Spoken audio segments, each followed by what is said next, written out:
115, today's first chapter. There are two more chapters today. On the peak of Chiduan Mountain, the burly man with wine pots hanging around his waist was dying and lying in a pool of blood when the rainbow light headed north from Red Candle Town. Among the secret masters who participated in the hunt, the Dali Chi cultivator, who was closest to it, was the woman who was drinking in the tavern near the Pillow Rest. She was the Grand Elder of Changchun Palace. Unfortunately, she did not have the time to take action. Or rather, the thought disappeared as soon as it came to her mind. She did not have the time to take action, nor could she stop it. She did not dare to stop it. It was that simple. The woman's Taoist heart, which was as clear as glass, was covered with a layer of dust. She really became a drunk. The first person who stopped Alliance was the man who threatened the Lord of the Land, and Wei Pai on Chiduan Mountain. He resolutely collided with the rainbow light, and then he was casually slapped back to the original place. Wei Pai sighed. He squatted down and pressed on the man's chest to protect his heart meridian, so that this poor man who was not afraid of death would not be shocked to death by his chaotic chi. Soon, an ordinary-looking young man appeared beside Wei Pai. He squatted down and fed his colleague and subordinate, who was covered in blood, a vermilion elixir. He grabbed the man's hot wrist and felt his pulse. His pulse finally stabilized. He gently exhaled a mouthful of turbid air, turned to Wei Pai and said, "Wei Pai, you saved Old Lu's life. I appreciate this life-saving grace. I can't change how the Dali Imperial Court will deal with you after this. As for the matter of the deity position, it is even more inappropriate for me to plead for you. Once I do, it may only make Emperor Dali feel disgusted. No matter what, I personally owe you and Chiduan Mountain a favor." Wei Pai said expressionlessly, "It's just a matter of convenience." Wei Bian slowly stood up. Only then did he realize that although this young man with a restrained aura was a top swordsman who was regarded as the gatekeeper of the capital by the Li dynasty, he did not have a saber at his waist. Instead, he casually hung the long sword that he relied on for life behind his back. Wei Pai hesitated for a moment before asking, "You were in Red Candle Town, so why didn't you stop that machete-men Alliance?" The young swordsman carefully carried the injured man on his back. After getting up, he smiled and said, "Swordsman? He is a swordsman, the most dashing swordsman in the world in my eyes. The reason why I chose the path of sword cultivation when I was young was because I admired him." Wei Pai, in fact, looking at the young swordsman, who was about to leave with his subordinates, a rare smile of reminiscence suddenly appeared on his face. For no reason, he was in the mood to chat. He stood where he was and looked at the splendid lights in Red Candle Town. He said softly, "Well, compared to the continents I used to stay in, your Aquarius continent is a small place isolated from the rest of the world. It doesn't matter if there are some taboo, interesting things to talk about. I might as well tell you something. You should know that there are 3 great academies in Confucianism. Back then, because of the matter of Mr. Qi Jingchun, this person was indignant and broke into 2 academies alone with his sword. It was a chaotic fight. You should know that when Alliance traveled the Jianghu of various continents, he always followed his famous catchphrase, 'Is there anyone here who can fight?' Alliance only beat the big and the old, not the weak and the small." But on those 2 occasions, Alliance did not show any mercy. Whoever tried to reason with him or block his way, he would break their longevity bridge on the spot without showing any mercy. Do you know that? How many lofty and insufferably arrogant noblemen and sages had been reduced to powerless mortal teachers because of this? It's just that these 2 tragedies were regarded as a taboo scale by the Confucianism, which values etiquette and rules the most, and no one dares to mention them casually. Wei Pai swallowed his saliva and asked in a trembling voice, "Senior Alliance is so domineering? Where is the real sage?" The swordsman looked proud and said with a smile, "That's why one of the 3 statues in the center of the Confucian temple was alerted in the end. that statue quietly descended from the sky and stood in front of Alliance. After that battle, Alliance stopped. No one knows who won or lost. Anyway, that great sage isolated a place which was said to be a chessboard or a book as the battlefield for the two of them to catch each other. Anyway, no one knows what happened. They only know that after that, Alliance left the academy, crossed 2 continents, and went to the Great Wall of Sorchi in another world through the Inverted Mountain. The Inverted Mountain is an enclave that was built by the Taoist sage himself. It's also a forbidden place for Confucianism students. Therefore, a lot of shocking news was completely isolated. Wei Pai was in a trance, as if he was listening to a book from heaven. There was a saying in the Jianghu where martial artists ran rampant. If you're not a cultivator, you don't know what's happening on the mountain. However, on the path of cultivation, there was a saying, those who live on the mountain know nothing about the outside world. Although the swordsman wanted to continue and had a lot of stories to tell, he decided to end it here. In the end, he said, "It's not good for me to get involved in your affairs. However, I'll let her and the Chongchun Palace cultivate that girl, provided that you don't find it offensive, Wei Pai." Wei Pai smiled and said, "I'm not an idiot who doesn't know what's good for me. Thank you." The swordsman heaved a sigh of relief and looked at this troublesome god, who was on the secret list of Dali's Ministry of Rights. He smiled and said, "Then I'll go back to the town and tell her that when they return to the capital of Dali, they can choose to walk across the Chiduan Mountain and then fly north." Wei Pai's expression was complicated. He sighed and lowered his head slightly. He said, "I can't repay you. Then I can only thank you again." The swordsman from another continent asked, in a low voice, "I didn't believe the contents recorded in the Ministry of Rights files before. Now that I've seen it with my own eyes, I have to believe it. Wei Pai, because of her, you've delayed your immortal golden body for so many years. Now you're still not willing to let it go." Wei Pai shook his head and said, "Since I can afford it, there's no reason for me to let it go." The swordsman shook his head and said, "I don't understand." Wei Pai remembered something and was a little embarrassed. He asked, "It's an agreement with Senior Alliance. I plan to go to Lapa Mountain in Longquan County soon." This chapter is not finished. Please turn the page. 116. Wink with a frown. I really like the current atmosphere of book reviews and discussions. I'm not trying to be polite, but I hope that we can talk about our own reasons. Of course, it's okay to scold the author along the way. Also, the urging joke was really unintentional. You can tease me, but don't take it seriously. I'm very serious about this. I welcome everyone to urge me to update every day. Only with pressure comes motivation. Finally, someone suggested building a fierce building. I think it's very good. The group number is 22221-655. Finally, there's one more chapter today. I'm a little regretful that I named it that way. Luan Juzi glanced at the old man Laurel who was sitting across Emperor Dali. The latter immediately stood up and began to cast the Lu family's yin-yang technique to cover the sky and earth, making it harder for others to observe from afar. Luan Juzi then said something shocking. "This disaster is most likely caused by the others. At the very least, they're adding fuel to the fire. Maybe Alliance's appearance is so coincidental that someone secretly sent the news." Not long after Qi Jingquan's death, Alliance came to Dali. There must be someone who doesn't want the Mahist branch behind Wan Chanya and the Yin-Yang branch represented by the Lu family to help Dali conquer the entire eastern Aquarius continent. Emperor Dali loosened his fists and rubbed his cheeks. His expression was cold as he sneered. What a great struggle that hasn't happened in 1,000 years. What a chaotic world. Luan Juzi reminded him softly, "Now that things have come to this, you can't be discouraged." The man in the ceremonial robe laughed and shook his head. "No, I won't. 10 years or 15 years is fine. There's a lot that can be done in that time."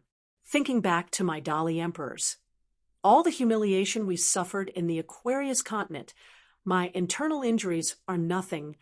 The man forcefully swallowed a mouthful of blood that surged up to his throat. He lowered his head and rubbed his neck with his fingers, revealing a trace of ferociousness and regret. However, the ferocious look on his face did not disappear for a long time, and the regret quickly dissipated. In the end, all that was left was helplessness. It turned out that before the man ascended, he used a supreme secret technique to quietly break Emperor Dali's heart meridian, causing his longevity bridge to completely collapse. The originally hidden cultivator on the 10th floor, who was full of vitality, was now so weak that it made one's hair stand on end. Not only that, the Baek Kyung building still existed, but half of the 12 flying swords were destroyed, and the other 6 were missing. To put it simply, the Baek Kyung building, which had endless killing power, was now an empty shell reduced to an embroidered pillow. It could be used to scare people, but to kill a cultivator of the 5 realms, it was a fool's dream. Song Jisun, who had lost his composure before, came in front of the 3 people.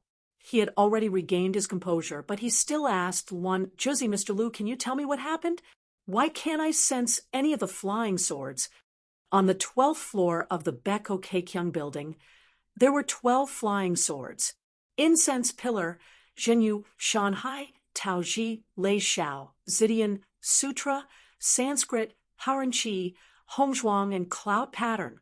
The 12 flying swords, which took half of the country's power to create, were all worthy of the Dali dynasty's national treasures. The 6 flying swords, including the incense, had been destroyed along with the golden bodies of the 6 Dali gods. But logically speaking, the other 6 gods of mountains and rivers who had made way for them did not participate in the fight against the enemy. Even if the flying swords did not return to the Baek Kyung building in the capital, it was impossible for them to disappear without a trace. Like a kite with a broken string, they caused Prince Song Jisun, the master of the 12 swords, to lose his mind. Wan Juzi looked back at the lonely Baek Kyung building, turned his head again, sighed heavily, and said, "The 6 flying swords have all been taken away by the guy on the path of ascension. Although they were not taken to heaven, he should have left them in some unknown place. We can't find them for the time being. Even if we can find them, it's hard to say if we can use them again." After all, Song Jisun was just a teenager. Overnight, he suddenly changed from an illegitimate child in the Mud Bottle Alley to a prince of one of the top dynasties in the Eastern Bottle Continent. He came to the capital muddle-headedly and was brought here inexplicably. After suffering so much to obtain the acknowledgement of the 12 flying swords, he finally felt that he could hold his head high and speak with a straight back in front of that bastard man. Who would have thought that in the end, it was all for naught? Therefore, after hearing the bad news, the teenager burst into tears and bit his lips hard. There were still some bloodstains on his face that could not be wiped clean. Wan Juzi did not know how to persuade and comfort the teenager. In fact, this old man with a bumpy life also felt that it was a lifetime ago and could not believe it. The school of Moism, along with the Ranger Branch, had always abided by the ancestral teachings of the first saint, supporting the weak and not being bullied by the strong. But when it came to Wanzhangye, he had flipped through the official and unofficial histories of the various dynasties and dynasties. He had visited countless countries, seen and heard with his own eyes and heard with his own ears. In the end, he came to a conclusion that blindly supporting and patching up the weak was useless. In the 100 years of chaos, heroes fought for supremacy. The number of people who supported the weak against the strong dynasties was far more than the number of people who died when the strong dynasties unified the world. Therefore, Wanzhangye needed to find a suitable dynasty, a suitable ruler to fulfill his ambitions. In the end, he found Emperor Dali Song Yongchun, and he was not disappointed.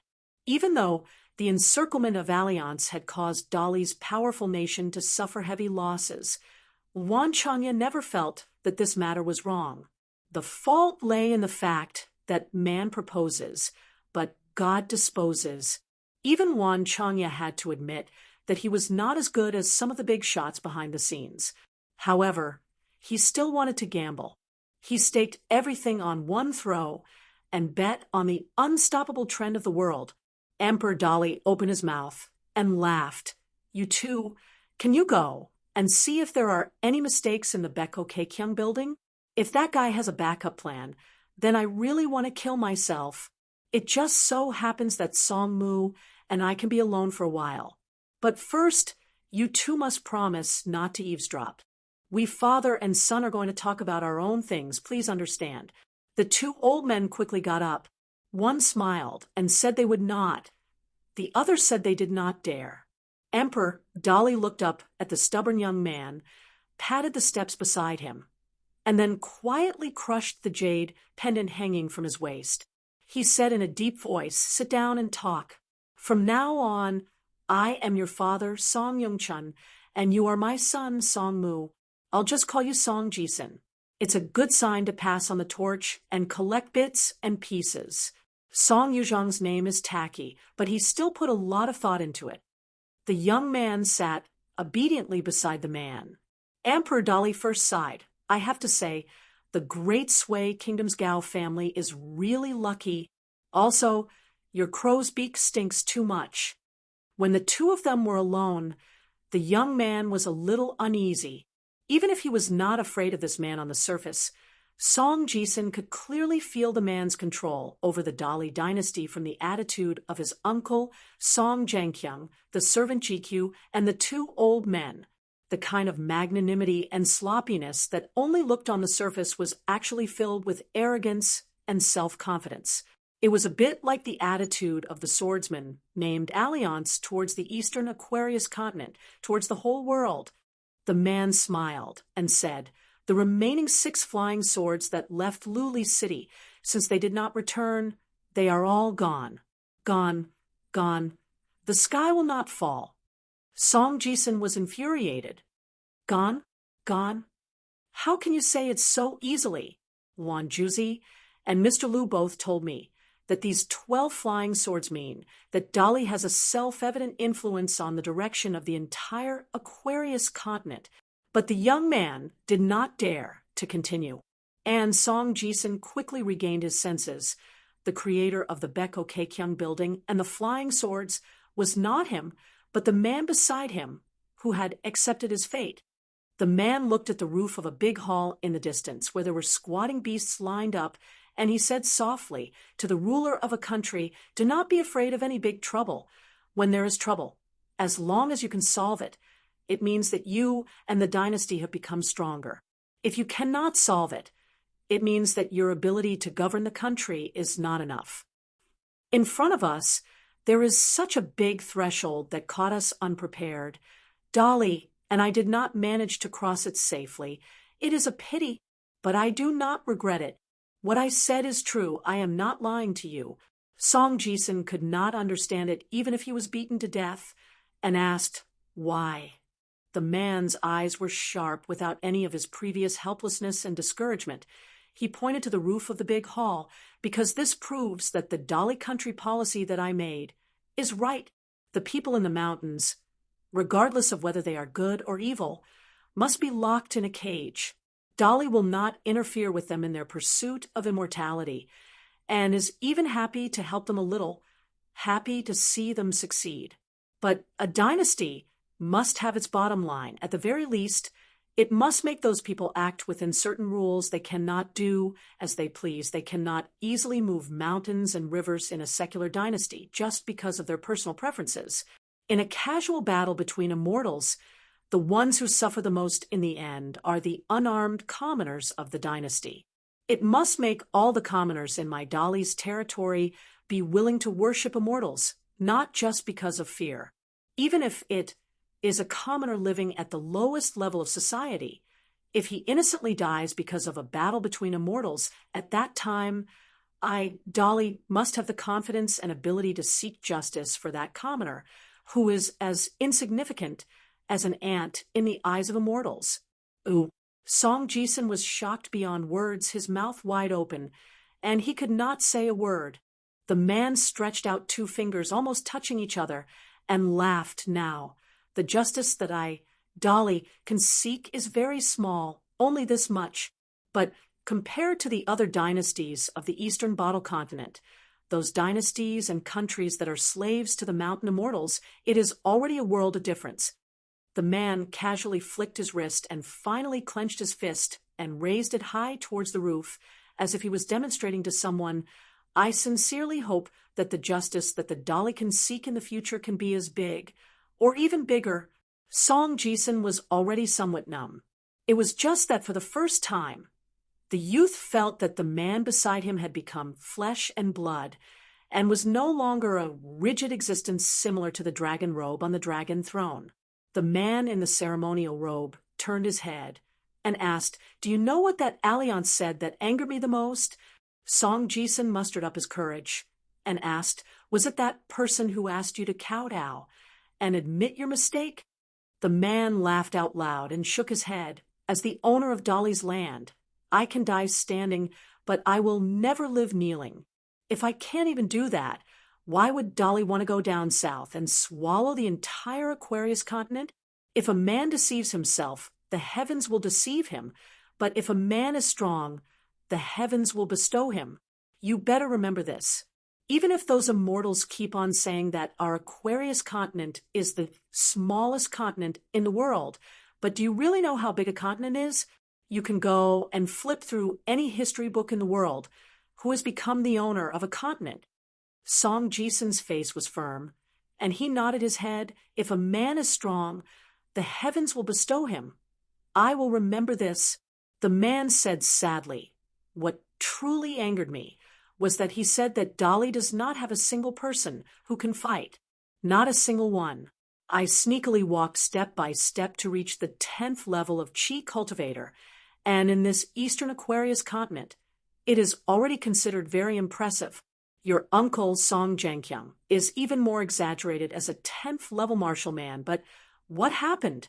In other people's eyes, he still belongs to the category of cannot fight.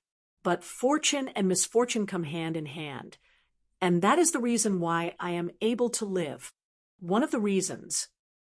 If I was at the 12th level today and let that guy feel that he has the strength to fight, I am afraid he would have killed me in one slash. Ooh.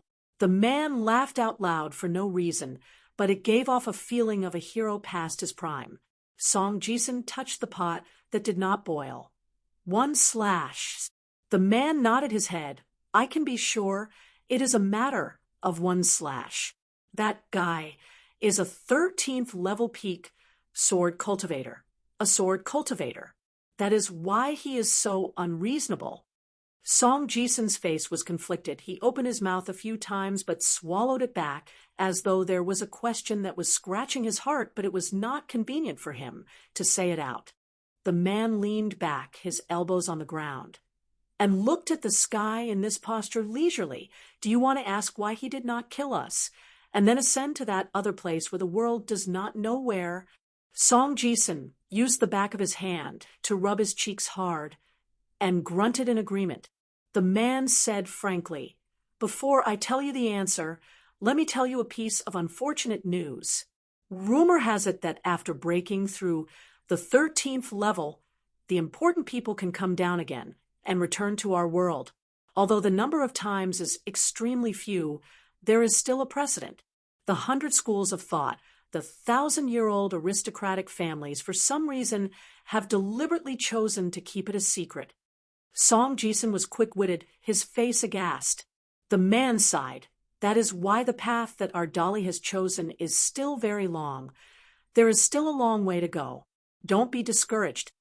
The man finally pointed to a certain place in the palace and laughed. "There is a young man who was taught by his mother. In his early years, he was unwilling to go to the Cliff Academy to study. As for me, I was too lazy to care. This little fellow, his temperament is very interesting. If there is a dog on the side of the road that pretends to bite, regardless of whether he is injured in the end, the young man will definitely kill that dog and stew it. Who knows, he might even find that dog's 7 aunts and ate ants and killed them all. Then what about you, Song Jisun? Song Jisun said without hesitation, that is also the case. The man nodded. I was also like this when I was young. After sitting on the dragon throne, my temperament changed a little, because suddenly one day I felt a little bored. The man turned his head and laughed, but it is a good thing to have such a temperament and personality when you are young. You are eager to forge ahead and show off your ability. If people respect me, I will respect them tenfold. If people bully me once, I will bully them forever. A real man should be like this. Song Jisun said softly, I thought you would feel very disappointed. The man patted him on the shoulder. I'm not disappointed. If you're so young and haven't learned any real skills, but you've already learned how to read my body language and take out the things that the court officials used to figure out the emperor's heart and call it the art of dragon slaying, then I'll be really disappointed. Song Jisun leaned forward, his hands on his knees and his chin on the back of his hands. But I know someone who might make a different choice. The man sat up straight and reached out to press the young man's head. Trust my eyes. That fellow can hold a grudge against anyone. It is just that he has suffered too much since he was young and knows how to endure at such a young age. If this kind of person becomes an enemy, then it will be a real disaster. That is why I chose to turn a blind eye to the assassination at the Green Wave Pavilion. But you can rest assured that he has never treated you as an enemy, especially after you followed your heart and did those two seemingly boring little things. He won't do it again. Song Jisun's face flushed red. The man in the ceremonial robe said again, but when you become the emperor of Dali one day, it will be hard to say. While that person has just ascended and will definitely not return to the human world for the time being, we should eliminate the root of the problem and eliminate this if as soon as possible. After this thought came to Song Jisun, he was a little annoyed. As soon as he said it, he denied himself and muttered, no, if that person comes back in the future, Dali will really be destroyed.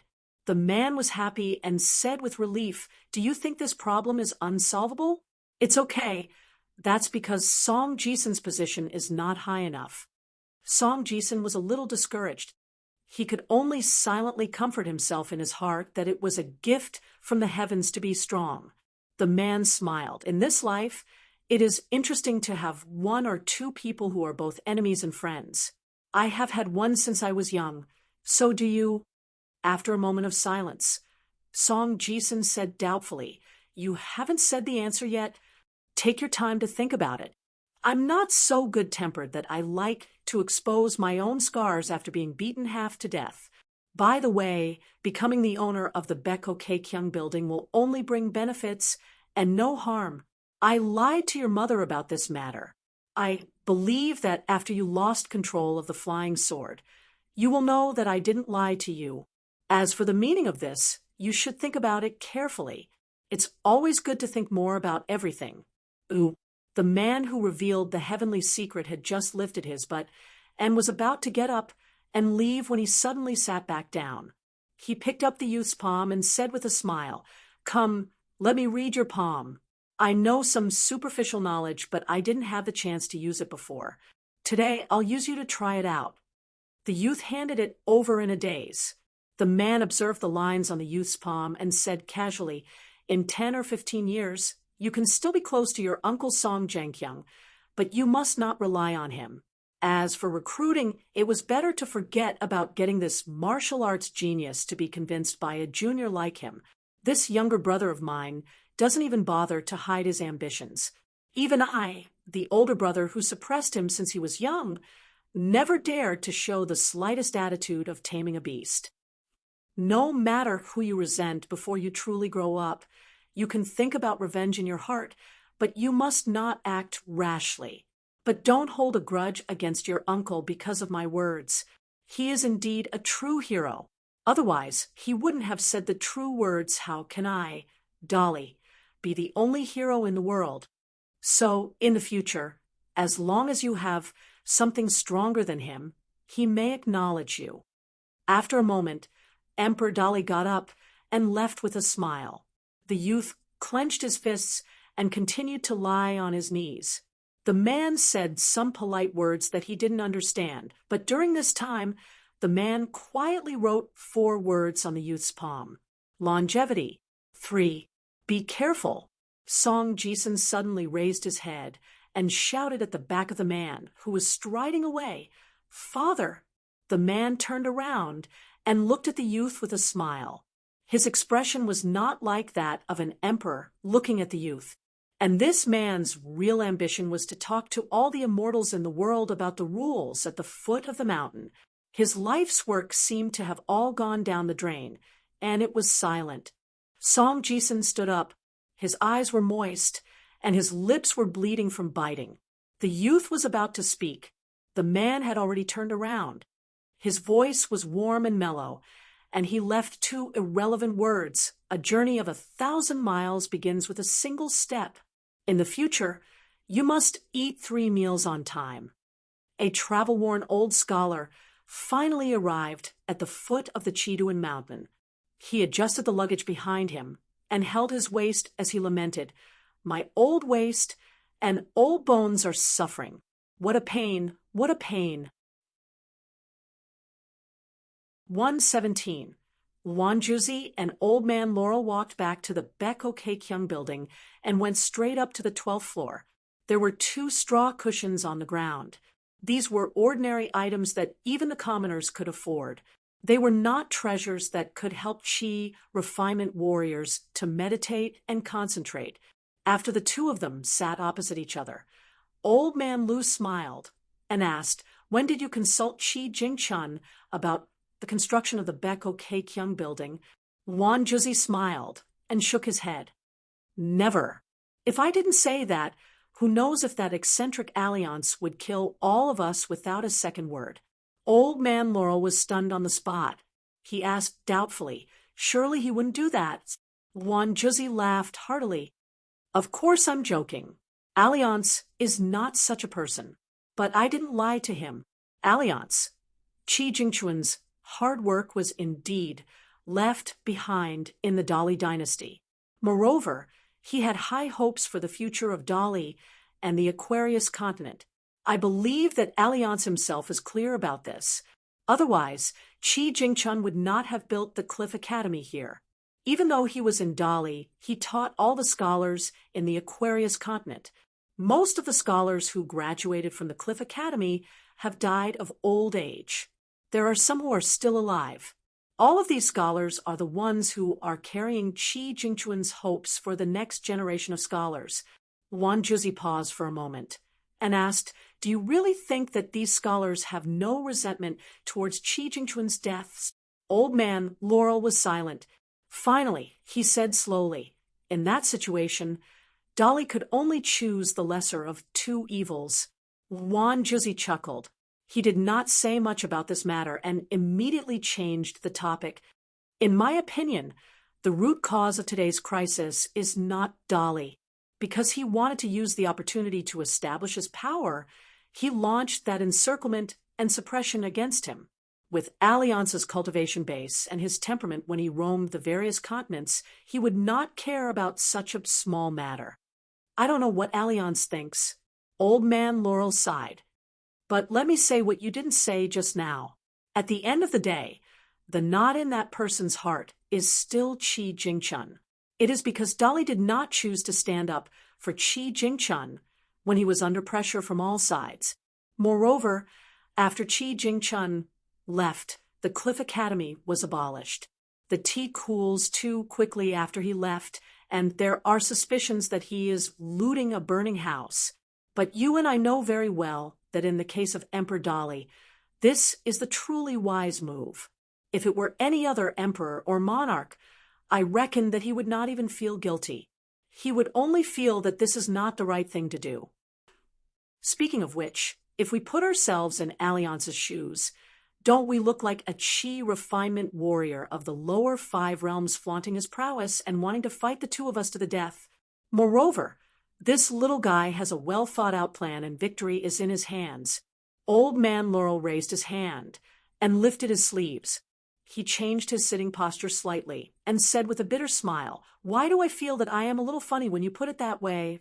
Wan Juzi laughed and said, "If one day there can be people like us, people with a little status, talking about something that the two of us have done in the past and being able to marvel at it and be willing to cheer for it, that will be great."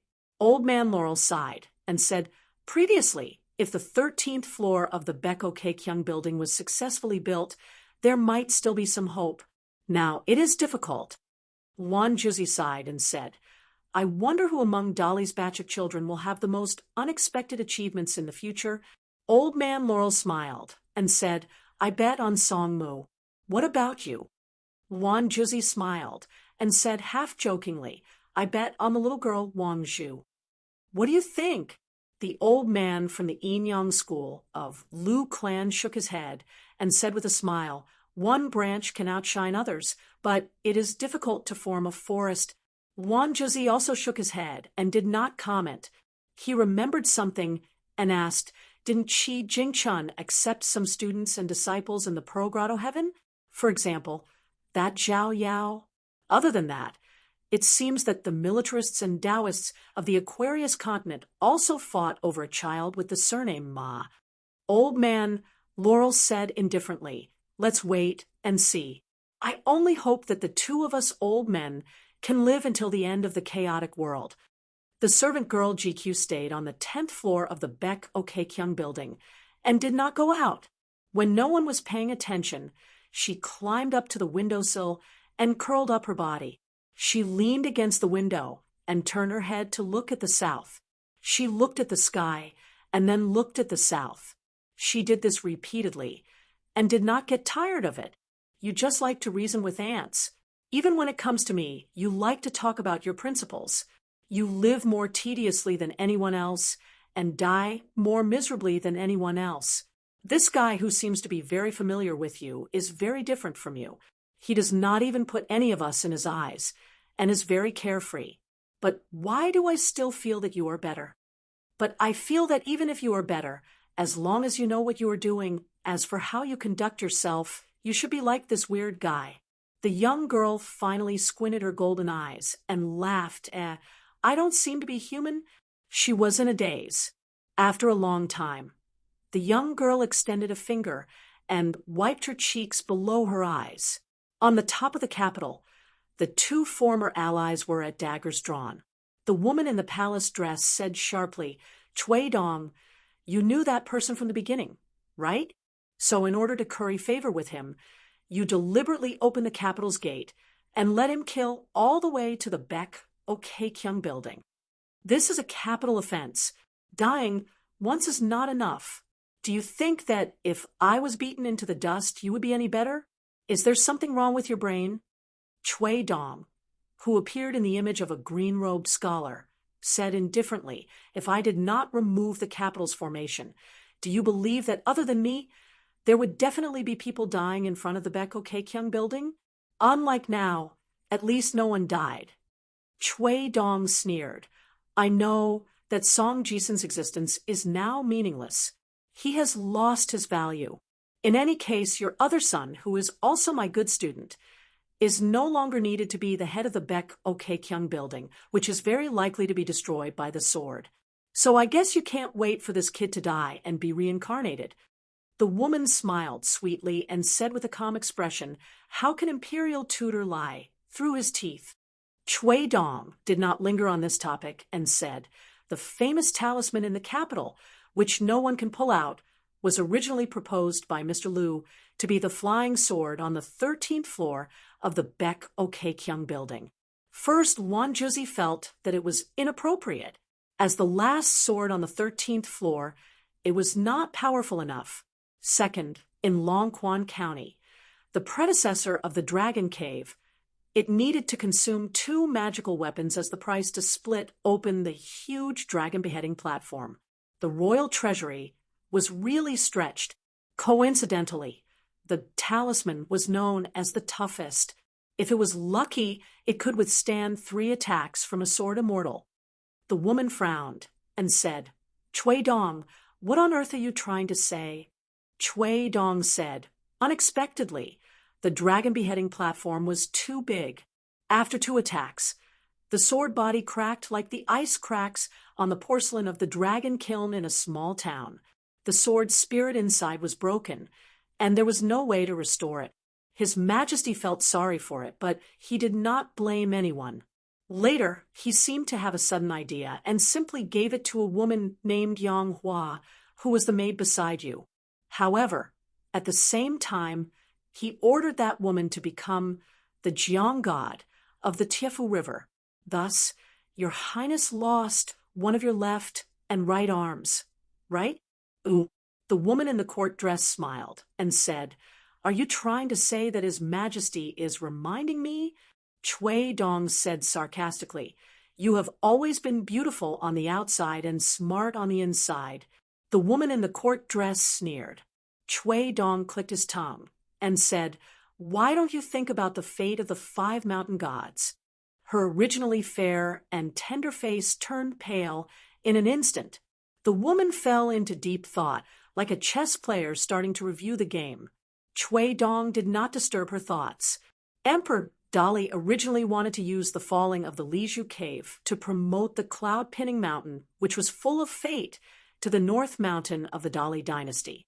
However, this created a very awkward and delicate situation. Now, the 5 mountains of Dali were all located to the north of the cloud-pinning mountain, although at that time, none of the mountain gods objected. The position of these mountain gods was like the mountainside between the Dali immortals and Jianghu. It was like the majestic pass at the waist of the country. Overnight, the situation became turbulent. Many sects disguised themselves as good men and women. Ordinary pilgrims, scholars, and poets visited the 5 mountain gods. They did not talk about the incense, but only talked about romance.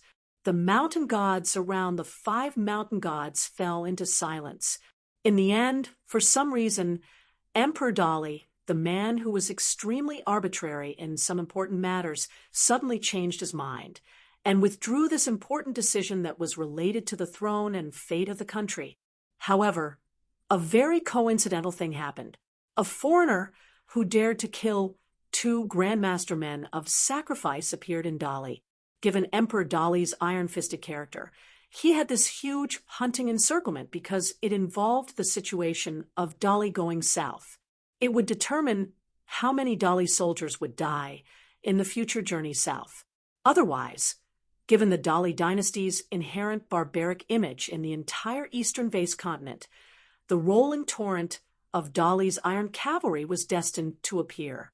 Those arrogant mountain gods, for various reasons, would definitely come to test the speed of Dali's saber, the strength of Dali's iron cavalry, and whether they were qualified to be on equal footing with those in the mountain gods.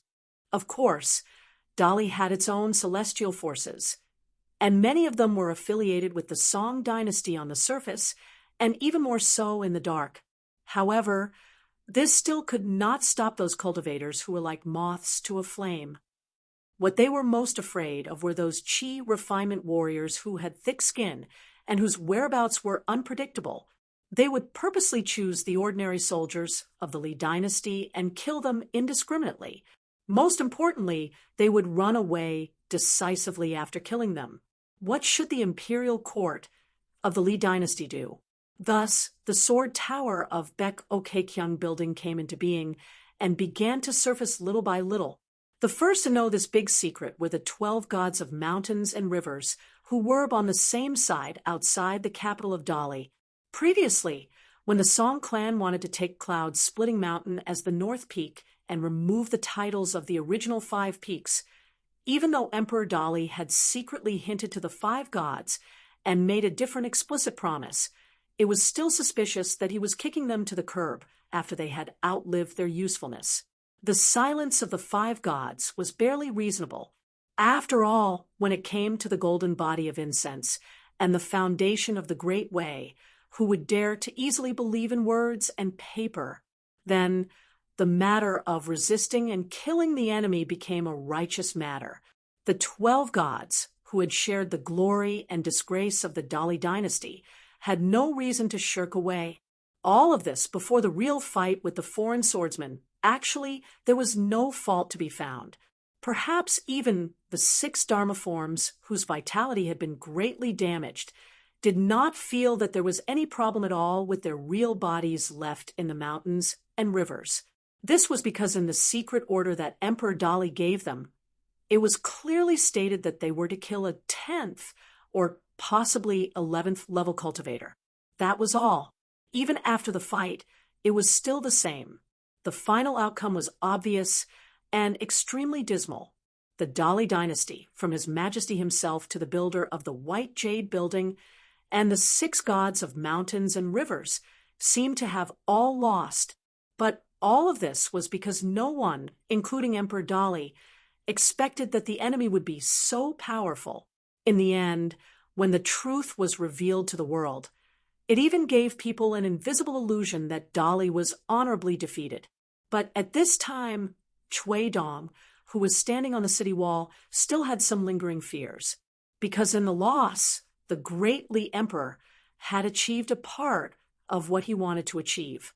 Among the 5 gods of the mountains, only the god of the Middle Mountain, who had always been loyal to the Song clan, and the god of the North Mountain, who was in the most difficult situation before, had their Dharma forms intact. The other 3 were completely wiped out, and their cultivation levels had plummeted. They were almost reduced to ordinary gods of the mountains, struggling at death's door. They had lost the courage and confidence to wrestle with Emperor Dali in the matter of changing the name of the mountains. The truly terrifying subtlety was not this. In the early years, when Chui Dong and Emperor Dali were chatting happily in the process of playing chess, Dali's imperial tutor, who had always been unscrupulous in his speech, shared some of his insights. Among them, he said that sometimes it was better to use those who had made mistakes and been beaten. They could even be put in an important position because those who had suffered pain and had been taught a lesson would be particularly obedient. Therefore, among the 5 mountains, except for the god of the Middle Mountain, as long as the other 4 mountains in the east, south, west, and north chewed on the aftertaste of this tragedy one day, then most of them would begin to resent Emperor Dali. Only the god of the North Mountain, who was the first to take the wrong side, would only be more afraid. If it were before today, Chui Dong would have been willing to tell her these details one by one. But at this time, he did not intend to suffer with her. Chui Dong could tolerate some of the dirty things this woman had done. After all, it had nothing to do with him. The more ruthless an ally was, the more his enemy would suffer. Chui Dong was not foolish enough to persuade this ally to have a bodhisattva's heart. For Chui Shi to be able to get to where he was today, he definitely didn't rely on benevolence. But His Majesty, if this siege was successful, perhaps just wanted to knock some sense into him. But now, the situation was very different. This empress, who really did not have the slightest bit of womanly kindness, let the surrendered general of the Lu family cut off Song Yuzhang's head and secretly put it in a wooden box in case of an emergency. Who was she targeting? Naturally, it was her son Song Mu, or Song Jisun, who had grown up in Mud Bottle Alley. Of course, Song Yuzhang deserved to die. The construction of the covered bridge involved a great scandal of the Song imperial clan. The saying of making amends for one's faults did not make sense here. After Song Yuzhang returned to the capital, he served as an official of the Ministry of Rites for a period of time. Before he could even warm up his seat, he was personally appointed by the emperor to Liju Paradise. Nominally, he was more familiar with the local customs and affairs, which would be beneficial for the matter of conferring the title of God of Mountains and Rivers. In reality, Song Yuzhang was well aware that this was giving him a relatively dignified death. It was not a sudden death in the capital's official residence, and he was not casually beheaded for some crime. Song Yuzhang still faced death calmly. Even as the imperial tutor of Dali, Chui Dong, even though he felt that Song Yuzhang was completely blindly loyal, he could not deny that he somewhat admired this bookworm's honest character. Chui Dong privately believed that in the court of a dynasty, there were always 2 things that were required: the inconspicuous floor tiles and the pillars that supported the palace. Neither could be missing. Song Yuzhong belonged to the former. He, the imperial tutor Cui Dong, the vassal king Song Zhengqiang, and the other officials of the 6 departments all belonged to the latter. However, this woman actually collected that head, crossing the emperor's bottom line for the first time. As a result, that trusted general called Yang Hua was forced to become the god of the Tiefu River. In reality, although that palace maid was indeed talented, under normal circumstances, she definitely would not have been promoted so hastily. With Emperor Dali's shrewdness and diligence, he would definitely have made better use of her potential. However, this empress still bit the bullet and did her best to make Song Jisun, the owner of the Beko Keikyung building, obtain the recognition of the 12 flying swords and walk up floor by floor. It seemed like a mother making up for her long-lost son. In reality, it was not so simple. Song, he was the one she truly regarded as her own flesh and blood, and she had high hopes for him. After all, one of them lived with him day and night and watched him grow up bit by bit. He made her happy in every aspect. On the other hand, he was far away in the Black Pearl Cave, struggling in the shabby alleys full of chicken dung and dog excrement. She had tried to peek at the emperor's secret file once in the earliest days, but she was severely punished. It was probably from then on that she had given up on her eldest son. In addition, Song Mu's name was clearly written in the official residence of the Dali sect. His name was crossed out in red ink, which was a shocking sight. As for whether there was suffering and pain in the depths of her heart, Cui Dong did not know. No one knew. Cui Dong was not interested in the bloody details and mental journey unknown to others, and why and how she treated her eldest son, Song Mu, as a stepping stone for her younger brother, Song He. The woman in the court dress smiled and said, "I already know where I was wrong, but does Cui Dong know?" Cui Dong put one hand behind his back and patted the wall of the arrow pile with the other hand, and said slowly, "I know. I opened the capital city's great formation and opened the door to meet the enemy. Although my intention was good, and I could let Alliance see our Dali's sincerity and compromise, I was still caught in a dilemma." The woman looked at the imperial tutor with pitiful eyes and gloated. "His Majesty's life is also a person who supports the dragon. How can you put it on the gambling table without permission?" Cui Dong nodded and said, "That's true." The woman said with good intentions, "The great imperial tutor of Dali, once the first disciple of the sage of literature. At this time, if you shed tears of regret, maybe His Majesty will spare you." Cui Dong smiled and said, "I'm a pitiful person who has fallen many times. I can bear pain and endure loneliness, but you're different, Your Highness. You were born in a rich family, and you've been used to a life of luxury since you were young. I'm afraid it'll be a little difficult." The woman's face was gloomy, and she finally shed all pretense of cordiality. She asked bluntly, "Are we going to break up?" Cui Dong said calmly, "The friendship of a lowly person is as sweet as wine. We make friends with benefits, and we break up when the benefits are exhausted. What's so strange about that?" "What? Your Highness, don't tell me you think we're gentlemen's friends." The woman gritted her teeth and said, "Fine, fine, fine. You win. Then you'll have to beg His Majesty to beat me to death. Or else," Cui Dong waved his hand and said, "Don't scare me with words. You know very well what kind of personality I, Cui Dong, have. The mountains are high and the rivers are long. No one knows what will happen in the future. As long as Your Highness can get through this, Cui Dong will naturally be willing to ally with you.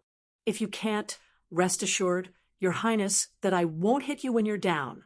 I understand His Majesty's thoughts a little, and I will never do anything that harms others without benefiting myself." The woman in palace attire said something that was rare for her to be sincere. "Cui Dong, you're a very scary person."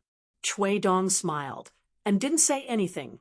He just couldn't help but think of that familiar figure, Cui Dong, who had once studied under that old man, when he was still a teenager, would often see that sword-wielding wanderer come to the old man's side. One would talk about sage principles, and the other would talk about interesting things in the Jianghu. The two of them were like chickens and ducks talking about ducks. Many years later, Chui Dong stubbornly insisted on doing things his own way. He didn't recognize that teacher who had taught him and betrayed him. Later on, he committed a series of crimes that involved deceiving his master and destroying his ancestors.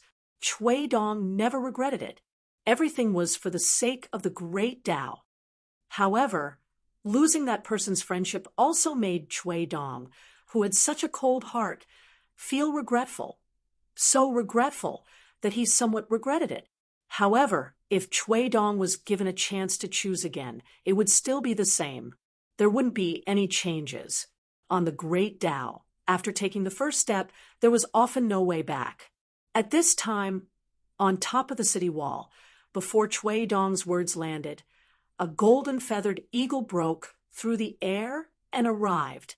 It suddenly stopped on top of the arrow pile. Chui Dong took a step back and lowered his head slightly. The woman in palace attire hurriedly turned sideways and curtsied gracefully. It stared fixedly at the woman. A crisp and tender child's voice sounded. Song Yung-chun said that you should go to Eternal Spring Palace to cultivate. When you reach the upper 5 realms, you can leave Eternal Spring Palace and return to the capital. However, during this period, you are not allowed to interact with anyone. At the same time, you will immediately hand over all the files on Bamboo Leaf Pavilion to Imperial Tutor Chui. You only need to cultivate in peace. Chui Dong bowed and said, "Thank you, Your Majesty, for your kindness." It turned its head and looked at the Dali Imperial Tutor. Song Yung-chun said that you should not do it again. Back then, he told you not to do it more than 3 times. He wants you to cherish it. Chui Dong nodded and didn't say anything else. The woman in palace attire only asked one question. Can you let he visit me at Eternal Spring Palace from time to time? It nodded and said, of course. Song Yung-chun also said that Song Mu will stay in the Heart Nourishing Room to continue studying. If you feel lonely on the mountain, you can bring Song Mu to Eternal Spring Palace to cultivate the thunder technique. Everything is up to you. The woman's eyes wandered. It was still a little impatient. Song Yung-chun wanted me to tell you that Dali's national strength was damaged because of that person. This matter was his own decision and has nothing to do with you. You don't have to think too much about it. The woman in palace attire was on the verge of tears. She raised her head and looked in the direction of the palace. At this moment, she was extremely charming. She said in a soft and trembling voice, Your Majesty. Suddenly its voice became shrill. Stinky, rotten woman, you vixen, hurry up and get out of the capital. I've been tolerating you for a long time. The woman in palace attire asked with a smile. Did His Majesty also say this? It snorted coldly, flapped its wings, and flew high into the sky, disappearing in the blink of an eye. After the golden falcon left, the woman staggered and supported herself with both hands on the city wall, her face deathly pale. The Bamboo Leaf Pavilion was a spy organization that she had painstakingly built. It was a shadow pillar of the Dali dynasty and was almost her 3rd son. Chui Dong was a little sad. Killing someone is just a matter of nodding your head to the ground, but the pain of your heart being pierced will last for thousands of years. However, even though Chui Dong now held the power of life and death in the Bamboo Leaf Pavilion, he still couldn't feel happy at all, because the body of the young man that had restored the mental connection seemed to have completely disappeared. Even that old Yang chose to turn a blind eye. He was unwilling to send any news back to Dali's capital. The turbulent and dangerous shoals of the Chongdan River were no different from the gates of hell in the eyes of the common people. Therefore, every time the boatman returned with a guest, he would have a bountiful harvest and a bulging bag. The boat was tied to the riverside that ran through the town. Off the boat, There were brothels and restaurants where orioles sang and swallows danced. There were also many small taverns that sold cheap and inferior liquor. Most of them were beautiful women soliciting business for the boatmen to get drunk.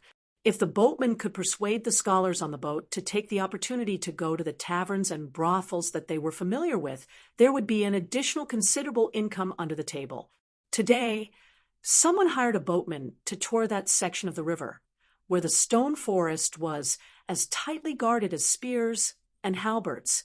The boatman was a stout man of about 50 years old, but his body was still robust and his arms were bulging with muscles. He was also talkative. The guest who hired the boat was an old gentleman. He looked shabby, but his spending was passable.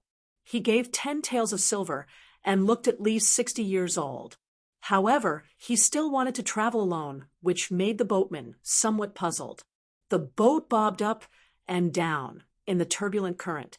Waves constantly splashed onto the two people. The boatman looked at the old gentleman leaning sideways with both hands tightly grasping the side of the boat. He laughed in his heart. Scholars, regardless of age, seemed to be like this. For example, the boatman really didn't understand what was so interesting about those stones in the water. Could they talk, or were they more beautiful than the women on both sides of the river in our red candle town?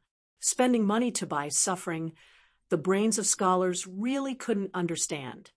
After the boat sailed out of the dangerous shoals, it came to the smooth surface of the Chongdan River. After the boatman roughly told the old story of the Empress Temple, he casually asked, "Old master, are you a foreigner? Where are you from?" But our Dali official language is passable. "My hometown is far away. I just like to visit the scenery, walk around, and have no worries. It's comfortable. You don't look young anymore. You have to take it easy." "It's okay. It's okay. Old master, let me ask you a question. You have traveled extensively, so you must have been to many places. What do you think of our Dali scenery?" "Very good, very good. It's a place of great people." "Then is the wine in our red candle town good?" "It's good. It's good. It's just a little expensive." "Then isn't our emperor very powerful?" "Very powerful. Is our Dali imperial tutor's chess skills better than those of the great Sui kingdom?" "It should be." "Is our Dali the strongest in the north?" Of course, of course." In fact, except for the first question, the boatman deliberately teased the old man with a series of questions because he found that the old man was really a nice guy who liked to nod and agree with everything. When they were about to go ashore, the boatman saw the old man nodding with a sincere face again. He couldn't help but laugh. "Old master, you have a good temper, but it's too good. How can you only say nice things like that? The scholars I have met before, big and small, old and young, there are at least 100 of them. They all speak in a genteel and sarcastic manner, making people unable to understand what they are saying, making people feel that they are very knowledgeable. Alas, it's a pity that I'm not good at understanding. I haven't been to school, and I don't have a teacher to guide me. Even if I want to interrupt, it's difficult. As long as you have the heart, nothing is difficult." The old man laughed and then asked, "By the way, have you heard of Mr. Chi from Cliff Academy?" The boatman hesitated, sighed softly, and finally shook his head. "Never heard of him." The old man nodded and said with a smile, "Dali is a little different." "Why?" "I passed by a small beacon at the border where there were only 2 people. In the end, an immortal descended and asked for food. If it were any other country, they would have knelt down and offered it with both hands. But you Dali soldiers are different. You talk to the immortals with a straight back. Of course, it's inevitable that you're nervous." The boatman laughed and said, "Old master, you've seen immortals before? Then you didn't walk so far in vain. You're better than me. Those tourists say that there are water ghosts and river grannies under the Chongdan River, but I've been rowing for 30 years and haven't seen anything strange." The old man smiled and said, "That's right, I've seen it before. It's just that those immortals have bad tempers. Those two beacon fire soldiers were slapped and sent flying, smashing all the tables and stools into smithereens. But one immortal, after eating and drinking to his heart's content, threw a gold ingot on the ground before leaving. The boatman said enviously, "Wouldn't that be a fortune? If it were me, not to mention one slap, 10 slaps would be enough." The old man nodded and said approvingly, "You have a big heart. It's a good thing, a good thing." The boatman suddenly asked worriedly, "By the way, those immortals didn't make things difficult for you, old master, did they?" The old man looked at the sincere old man and laughed heartily. "They didn't make things difficult. They didn't make things difficult." After the boatman felt relieved, he wanted to tease this interesting old man. He asked, "Old master, do you want a drink?" The boatman blinked and tried hard to hold back his laughter. He whispered, "It's wine with prostitutes. I can lead the way." The old man's eyes widened, and he squeezed out 3 words. "Is it expensive?" The boatman laughed heartily and decided not to tease the old man anymore. "It's expensive." The old man struggled with himself. "It's okay. Wait for me when we get ashore. I'll go borrow money from someone. Maybe I can borrow 20 or 30 taels of silver." The boatman was stunned for a moment. He was an honest man after all, and naturally couldn't bear to take him to a brothel where money flowed like water. "Old master, I'm just joking with you. The wine with prostitutes is boring. Thinking of drinking 2 or 3 taels of silver in one cup, I'll be so distressed that I won't even care about the taste of the wine. Let's not go. If you really want a drink, I'll take you to a small wine shop on the shore. It's an authentic local brew in Red Candle Town. The price can be considered fair." Ooh. The boat slowly approached the shore. The old man stood up and patted the boatman's shoulder. He said with a smile, "Good words, but evil deeds. You're a national demon." The robust boatman's face suddenly turned pale. He wanted to retreat, but he couldn't move at all. He wanted to jump into the water, reveal his original form, and quickly escape, but that was an extravagant hope. The old man continued with a smile. "Words can't speak, but actions can be taken. You're a national treasure. I hope you can stick to your heart and do good deeds." The old man's chest seemed to be filled with an inexplicable, awe-inspiring aura. He wanted to speak, but he couldn't say a word. After the old scholar went ashore, he slowly left. The boatman's eyes were brimming with tears. When he was finally able to move, he immediately jumped ashore and knelt down in front of the old man's back. He performed the 3 kneels and 9 kowtows ceremony. It was said that there was a saint in heaven and earth. His mouth contained the heavenly law, and his words were law. The old scholar asked all the way until he reached the door of the pillow relay station. He asked if the young man called Chunpingon was still there. The relay station guard asked who he was. The old scholar thought for a moment and said that he was half a teacher of the young man. In the end, the relay station guard told him to get lost. For some unknown reason, a handsome young man with a mole between his eyebrows had been obediently staying in an old school these days. Every day he would hold a book and read. What was even stranger was that the young man would often cry until his face was covered with snot and tears. 118. Previously, at the junction of Dragonbeard Creek and Tiefu River, there was a majestic waterfall. But now, Dragonbeard Creek should be called Dragonbeard River, and Tiefu River was also changed to Tiefu River. In the night, there was a beautiful woman holding a golden tassel sword. She stood on the green stone cliff at the junction of the creek and the river. The young woman had an excellent figure, and the clothes around her chest bulged up high. It could be said that when one looked down, one would not be able to see the tips of her feet.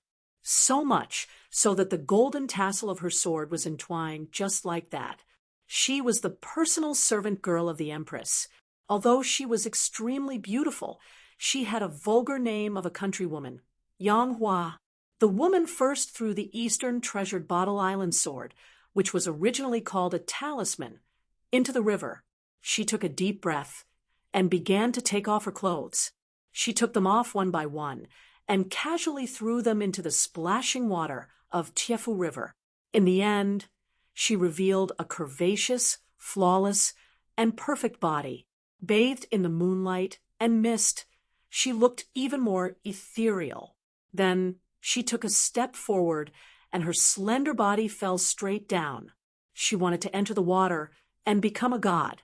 The woman Yang Hua, who had obtained the decree of the Dali imperial court, was going to become a river god of this Tiefu River tonight. The counties of the Dali dynasty were divided into big, small, medium, and 3 grades. The rivers were the same. The streams under the river were the lowest level of water spirits. Even if the imperial court conferred a god to oversee a waterway, they would only be given the title of River Granny. They were not allowed to overstep the conferred god. The rivers above were divided into high, medium, and low grades. Dragonbeard Creek had risen 2 grades from a stream to a medium-grade river. There was no difference between the river above the river and the river below. Now, Tiefu River had become a big river. It was just that Tiefu River and Dragonbeard River, these 2 connected rivers, temporarily did not build a shrine to the river god, nor did they build a statue of the god. Everything was simple. The 2 new righteous gods of Jianghe were not familiar names in Longquan County. Among them, the Iron Fujiang righteous god was called Yang Hua, compared to God Zhang's conferment. The Dali imperial court conferred 3 orthodox mountain gods in one go: Mount Cloud, Mount Jianxiang, and Mount Luopa. The investiture ceremony was grand and mighty. Emperor Dali personally wrote an imperial edict. Sage Wanshi helped to announce the opening of the altar. The assistant minister of the Ministry of Rites read out the contents. Qinianji and Mr. Qing Wu's gold and jade burial. The local official, Longquan County's county magistrate Wu Yuan, unveiled the 2 clay golden-bodied deity statues, and so on. There was a series of complicated formalities, not missing the slightest bit.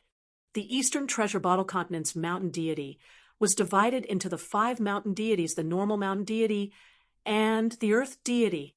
There were a total of 3 levels, and the commoners called him the Lord of the Land.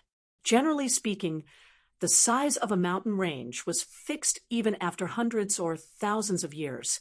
Therefore, it was difficult for the earth mountain deity to be promoted on the spot. However, it was not absolute. If there was an expert who cultivated in the earth realm and was regarded highly by the imperial court and became an imperial tutor or supreme with a high status, it was possible for him to rise to the top. After all, it was not about the height of a mountain. Among them, the mountain deity of Mount Luopa was particularly strange. Only its surname was Song. Compared to the other 2 clay statues, this mountain deity statue was specially made with a golden head. The rest of its clothes were painted, and it was not smeared with gold powder. It was said that this was a secret edict issued by the imperial court. In the turbid river, there was a turbulent waterfall crashing down from above. The tip of the woman's foot lightly stepped on the hilt of the precious Taoist sword.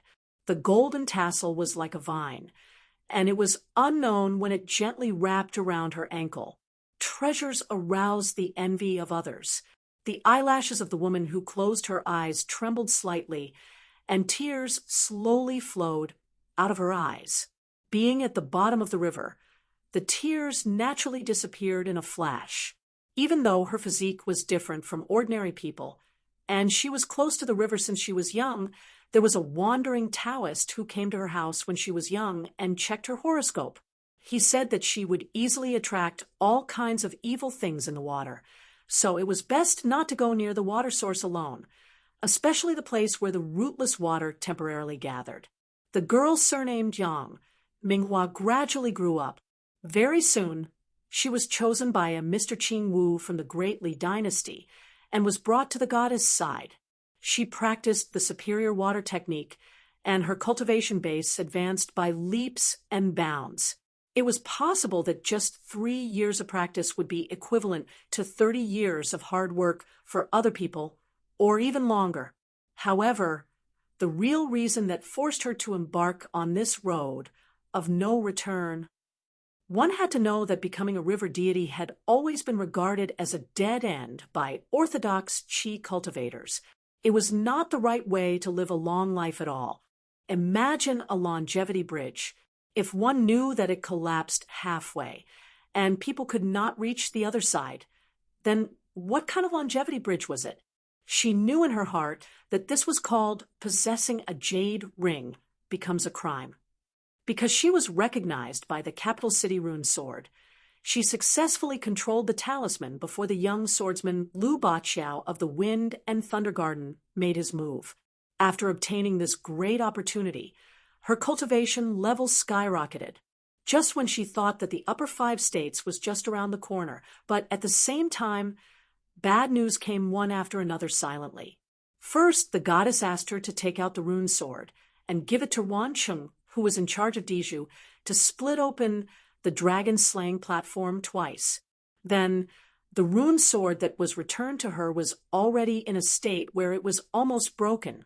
What else could she do? One was the goddess who gave her a new lease of life, and the other was the military saint who was treated as a distinguished guest by the Dali. She could only grit her teeth and accept this result. However, she did not expect that the emperor would temporarily confer her the title of the water god of the Tiefu River. In the river, the woman who stood on the sword hovered motionlessly, just like a god standing on a shrine. She abandoned all distracting thoughts and began to calm her mind and concentrate. Her hands formed a seal, and she was as still as a mountain. First, her fine black hair fell off strand by strand and dissipated in the river, disappearing with the flow. Then, her flesh and blood melted little by little. The intense pain did not only come from her flesh and blood, but also from the depths of her soul. The woman's delicate body, which was gradually becoming a bloody mess, was still trembling incessantly, even though Dali's secret technique isolated her senses. She was so skinny that her bones stood up. In the end, the woman was reduced to a real skeleton. The water surface boiled and steam rose high. The half-destroyed rune sword remained motionless at the bottom of the river, but the horrifying skeleton of the woman could be faintly seen. It began to sway like floating water plants. It was extremely fragile, as if it could be washed away by the river at any time. At the critical moment, the golden tassel of the Taoist rune sword, talisman, began to emit golden rays of light. Not only did it bind the woman's ankle more tightly, it also continued to climb up slowly and finally stopped at the knee of the skeleton. This allowed the skeleton to stabilize her body and help her not to be despised by the mysterious spirit contained in the river and completely become the lowest class of water ghost otherworldly item. Condensing divinity, reconstructing the golden body, the body became a false saint. The first strand of hair began to grow on the top of the skeleton's head. It was not the dark green hair of the old woman of the Dragon Whisker Creek, but light golden hair. Strands of hair appeared on the white bones and became more luxuriant. Finally, they gathered into a long golden hair that was dozens of feet long. It was extremely gorgeous. This was the sign of a rain master that was rarely seen in 100 years. The gods of the rivers in the world, no matter big or small, were ultimately attached to the earth and flowed with the flow. However, the rain master that was almost extinct in the Aquarius continent could be regarded as a god in the heavens. Although the rank of a rain master was not much higher than a river god, the difference was like an ordinary chi cultivator fighting against a swordsman of the same level. It was a bit similar to the old man who held a lantern in the officialdom. The position of a doctor was much more important than other Dali officials of the same rank. The Daluo golden immortal that was revered by Taoists, the Arhut golden body of the Buddha's protectors, the clay golden bodies of the gods in the world, and the so-called golden branches and jade leaves of the secular dynasties all had the word golden. Among them, The golden body dharma of the gods was actually an illusion. It did not mean that the gods really achieved a golden body all over their body. The golden body of the dragon beard river's granny, he was actually just a little golden light in her eyes. However, this woman had a head of golden hair that symbolized the qualification of a rain master. The difference was like heaven and earth. The woman began to recover her appearance. Flesh grew from bones. When she finally opened her eyes, she was already more beautiful than before. A green dress condensed from the essence of the river wrapped around her extremely attractive body. She walked forward slowly as if she was walking on flat ground. She breathed freely. Compared to cultivating in the cave that was full of spiritual energy, she felt more satisfied. The woman raised her hand, and the talisman sword that had never been unsheathed jumped out from the bottom of the river by itself. She held it in her hand and held it horizontally in front of her. She gently pulled the sword out of the scabbard and stared at the shocking cracks. They were like scars on a beauty's face, making people feel sorry and pitiful. Yang Hua, who had already become the Dali River god, turned her wrist and held the talisman sword upright. She looked down and stared at the sword that was as sharp as before. She said softly, "In the end, only you did not leave me." The talisman sword trembled slightly, and its spiritual energy was exhausted. It was like a withered old man on a sickbed, without any spirit. "I won't abandon you. It's good that we have a dead end. We will walk to the end together." Yang Hua lowered her head and turned her cheeks slightly. She used the sharp blade to cut a bloody groove on her face. It was so deep that the bone could be seen. The Talisman River water rolled and flowed. The momentum of the water became more and more vigorous. It was murderous, and there was no trace of resentment or melancholy. Everything in the world was a crime because of one's wealth. People in the world who had sharp weapons would naturally have murderous intentions. On the back of the green ox by the Dragon Whisker River, an old man squatted on the stone cliff and smoked.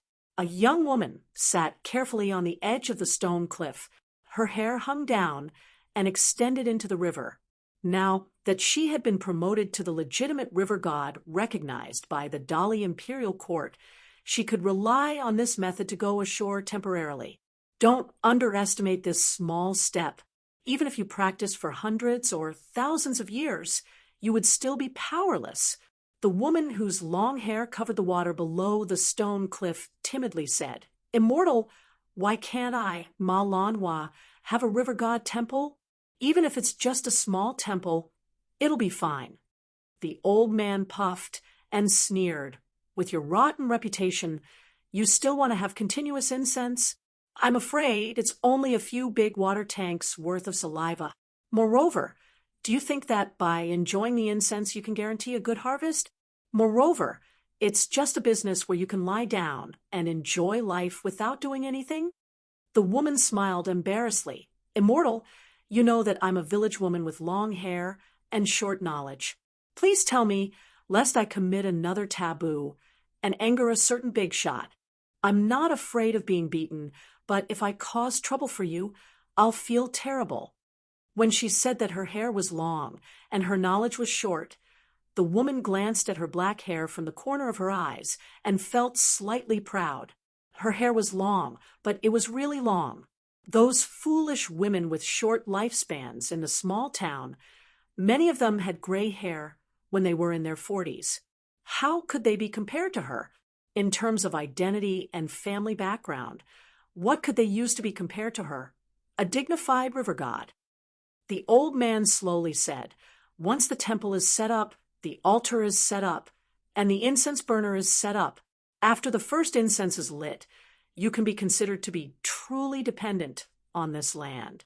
For example, when there were 2 earthquakes from Red Candle Town, Long Quan County also shook and the river swayed. If you have an ancestral temple and a clay statue, then you will suffer the impact of this kind of vibration. Although the woman pretended to nod in agreement, she did not think so in her heart. The old man was expressionless.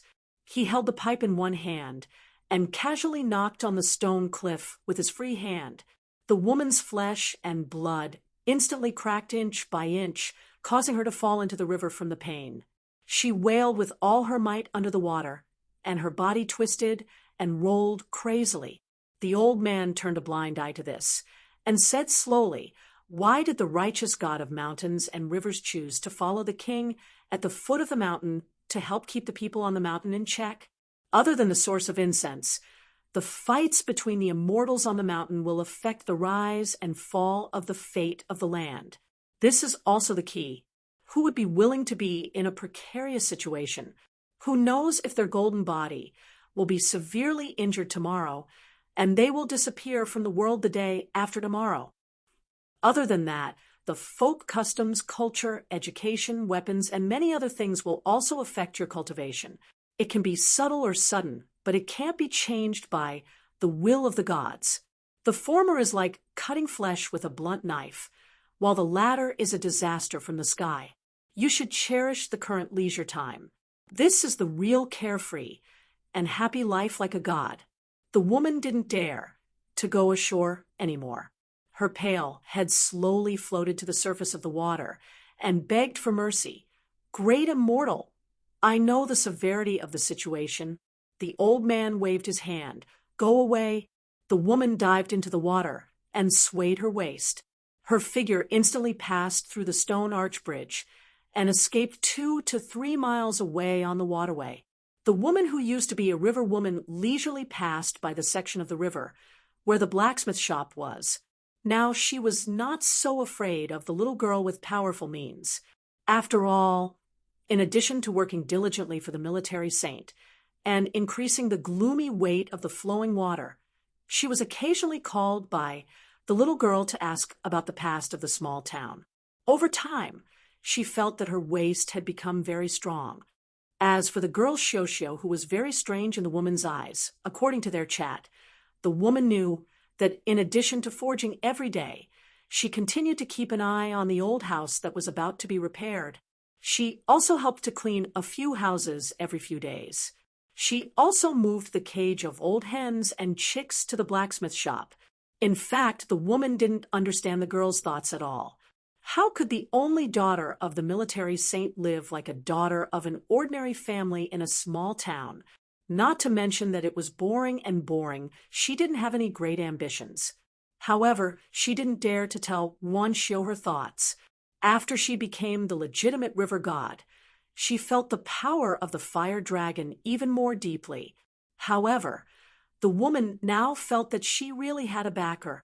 She thought that she and Shosho had turned from enemies to friends. She could even be considered half of the military saint's helper. Moreover, she could be considered as Old Yang's unofficial disciple. These things made the woman very proud. In fact, she also remembered the beating, but she was a little forgetful. She often forgot the pain after the scar healed. However, she enjoyed it. The old man sitting alone on the back of the green ox sighed. A frog at the bottom of the well forgets his worries when he sees the full moon. After a long time, a young man with a cinnabar mark between his eyebrows slowly walked up the stone cliff. He squatted beside the old man and sighed. Old Yang smiled and asked, "Did you study a lot at school today?" The young man imperial tutor was hurt by this sentence. He was so angry that his whole body trembled. The old man didn't continue to sprinkle salt on his wound. After all, they were temporary allies. The clay statues of the Yuan family's Wenchang Pavilion and the Chao family's Martial Saint Temple have already been built, right? But the location hasn't been decided yet? Don't you want to help that student of yours? Are you really willing to see his career break in this Longquan County? The handsome young man with a cinnabar mark between his eyebrows said dejectedly, "If it was in the past, I would have a backup plan. Do you think I still need to do this now?" Old Yang nodded. "It's a little tragic," the young man said angrily. "Hey, Old Yang, it's fine if you didn't help me at that time, but you still have the nerve to mock me?" Old Yang was unmoved. "At most, I'm being sarcastic. It's not called mocking." The old man thought for a while and said, "I'm willing to put down my old face and plead for you. Is it useful? The young man stammered, I have to speak up for justice and say something. The young man leaned back and lay on the uneven green cliff, looking at the deep night sky. He muttered to himself, did you and Song Jianqiang have a private alliance like me? Old man Yang smiled and said, yes, and he didn't try to hide it. Otherwise, Li Er wouldn't have made such a big fuss with Song Changjing. Instead of letting your emperor worry, it's better to put it on the table and let him see it himself. That way, he'll know what's going on. However, I reckon that with Song Jianqiang's unruly personality, when he arrives in the capital, he will definitely tell us everything. The young man said angrily, my luck is just not as good as Song Jianqiang's. I shouldn't have come to this broken place. What kind of paradise is this? This damn place is my Chui Dong's land of calamity. The old man smiled. For the other half of the imperial tutor, Chui Dong, that might not be the case. The young man sat up and said angrily, Old Yang, if you talk like that again, I'll fight you to the death. Old Yang turned to look at the young man who had suffered one disaster after another. He stopped adding fuel to the fire. Have you realized that after you were cut off, you've changed a lot? The young man frowned and wondered, have I? The old man nodded and said seriously, yes, your temperament has gradually changed, and your soul has gradually stabilized. Although your cultivation is negligible compared to the previous imperial tutor, Chui Dong, you finally look a little like the young Chui Dong. The young man's face was ashen, and his eyes were burning. The old man looked into the distance and joked, it seems that studying is still useful. Chui Dong, who was originally living in this precious body, was now like an immigrant who had migrated to a distant place and took root in the local area. Chui Dong was divided into two. Imperial tutor Chui Dong had lost a part of his soul. The body that the young Chui Dong's soul resided in was both a place to stand and a cage. The young man did not want to be entangled in this matter. He was afraid that he would drown himself if he could not help it. He quickly changed the topic. His Majesty did not agree to merge Dragonbeard Creek and Tiefu River into one river, and then divide it all to Hipu. Instead, he divided them into two and promoted them separately. At the same time, Song Yuzhang, who had died of illness here, was promoted to the mountain god of Luopa Mountain without any warning. Furthermore, he ordered people to secretly create a golden head and send it to Longquan County. In this way, he gave imperial younger brother Song Jianqiang and that person who slept beside him 50 times each. Old Yang looked at the rolling mountain range and peaks in the west and asked, you Chui Dong, imperial tutor, also need to figure out the emperor's heart like this? The young man was stunned and sighed deeply. Firstly, he has been in a cage for a long time. The horse is thin and the hair is long, and the man is poor and the ambition is short. Secondly, that His Majesty the Emperor is ambitious and likes to scheme openly. He is upright and really cannot be underestimated. If it was another dynasty, Song Jianqiang would have already usurped the throne. As for that woman, she might have already tasted the taste of an empress. Although the Eastern Treasure Bottle continent is small, there is one thing that other continents do not have, and that is that in the official history, there has never been an empress who ruled over the world. Who knows how many women are restless, wanting to take the lead, and use this chance to be immortalized in history. Even if they have to go down in infamy for 10,000 years, they would still be willing. I just don't know if Dali can get through this hurdle. Even if he does, who knows how many years he will be pushed back. However, in the world, only I know what Alliance wants to do and can guess what he will do. As he finished speaking, the young man suddenly became spirited. Old Yang asked, the capital's Chui Dong also does not know? The young man sighed and said with a complicated expression, about that, I don't think I know. The young man used all his strength to rub his cheeks. That Dragon Tail County's Chin family suddenly opened a school here, and taught all the children in Longquan County for free. They hired 3 teachers with a large sum of money, and all of them are great scholars and literary heroes whose names shook the county. They are all guests who have close relations with the Chin family. Is there any incitement from the Ng Chin family? Is it their scholarly faction that is plotting something in the Aquarius continent? Old Yang chuckled. I know about this karma, but I will not tell you. Anyways, you are about to roll out of here. For me to talk to you for so long, it is already very benevolent of me. Ooh. The young man Chui Dong was not angry this time. It's good that you left. After the young man stood up, his face instantly changed. He was so angry that he stomped his feet and scolded, Good my ass. Bringing along 2 troublesome burdens is fine. I can bear with it. But to want me to be that brat's disciple, what is going on? Old man, what are you thinking? Is it because without your cultivation, without your status, you have lost all your knowledge? If you dare to stand in front of me now, I guarantee that I will scold you until your head bleeds. Old man, you are shameless. You are a scoundrel. Do you know that? As a person, you have to have some conscience and reason. Old Yang gave a thumbs up and clicked his tongue. Young man is chivalrous and courageous. The young man suddenly stopped scolding and asked in a low voice, I didn't mention any names. The old man used to be extremely powerful, but that was so many years ago. Now, there's only a little left. You can't possibly still hear my words, right? Old Yang stood up and put away his pipe. He patted his butt and prepared to leave. That is hard to say. After all, you were his first disciple. You might be an exception. The young man Chui Dong laughed dryly and comforted himself. Impossible, impossible. At this time, the most common scholarly books appeared in front of the young man. No one flipped them, but they slowly opened to the first page. The young man with the cinnabar mark on his forehead was dumbstruck, as if he was grieving for his parents.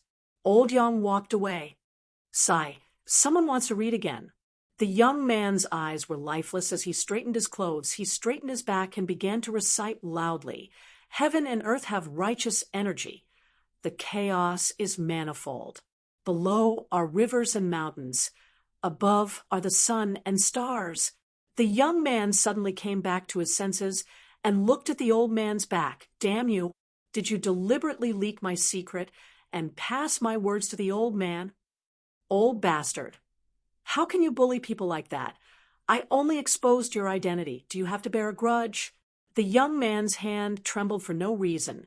He was in so much pain that he shuddered, as if there was a strict teacher standing at the side, beating a naughty student with a ruler.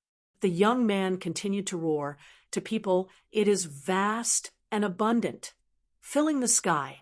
The royal road should be clear to barbarians. Hana spits out the court. Ooh. At the entrance of the Pillow Inn in Red Candle Town, the courier who had spoken ill of a poor old man probably felt that he couldn't fight with an old man.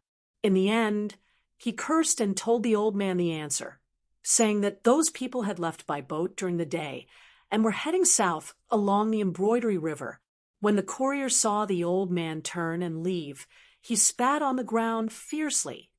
Only later remembering that it was at the entrance of his relay station, he resentfully wiped it off with the tip of his foot. Since those children came to the Pillow relay station, strange things had happened one after another. And in the end, they even caused the kind post house official to lose his official position. They were really a bunch of jinxes. The old man walked on the street with a bag on his back. After thinking carefully, he decided to give up on the spot. The road was long enough to know people's hearts. The old man quietly reached out, grabbed a jasper hairpin, and put it back into his sleeve. Those children went south to the Great Sway Kingdom, and the old scholar went west. The road was facing the sky, and they went on different sides. Whether they would reach the same destination by different routes, he did not know. But the road under his feet had to be taken step by step. On a large ship, Chin Pingon and the other 3 could only stand at the bow because of an eyesore of a white donkey. They could not sit comfortably in the cabin. Fortunately, the 4 of them were already used to the hard life of living in the open. Li Huai was a little angry at the ship owner for looking down on them, but he soon smiled and asked Lin Shui to help lead the donkey. He climbed on the donkey's back, sat on the boat, and rode the donkey, which made Li Huai smile from ear to ear. The passengers on the nearby large ships looked at the young men and children as if they were idiots. Lin Shui held the reins, and the river breeze came slowly, gently blowing the young man's hair. The young man touched his chest, where the yellow paper talisman and cloud gem book were. Chun Pingon squatted at the side, skillfully chopping the green bamboo with a hatchet. He had promised to make 2 small boxes for Lin Shui and Li Huai. The little girl in the red cotton-padded jacket, who was squatting and unwilling to take off the emerald green box, suddenly said in surprise, "Young martial uncle, your hairpin is gone. It was still there before we got on the boat." Chun Pingon was stunned and touched the bun on his head, a little confused. But during this period, the young man was used to all kinds of accidents. Although he was disappointed, he still smiled and said, "It's okay. I remember the 8 words. I will make one for myself and engrave the same words on it." Li Baoping nodded. Walking on the street of Red Candle Town, the old scholar smiled and whispered, "Good." 1:19. The embroidery river was very delicate with green waves.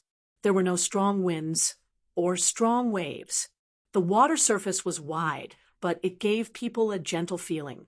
The boat that Chun Pingon and the other 3 took to the south had 2 decks. Most of them were Confucian scholars in green robes and merchants. Li Baoping was not afraid of strangers. She liked to carry a small book box and join the crowd.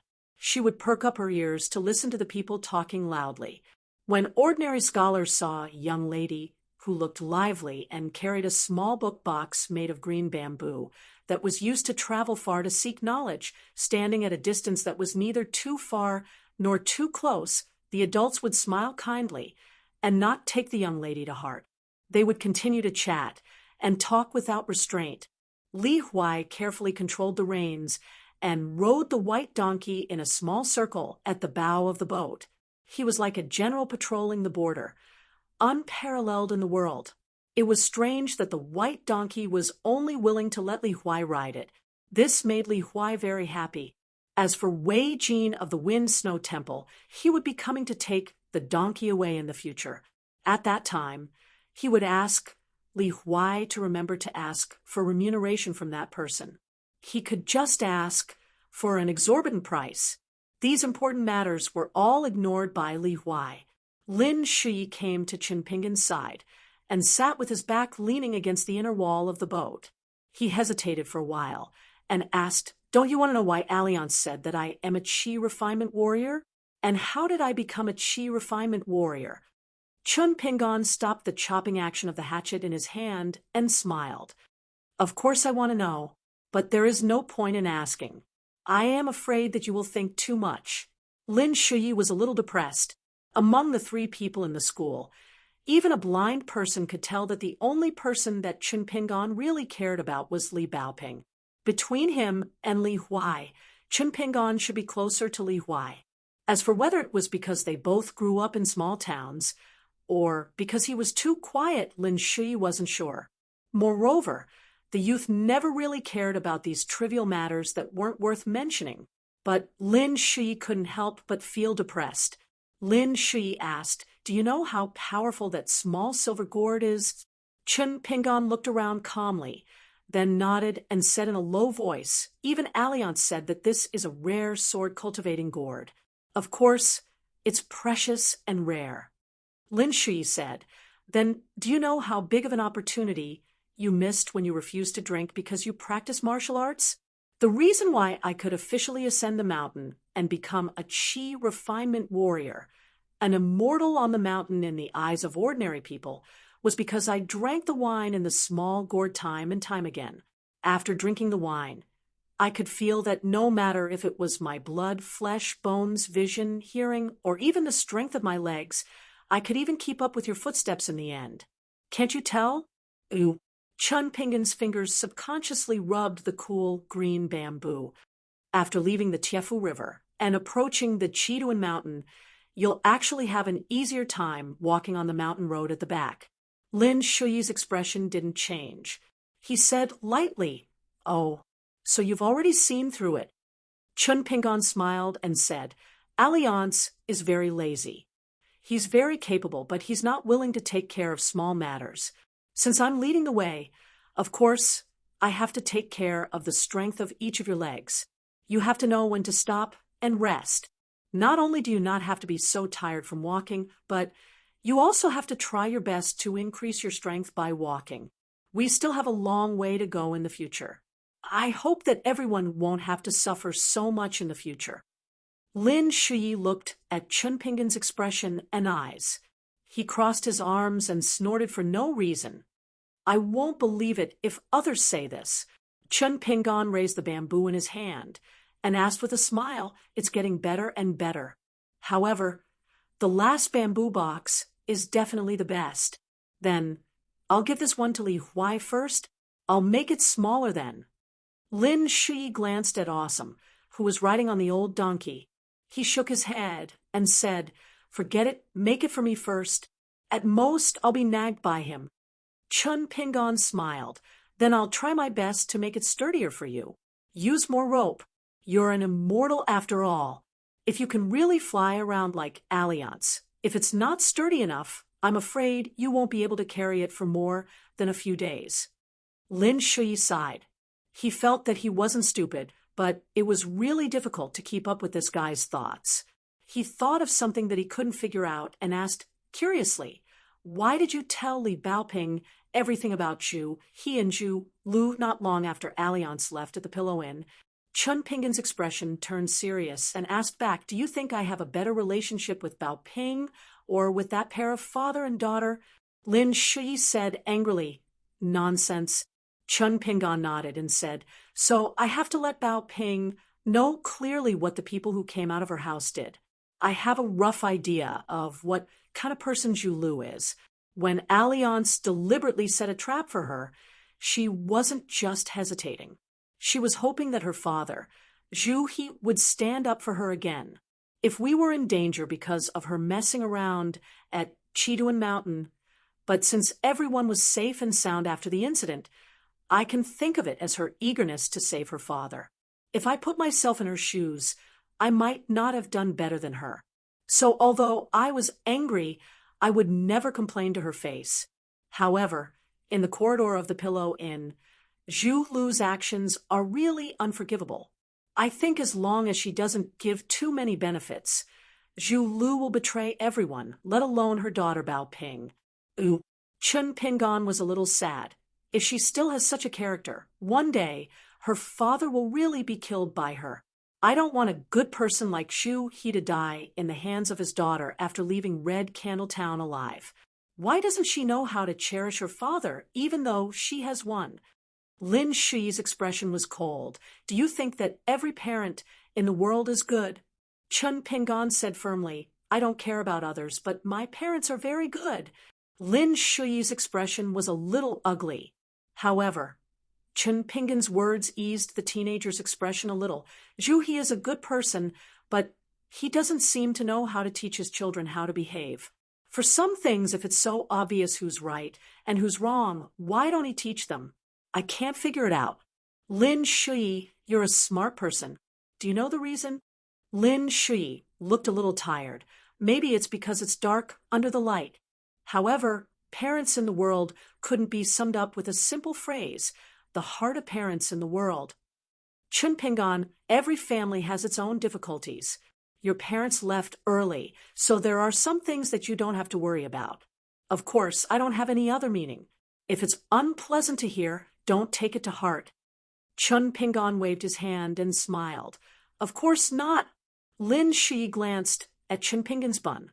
"The hairpin is gone just like that. Aren't you going to look for it?" Chun Pingan lowered his head and continued to forge the small box, shaking his head. "I can't find it. Do you think that a greedy person like me will lose such a valuable thing?" Lin Shuyi's expression suddenly became strange. Could it be that Alliance said that I should change my name with yours? Chun Pingon asked curiously, is there a reason behind this? Lin Shui had already changed the topic. He leaned forward slightly and gestured to Chin Pingon, who was an expert. Can you make a little curve here? Otherwise, it's too square and rigid. It's better to have a degree of roundness. It'll be more comfortable to look at from afar. Chun Pingon nodded and said, I'll try my best. If the result is not good, I won't care anymore. Lin Shui knew that this guy was a man of his word. If he said he wouldn't care, then he really wouldn't care. Therefore, Lin Shui, who actually had great expectations for the small box, suddenly became anxious and quickened his tone. How can that be? These bamboos from Chiduan Mountain are very particular. Every piece that is used is one less piece.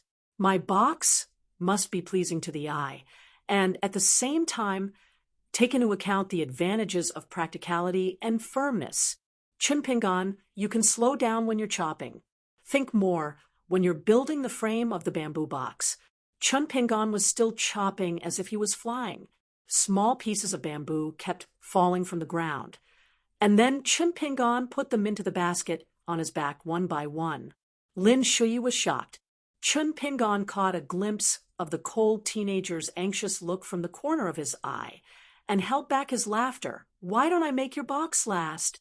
The teenager said angrily, My name is Lin Shui. Am I the kind of person who likes to go back on his words? Chun Pingon suddenly understood why Alliance liked to play tricks so much. It felt good. Li Huai led the donkey to the two of them and asked casually, Chun Pingon, do you think Alliance will be back tomorrow? Chun Pingon looked up and said, Have you forgotten? Li Huai hurriedly covered his mouth. After he let go, he looked around with shifty eyes. He then let go of the reins and squatted in front of Chun Pingon. He lowered his voice and said, Then the day after tomorrow, or the day after tomorrow. Anyway, at the latest, we'll get off the boat. If Alliance doesn't come back by then I won't recognize him as a friend in the future. Chun Pingon, tell me, am I being very kind? Right? When Alliance kneels on the ground and begs me, yes, you can put in a good word for him. When the time comes, I'll reluctantly agree and continue to be friends with Alliance.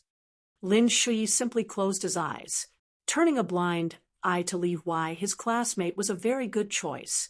Lin Shui had never seen such a person who deserved a beating. He really wondered if he would gloat when Li Huai got into trouble one day.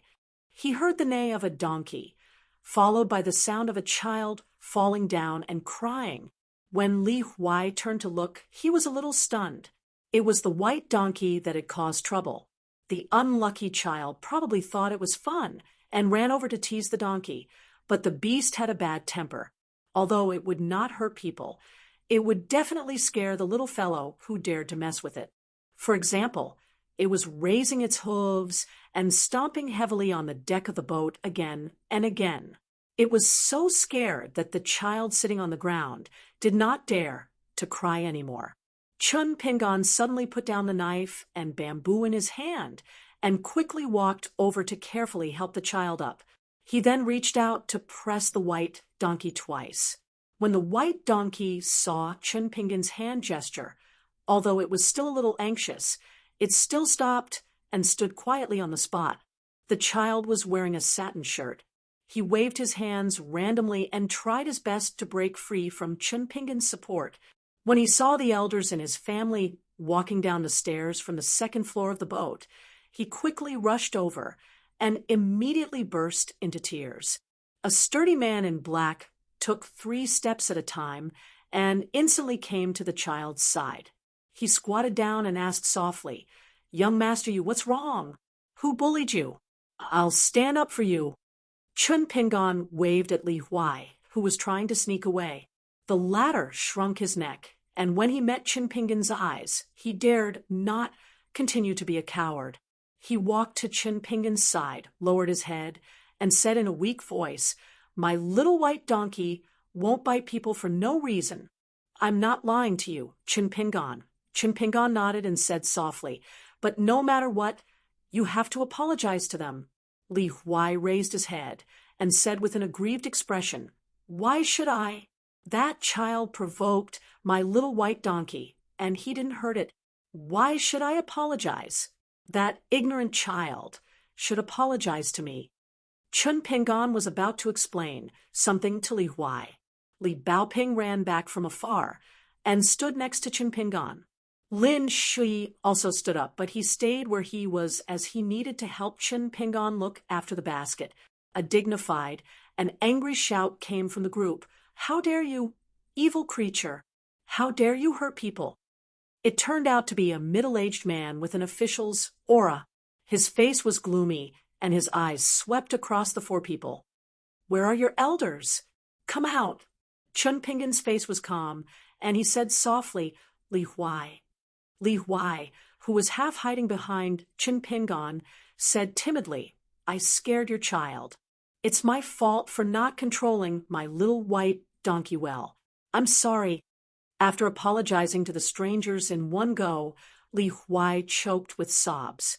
Alliance had once teased this little brat that he only knew how to be a tyrant at home, a master at home, and a grandson outside. He didn't wrong Li Huai. Chun Pingan gently rubbed Li Huai's head, and then looked at the middle-aged man. Is there anything we can do? The middle-aged man sneered. What a big brat. What a big tone. Let your parents and elders come out and talk. A graceful woman with a distressed expression picked up the child and listened to the child's complaints. Her eyes became sharper, especially when she heard her child say that the donkey was bumping around and wanted to bite him whenever it saw him. It was very fierce, and if she hadn't run fast enough, one of her arms would have been bitten off by that beast.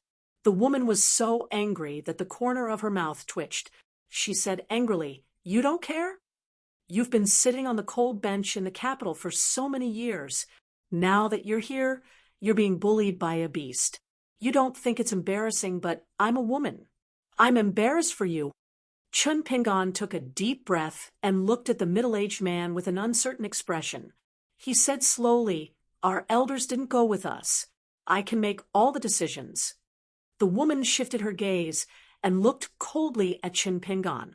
She sneered, If you can't control a four-legged beast, how good can a two-legged one be? A bunch of bastards without parents. Li Baoping was so angry that her lips were trembling. Her face was red as she said, My little white donkey is very obedient. If it did something wrong, we'll admit it. If it didn't do anything wrong, you're not allowed to slander it. If you have the ability, you can ask that child again. Ask clearly the cause of the incident, and then spout nonsense. Lin Shui's expression was malicious. He raised his arm and reached into his chest. Among the stack of yellow paper talismans, there was a great disparity between the ranks.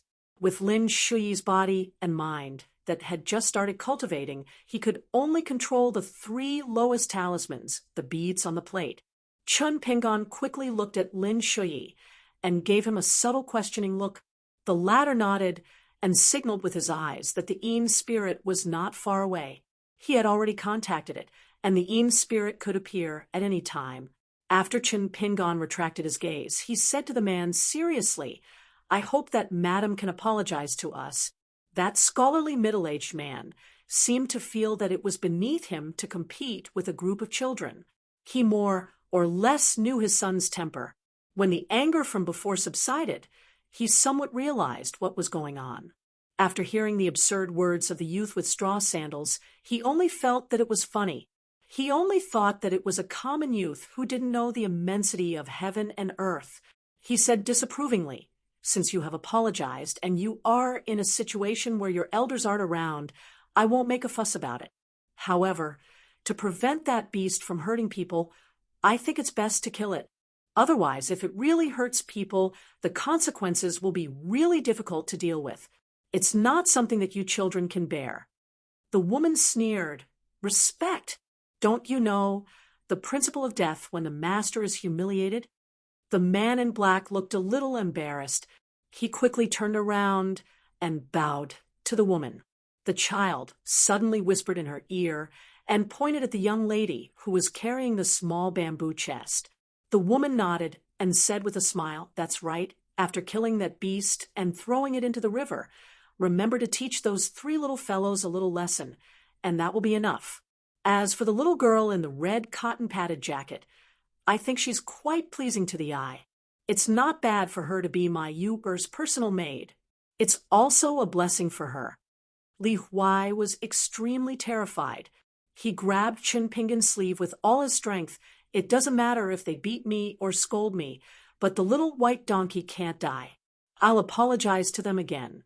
I can compensate them with the book. Didn't you tell me that the book was very valuable and not to lose it?" Chen Pingan reached out and pressed the child's head heavily, not letting Li Huai continue. "Apologize, my ass. You're not wrong now." Li Huai was stunned on the spot.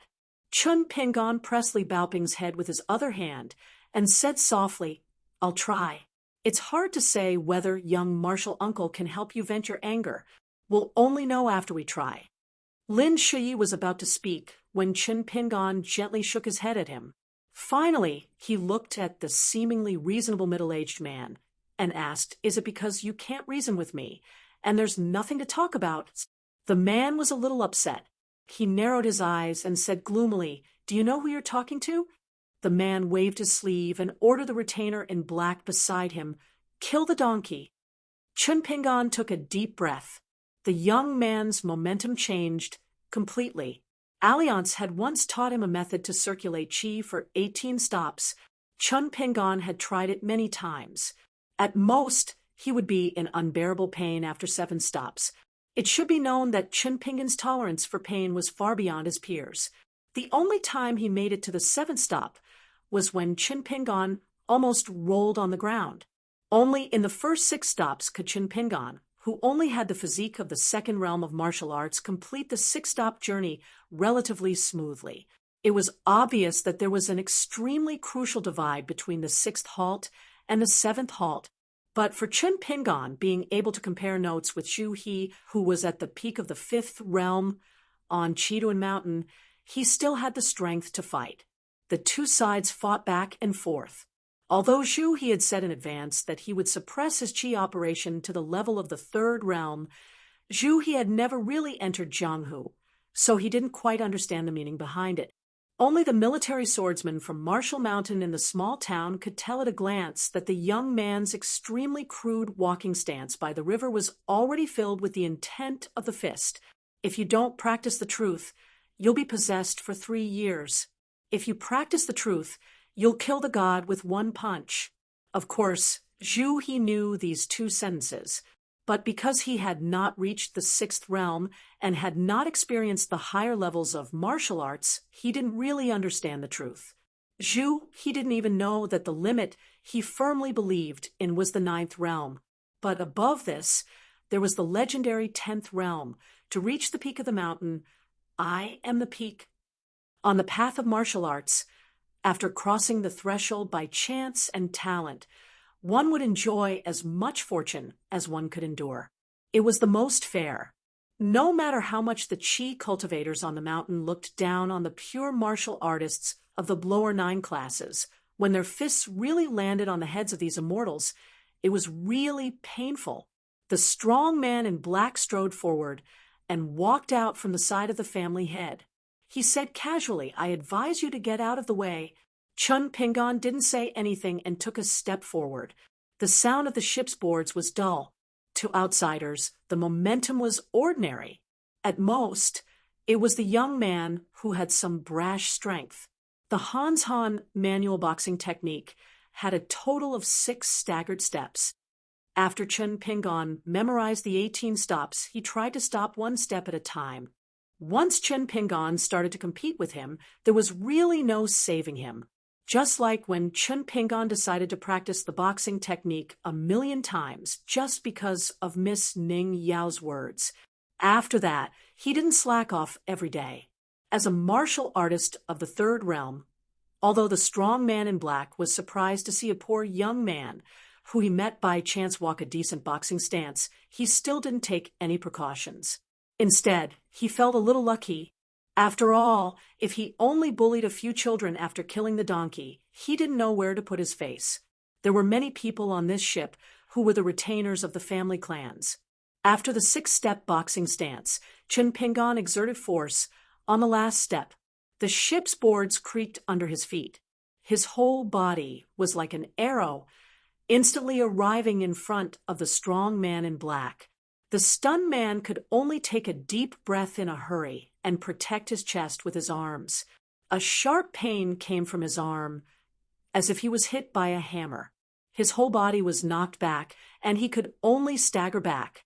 Just when he managed to stop himself from falling back, and was about to let his almost paralyzed hands relax a little, a black shadow leaped up high like gangrene, and hit the man's chest with his knee, which was slightly open in the middle. This time, the man was seriously injured, and he flew out with a bang. When the blood rushed to the man's throat, his mind was completely clear. His mind was even clearer than before, when he had been careless. He was a true third realm martial artist. Thinking of the young man's unexpected, ruthless attack, he was most likely an arrow at the end of its flight. As long as he used this momentum to fall in the distance, he should be able to quickly get up and face the enemy. But the young man in the straw sandals was like a cool breeze. His speed did not decrease, but instead increased. He had already arrived at the side of the man who had not fallen to the ground and punched down on the latter's head. Bang! The body of the strong man in black was hit straight to the ground. Because the momentum of the fall was too great, he even rebounded slightly on the ship's boards. After vomiting a large mouthful of blood, the third realm martial artist, who had not made a single move or punch, completely fainted. Fortunately, when he saw that the man had fainted, the young man's straw sandal that was about to step on his face suddenly stopped and retracted. Everything happened in the blink of an eye. The middle-aged man did not have time to turn around. He could only maintain the posture of turning his head. His expression was that of a scholar who had fallen into a cesspool. The woman's face was white as snow. The child in her arms had his mouth wide open. The group of servants and maids had not recovered from their shock. Chun Pingon glanced at the man in black at his feet. After confirming that there was no possibility of a sneak attack, he looked at the man in the scholarly robe. Finally, his gaze rested on the woman. He slowly opened his mouth and said, "Does reason make sense now?" The frightened woman suddenly screamed at the middle-aged man. "Ma Jingfu is a good-looking but useless good-for-nothing. You are a dignified Dali official. Do you want to be a good-for-nothing as well? Hurry up and reveal your official identity." The man turned around and pointed at the young man in the straw sandals. He shouted, "How dare you? I am the Wanping County Magistrate at the end of this embroidery river. I am currently on my way to take up my post." Chun Pingon did not even look at the angry man. He stared fixedly at the woman. The woman said that he was born without a mother. She also said that she wanted to kidnap Li Baoping to be her family's maid. Chun Pingon remembered it very clearly. Chun Pingon wasn't someone who didn't hold grudges. When others hurt him unintentionally, Chun Pingon would endure it and let it go. However, when it came to enmity that had to be avenged, as long as he didn't get his revenge, he would remember it for 96 years of his life. Alliance had once asked him with a smile, "You ate the remaining 4 years." The young man replied in a methodical manner, "Before I was 4 years old, I had parents. I was not sensible, so I did not count." Chun Pingon rushed forward again like a breeze. He kicked the woman and the child in her arms, causing them to stagger and fall. However, compared to the black-robed man, the shock was more than the pain. Chun Pingon coldly glanced at the child, who was living in luxury. The middle-aged man cursed, "How dare you? You don't even let a woman and a child go? You bandit! You are crazy!" Chun Pingon walked towards the man and said, "As long as you are a person, you must be reasonable when you reach the age of sensibility. I don't care whether you are old or young, male or female." The man stepped back step by step. He pointed at the young man and threatened in a trembling voice, "I will punish you with a felony and let you live in prison for the rest of your life." At this moment, someone on the second floor said in a low voice, "Young man, this is a bit too much. It's enough that you have taught the retainer a lesson. You should stop now. If you continue to be unforgiving and dare to violate the law with your little ability, although I am not an official, it is not difficult for me to stop you and help the county magistrate arrest you." Chun Pingon heard the voice and turned his head. An old man in a cyan robe was standing on the bow of the ship on the second floor. Beside him stood a man in a white robe with a sword. The man was resting with his eyes closed.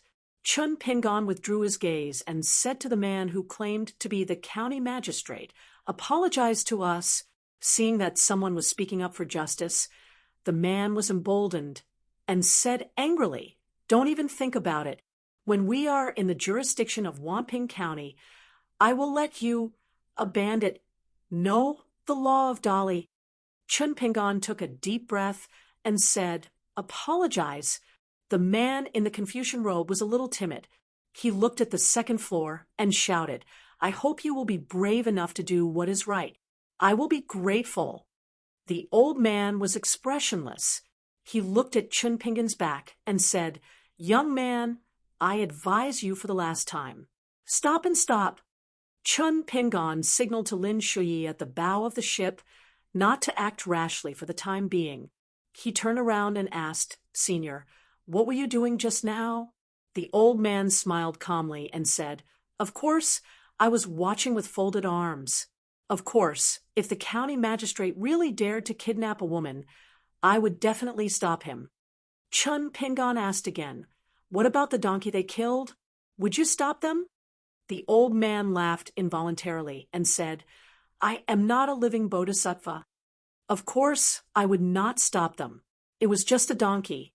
Chun Pingon continued to ask, "Then who is the unreasonable one?" The old man was stunned and hesitated for the first time. He said, "The reasonable one is probably on your side. But little guy, it doesn't mean you can do whatever you want." Chun Pingon finally said, "Asking them to apologize means I can do whatever I want. Senior, our reasons are still not the same." The old man laughed heartily and said, "Then this old man really wants to see whether or not your reasoning can surpass this old man's reasoning." Chun Pingon nodded with his arm hanging down. He shook his wrist quietly and pointed at the man in the white robe who had opened his eyes. "Rely on him, right?" Lin Shou understood and moved his lips slightly. The old man was already full of anger, but he still smiled, as usual, and nodded. "What? You don't agree?" The old man smiled and turned to look at the retainer swordsman beside him. "By Jing, that little guy seems to think that his fist is more reasonable than your Lingshu sword."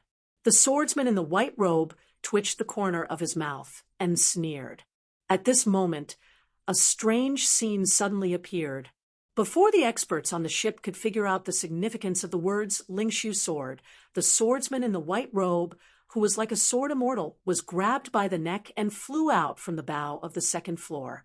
He drew a beautiful arc and finally crashed into the Xiuhua River, splashing a huge splash. After a long time, he did not emerge from the water. No one knew whether he was dead or alive. The man in the Confucian robe was scared out of his wits. He looked at the boy who had already climbed the stairs and hurriedly said, "Sorry, I was wrong. I was wrong." Chun Pingon came to the old man's side. There was only an old man on the bow of the second floor with a twitching face. After seeing the boy's figure, the old man swallowed his saliva. Chun Pingon asked softly, "Sir, you've lived for so long. Logically speaking, you should know much more than me. Has all your logic gone to the dogs?" The old man was about to speak when a big white fish jumped out of the Xiuhua River. It turned out that the swordsman in the white robe was thrown back to the second floor of the ship. The old man bent down and wanted to say something but stopped. The boy had gone downstairs and left. The man in the Confucian robe asked everyone in the family to stand obediently. When the boy in straw sandals passed by, Everyone apologized. Chun Pingon said to the man, "That's enough, but I know that you can't wait to kill us all in your heart."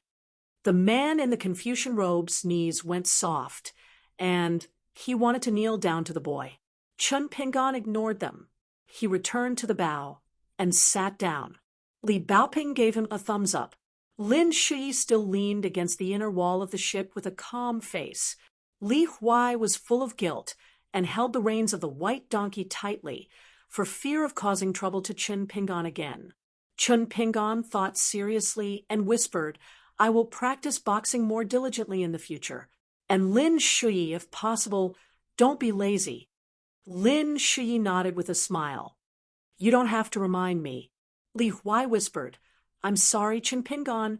Chun Pingon raised his head and said with a smile, "You've already said what you should have said. If you're sorry because of the trouble you've caused, there's no need to apologize to me. As long as you're not wrong, don't apologize. It's the same with everyone. On our way to the great Sui kingdom in the future, just like today, we won't cause any trouble. But if trouble comes to us, don't be afraid of trouble. Can you do it, Li Huai?" Li Huai's eyes were filled with tears. He straightened his chest and said, "I can do it." Li Huai quickly smiled through his tears. "Chun Pingon, you're really good at fighting. Why don't I call you martial uncle in the future?" Chun Pingon glanced at him. Li Huai immediately changed his words. "We'll talk about it in the future." Chun Pingon suddenly added, "If, and I'm saying if, you really meet an opponent that you can't beat even if you fight with your life on the line, then quickly admit your mistakes and admit defeat. It's not embarrassing. Staying alive is more important than anything else." Li Baoping crossed his arms and leaned against the small bookcase. He said angrily, "Martial uncle, this can't be done." Lin Shui said, "I think it can be done." Li Huai chuckled. "I'll listen to my future martial uncle." At the bottom of the embroidery river, an Een spirit swam like a fish in the water and smiled. 120. After this incident, the snobbish owner of the big ship immediately ran over, saying that he had prepared a private room on the second floor for the distinguished guests. It was okay even if they brought the donkey into the room. It was his small ship that should be honored. There were also some rich guests who came because of the reputation. They carried knives instead of swords. Obviously, they were here to curry favor. Chun Pingon was not good at dealing with these people. Lin Shui helped him to reject them. After all, he was a young man who grew up in the construction supervision office. His speech and behavior were flawless. Even if he rejected them, they still left happily. The swordsman who was called White Whale by the old man was a slightly famous loose cultivator in the south of Dali. His sword was a real magic item called Lingshu. It was a divine weapon of the Taoist talisman branch.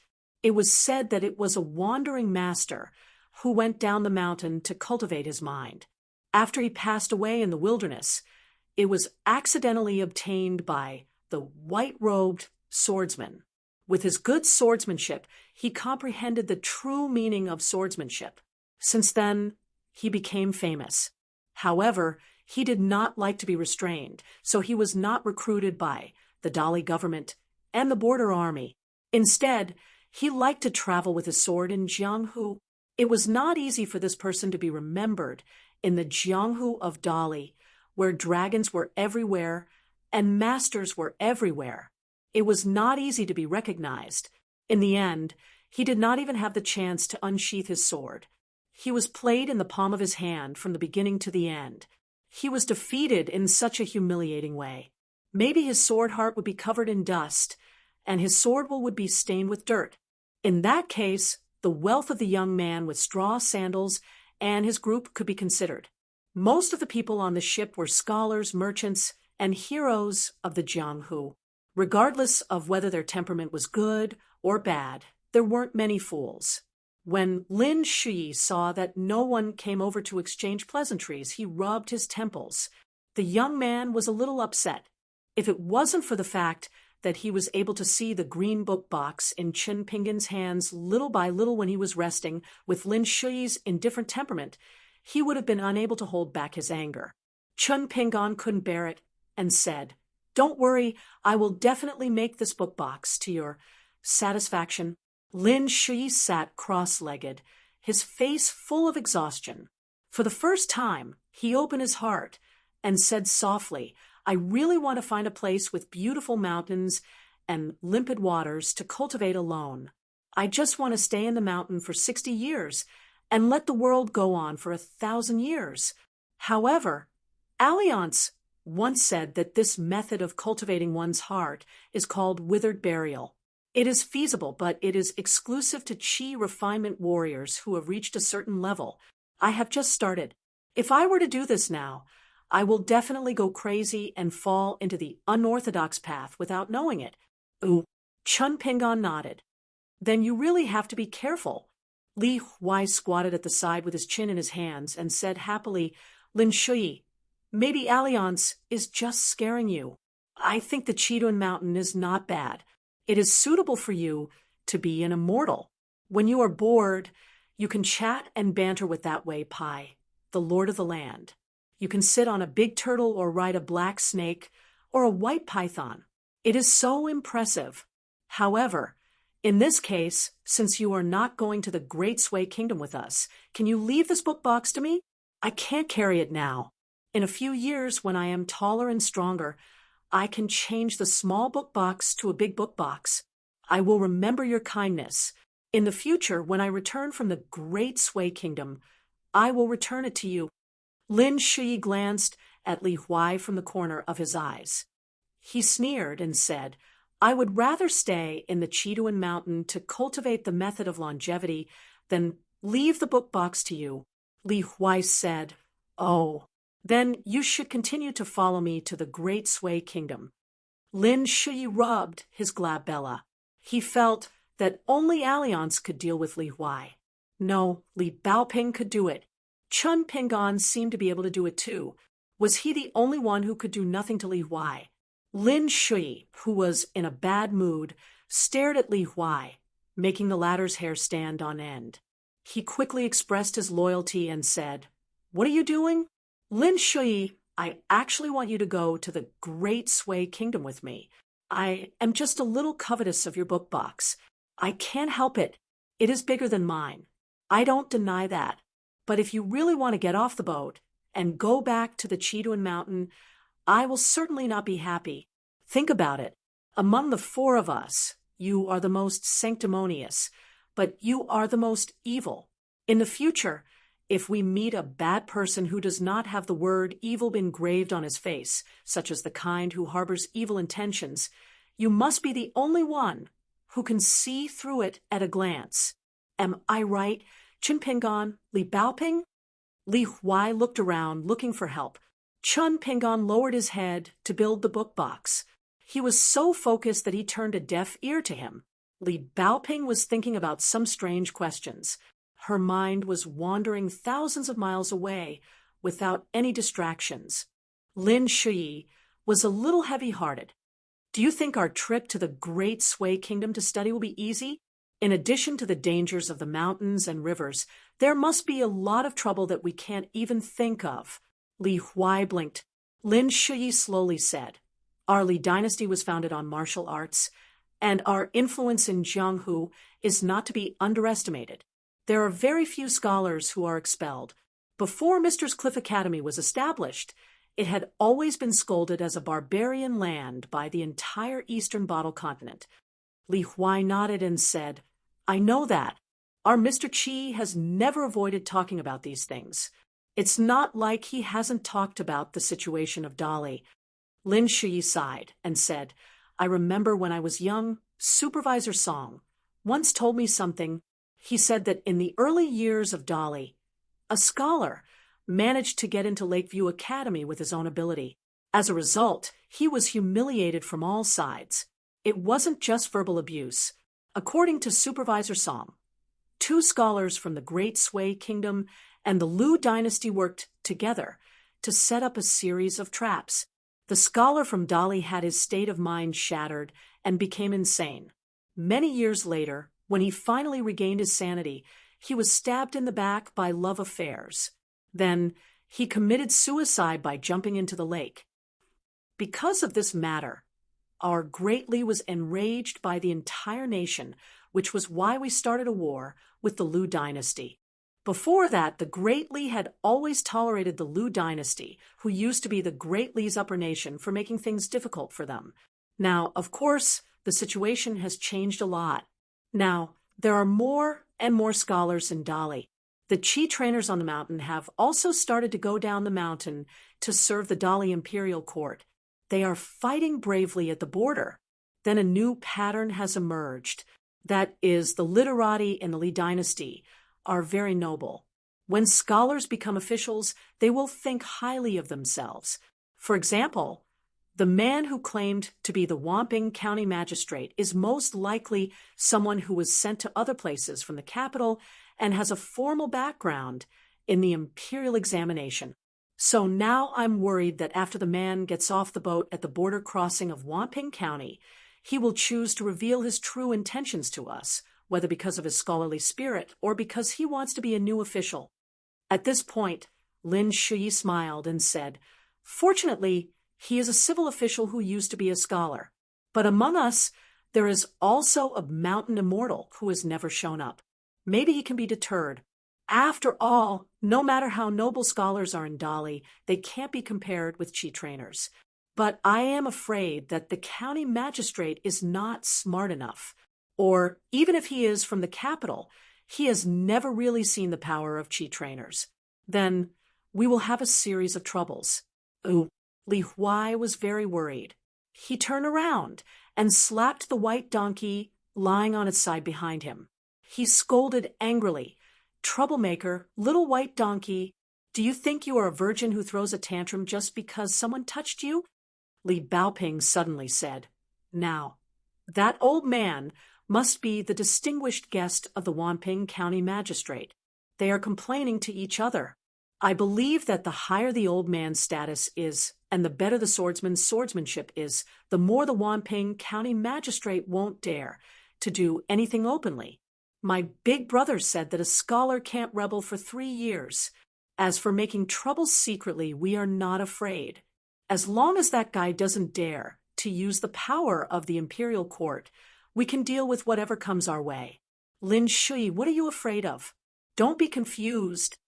Lin Shui thought carefully and nodded, saying, "That should be the case." After Li Baoping finished speaking, she asked with a serious face, "Junior uncle, right?" Chun Pingon said helplessly, "How would I know the tricks of these scholars and officials? Anyway, if you encounter any trouble, you can discuss it with Lin Shui." Last time, when the scholars' coachman entrusted the children, not only were they able to return to the town safely, but they also fooled the coachman who claimed to be a Dali spy. In fact, Lin Shui was the one who started it. Li Baoping set the general direction, and Lin Shui found out the details and filled in the gaps. It was flawless. His maturity far surpassed that of his peers. Chun Pingon suddenly stopped what he was doing. After thinking for a while, he put down the hatchet at his feet. When he was not calm, Chun Pingon would not do anything. He would rather let it go first. A peepap. 1:21. After that, Xiuhua River's 200-mile-long waterway was smooth and steady. When Chun Pingon and the others got off the boat, Li Huai and Lin Shui both carried their backpacks. With Li Baoping, they became more and more worthy of the name traveling. As a result, the straw sandals teenager looked more like a young servant of a rich family. If he hadn't seen it with his own eyes, he wouldn't have imagined that the straw sandals teenager was a martial artist who could make the secretary of a county magistrate of Dali powerless to fight back. When he got off the boat, he was carried down on a stretcher. Chun Pingon had carefully looked at the geomancy map before going down. He didn't plan to go through Wamping County. After going south, he would have to go through a mountain range, which would probably take more than half a month. Chun Pingon had asked the locals on the boat. There were mountain roads, but Compared to the Qingsha Road of Chiduan Mountain, it was much more difficult to walk. It couldn't be used by horse carriages, and most of them were carried by donkeys. If they didn't take the mountain roads, they would have to pass through a county city. Lin Shui said that he hadn't figured out the method of pure yang talisman, so he couldn't let the Yin spirit hide the innate Yin Qi. It probably couldn't enter the city openly. According to Alliance, the city god pavilion, Wenwu Temple, and a general's mansion in the county city would probably have innate rejection of the Yin spirit. If there was a master in charge, it would be easy to cause problems. The group asked for directions as they moved forward. During this time, Chen Pingan also asked the villagers and women tentatively if there were any strange legends in the mountains and whether there would be mountain ghosts. When the local people saw that the 4 children were young and were carrying bookcases, they thought that they were scholars from rich families who had gone out to play. They laughed and told Chen Pingan about the mountains and rivers there. They didn't even have a name, and they had never heard of any strange things like that before. In the end, most of them didn't forget to recommend the Jiangshan Temple at the Shihua River to the 4 of them. They said that it was very effective to pray to the gods there, and that there might really be a river deity there. Every year, the county magistrate would bring people to the riverside to offer sacrifices. Firecrackers filled the sky, and it was very lively. Before the 4 of them entered the mountain, it was noon. Li Huai stood at the foot of the mountain and bowed 3 times. When he looked up and saw that Chen Pingan did not move, he asked curiously, "Chen Pingan, last time at Chiduan Mountain, you also bowed and said that you were bowing to the mountain god. Why are you slacking off this time?"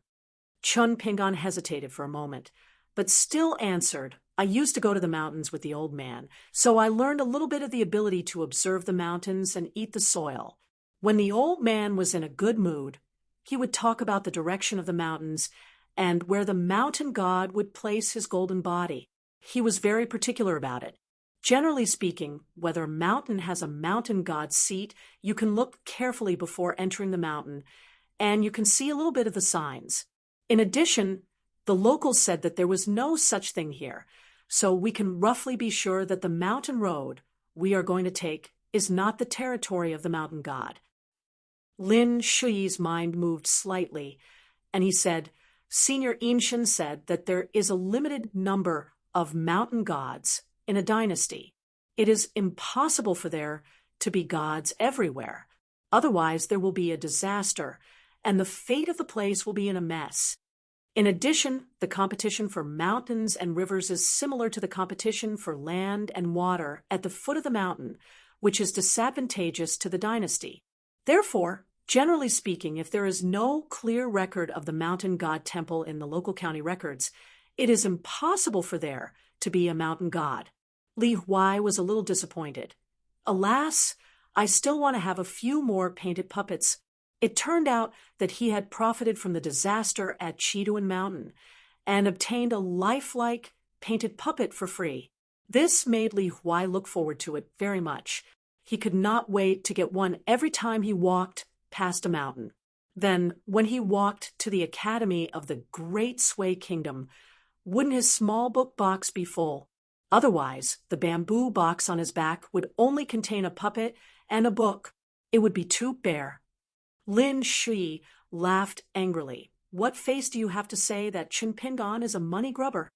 Li Huai looked innocent. "I didn't say that.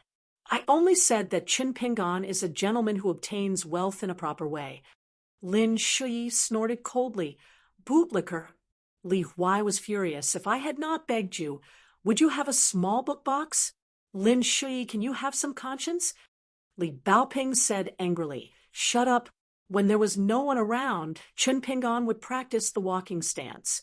Because he was carrying a big basket, he did not dare to make too much noise, so he restrained his strength and posture and tried to walk as slowly as possible.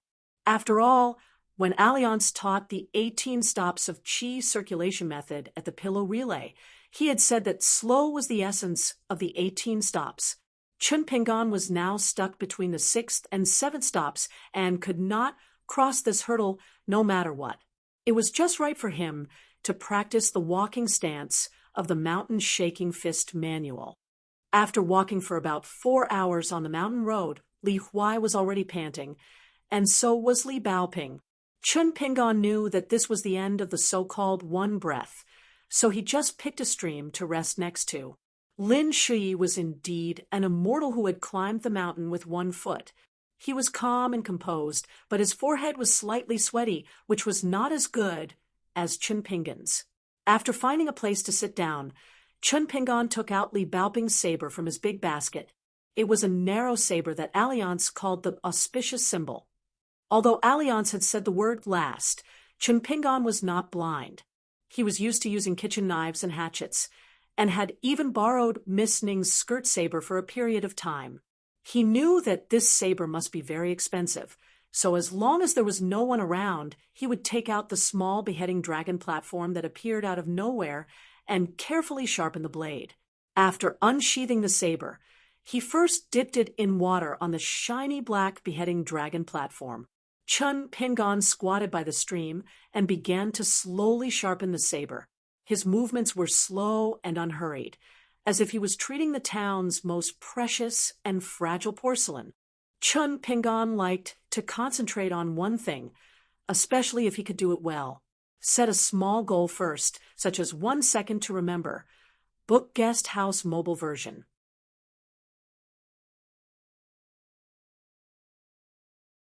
(122) Chun Pingon's group entered the mountain from the north to the south. At about the same time, another group of people entered the mountain from the south. It was an old Taoist with a peach-wood sword on his back and a string of silver bells on his waist. His Taoist robe was old, and he wore straw sandals. He didn't look like an immortal at all and looked very shabby. Behind him was a limping young man with a dull expression. Other than carrying a big bag on his back, he also carried a banner that read "Subdue demons, capture ghosts, eliminate evil, and defend the Tao" on his shoulder. It was probably because he had washed it too many times that the cloth had long turned white. The 8 words were also faint in ink. There was also a young girl with a round face who was 7 or 8 years old. She was small and thin. She reached out to support the old Taoist, who had his eyes closed for some reason. The old Taoist suddenly raised his head and looked at the continuous green and black mountains. He said in surprise, "This mountain is not far from the Jiangshan Temple of the Xiuhua River. There's actually such an obvious demonic aura that soars into the sky. There must be a secret behind this. Although there are boundaries between mountains and rivers, and they don't interfere with each other, this place is strange, very strange." After the young girl with a red face heard this, she asked worriedly, "Master, what should we do then? Last time when you failed to capture a demon on Mount Three Branches, the people who hired us were so angry that they didn't even give us money. Now we really don't have much money left. Why don't we take a detour?" The old Taoist snorted coldly. "Take a detour? If I didn't encounter it, it would be fine. That demon was lucky. Now that I've encountered it, how can I let it go? The banner says eliminate evil and defend the Tao. How can it be for outsiders to see?" The young girl sighed and reminded him, "Master, there are no outsiders here." The old Taoist smiled embarrassedly.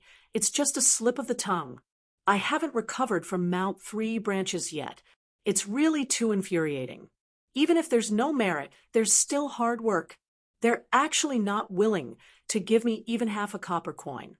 There's actually such a shameless and heartless fellow in this world. They deserve their ancestral tombs to be invaded by mountain ghosts and their descendants to meet with misfortune." The young girl reminded him again, "Master, didn't you always say that we cultivators must have a normal heart?" The old Taoist, who was still kind a moment ago, was furious. He stretched out 2 fingers and pinched the round-faced young girl's arm. He twisted it fiercely and said with a stern face, "Who gave you the courage to teach me a lesson? How dare you go on and on?" Ooh. The little girl was in so much pain that she burst into tears. She hurriedly begged for mercy. "It hurts, it hurts, it hurts. Master, I don't dare anymore. The old Taoist didn't turn around. He slapped the bell on his waist heavily, causing it to ring. He laughed sinisterly and said, "Little bastard, you still dare to have killing intent towards your master?" The crippled youth remained silent. Soon, blood began to seep out of his nose and ears. However, the dull youth remained silent and motionless. The little girl cried even more sorrowfully, "Master, please let senior brother go. He must have done it unintentionally. I promise, Master, that within the next 3 days, I will strive to give Master one more gene of spring water." The old Taoist smiled and rubbed the little girl's head forcefully. His strength was not light, and the little girl's slender body swayed from side to side. "It's not a fight, it's a must." The old Taoist finally retracted his withered hand and laughed. "Enter the mountain. A horse wouldn't grow fat without wild grass. Perhaps this was a windfall. Speaking of which, ever since I have you two little bastards by my side, even though I've been eating and drinking for free, I've been able to cultivate with peace of mind. Thinking of this, I feel that I should treat you two better in the future." Ha ha! The little girl supported the blind old Taoist and began to climb the mountain. The crippled youth silently wiped away the blood. He was used to it.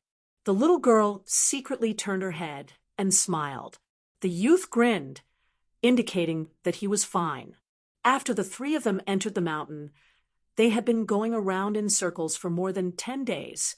They could not accurately find the source of the demonic aura. The old Taoist could always feel the subtle demonic aura permeating the surrounding mountains and trees. However, he still could not find the entrance. The old Taoist knew that the big demon's cultivation was definitely not weak. Otherwise, it would not have the ability to cast the camouflage formation that covered the sky. However, the old Taoist was still unwilling to give up. Every day, he let the crippled youth carry the banner to scout the way. He brought the round-faced little girl to rest near the mountain path. From time to time, he would take out a wooden compass, commonly known as the upside-down compass, which was commonly used by Taoist cultivators and yin-yang magicians. It was not unusual. However, the scarlet thin needles at the bottom of the heaven lake would occasionally flow with golden light, revealing the hidden mystery of the compass. The sky was gloomy and foggy. It could rain at any time. The old Taoist was squatting by the side of the road. He lowered his head and stared at the compass. He muttered, "Upside down, there are mountains of gold and silver in the 24 mountains. Upside down, there are dragons' pools and tigers' caves in the 24 mountains." The old Taoist put away the compass and turned his head to the distance of the mountain path. He chuckled softly and said, "The road to wealth is here. Heaven never bars one's way. It seems that when we arrive at Wamping County, we can have a few drinks." The round-faced little girl followed the old Taoist gaze and saw a group of people walking slowly. She tried her best to open her eyes wide. As those people were getting closer, she found that the leader was a youth with straw sandals and a big basket on his back. He was holding a chopper and occasionally chopping off the branches beside the narrow mountain path to prevent the branches from piercing his clothes. There were 3 people behind him. They were all young. There was a little sister in a red cotton padded jacket, a sneaky boy, and a young brother with a cold expression. The 3 people behind them were carrying extremely cute emerald green bookcases. Finally, there was a white donkey with a luggage bag following behind. The little girl lowered her voice and said, "Master, they don't look like rich people. Alas, why don't we just give up?" The blind Taoist raised his eyebrows and said, "Even a mosquito's leg is meat. You are half the head of the family. Don't you know how many copper coins you have left in your pocket? Look at your senior brother's gluttonous stomach. How much money has he eaten? If it weren't for my pity, do you think you can live in this world for a few days?"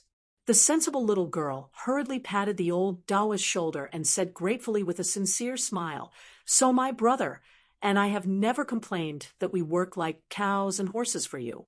But if you get angry in the future, can you teach me a lesson when my brother is not here? Then my brother won't be angry, and you won't have to punish him with the sex rules." The old Taoist slowly got up, and the little girl immediately stood aside with her hands behind her back. This group of people was Chun Pingan and the others who went south to Yafu Pass, at the border of Dali. In fact, Chun Pingan had already seen the smiling old Taoist and the reserved little girl. After Chun Pingan and the others approached, the old Taoist stroked his beard and smiled. He said in a slightly awkward Dali official language, "If I'm not wrong, you have encountered a bloody disaster on this trip. Don't think that you will have good fortune after surviving a great disaster. In my opinion, you will have a real disaster next. Only when you pass this hurdle can you have good fortune after." Oh, Chun Pingan's heart sank, but he didn't show it. Li Baoping looked at the little girl, whose face was slightly pale. The latter smiled shyly, and Li Baoping also smiled. The little girl in the red cotton-padded jacket and the younger girl immediately liked each other. Li Huai almost blurted out, "Old Taoist, aren't you blind? Why are you looking at this and that?" However, Li Huai engraved the disturbance on the embroidery river in his heart. He immediately covered his mouth and was determined not to cause trouble. The blind Taoist seemed to have noticed Li Huai's thoughts and laughed. "You don't know that there are 10 great supernatural powers in Taoism. Among them, there is a saying that open the heart's eye clear, heaven and earth, ghosts and ghosts retreat. I happen to have mastered this supernatural power. I don't dare to boast that I've mastered it, but I can be considered to have a small accomplishment. I don't look at people by their appearance." Lin Shi looked indifferent and said, "The Confucian saints have taught that strangers who meet by chance should not talk about strange things." The old Taoist was slightly surprised and soon sighed. "Forget it. Buddhism does not save people who are not destined to be saved. Taoism does not save people who are not destined to be saved. Go. I hope you'll be careful on the way. If there's really trouble, you can shout loudly. If I'm lucky enough to hear it, I'll definitely return to help. However, if the journey is far away, even if I want to, I'll be powerless." After saying these words, the blind Taoist turned sideways to let them pass. Chun Pingan smiled and said, "We'll be careful. Thank you for your reminder." The two sides brushed past each other. Li Baoping waved generously at the skinny little girl with a round face. The little girl timidly raised her small hand in front of her chest and gently shook it as a silent farewell. The old Taoist waited until Chun Pingan and the others disappeared on the mountain road and muttered, along the way, "If the Dali people were vulgar martial artists or ignorant people, my method has always worked. Why didn't it work today? Bad luck, bad luck. Everything is not going well. It seems that this demon subduing this time can't fail. The big demon in the mountains must have a strong family background." This time, the blind Taoist's eyelids trembled slightly, and he stopped talking. He patted the head of the little girl who was looking at the mountain road reluctantly and said amiably, "Joe, as long as this succeeds, my thunder cultivation will be guaranteed. I won't have to worry about money anymore. Then I'll treat you and your brother better in the future." The little girl raised her head and smiled. "As long as you don't hit the bell often in the future, it'll be fine." The blind Taoist did not comment. He suddenly raised his head and made a gesture with his fingers. Instead of being shocked, he looked happy. "The weather has changed. What a strong demon aura. It can actually cause the climate of the mountains and rivers to change. Good, good, good. We've finally lured the snake out of its hole. Little Joe, prepare to follow me to eliminate the demon and protect the Tao." The little girl nodded vigorously. Facing the demons and ghosts that frightened the people at the foot of the mountain, she was not afraid at all. The little girl took out a small silver knife that was less than an inch long. She rolled up her sleeves and prepared to use the knife on her arm. She asked, "Master, do you want the talisman spring now?" The old Taoist nodded and said, although I still have some to be careful. I'll give you some first. Let me prepare for emergencies so that I won't be caught off guard by the demon. If that happens, I'll harm you and your brother." The little girl took a deep breath and used the knife to cut a wound on her arm. Blood immediately gushed out. She quickly raised her arm and said, "Master, it's done." The blind Taoist skillfully stretched out a finger of his right hand and opened his left palm. He quickly used his finger to draw a talisman on his palm. Then his fingers and palm interchanged, and a talisman was also drawn on his right palm. The little girl, whose face was getting paler, still asked seriously, "Master, is it enough?" The old Taoist laughed and said, "It's enough for now. Master, let's let the big demon that occupies this mountain taste the feeling of being struck by lightning." About a mile away from the master and disciple, Chun Pingan suddenly stopped and raised his hatchet to signal the three people behind him to pay attention. In the distance, they saw a young man holding a strange banner. His body was as strong as a wild mountain monkey. He jumped out from the depths of the dense forest with his back facing Chun Pingan and the others. The young man landed on the mountain road and shook the banner several times. Then he wanted to follow the mountain road that was good for running and meet up with the old Taoist. However, when the young man turned around, he saw Chun Pingan and the others on the mountain road. The sweaty young man was a little anxious. After thinking for a while, he gritted his teeth and changed his mind. He continued to escape down the mountain and chose to take a detour. At the same time, the young man did not forget to make a gesture to Chun Pingan and the others to leave quickly. Li Huai was stunned. "What's going on?" Lin Shi frowned and said, "There should be evil spirits chasing after the young man. I can feel a foul aura." Sure enough, a blurry figure wrapped in billowing black smoke saw Chun Pingan and the others. It paused for a moment and emitted a thick and eerie aura. However, in the end, it still chased after the crippled young man holding the banner and left quickly. Chun Pingan said to Lin Shi, "Ask Senior Inshin what he said." After a moment, Lin Shi replied, "Senior Inshin told us to continue forward and not stay. He will take a look at the appropriate time. However, he also said that he is only escorting us to the border of Dali. He reminded us that the purpose of this trip is to travel and study, not to be good people who want to kill demons. He does not want us to take the initiative to cause trouble." Chun Pingan nodded. "Tell Senior Inshin to act according to the circumstances. If he can help, he will. If he can't, he won't force it. Also, Lin Shui, you also prepare the 3 talisman. Then you will lead the way, and I will be at the back of the group. Bao Ping, Li Huai, remember, if you really encounter the legendary ghosts and spirits, don't be afraid and don't panic. Don't learn. Forget it. Let's hurry."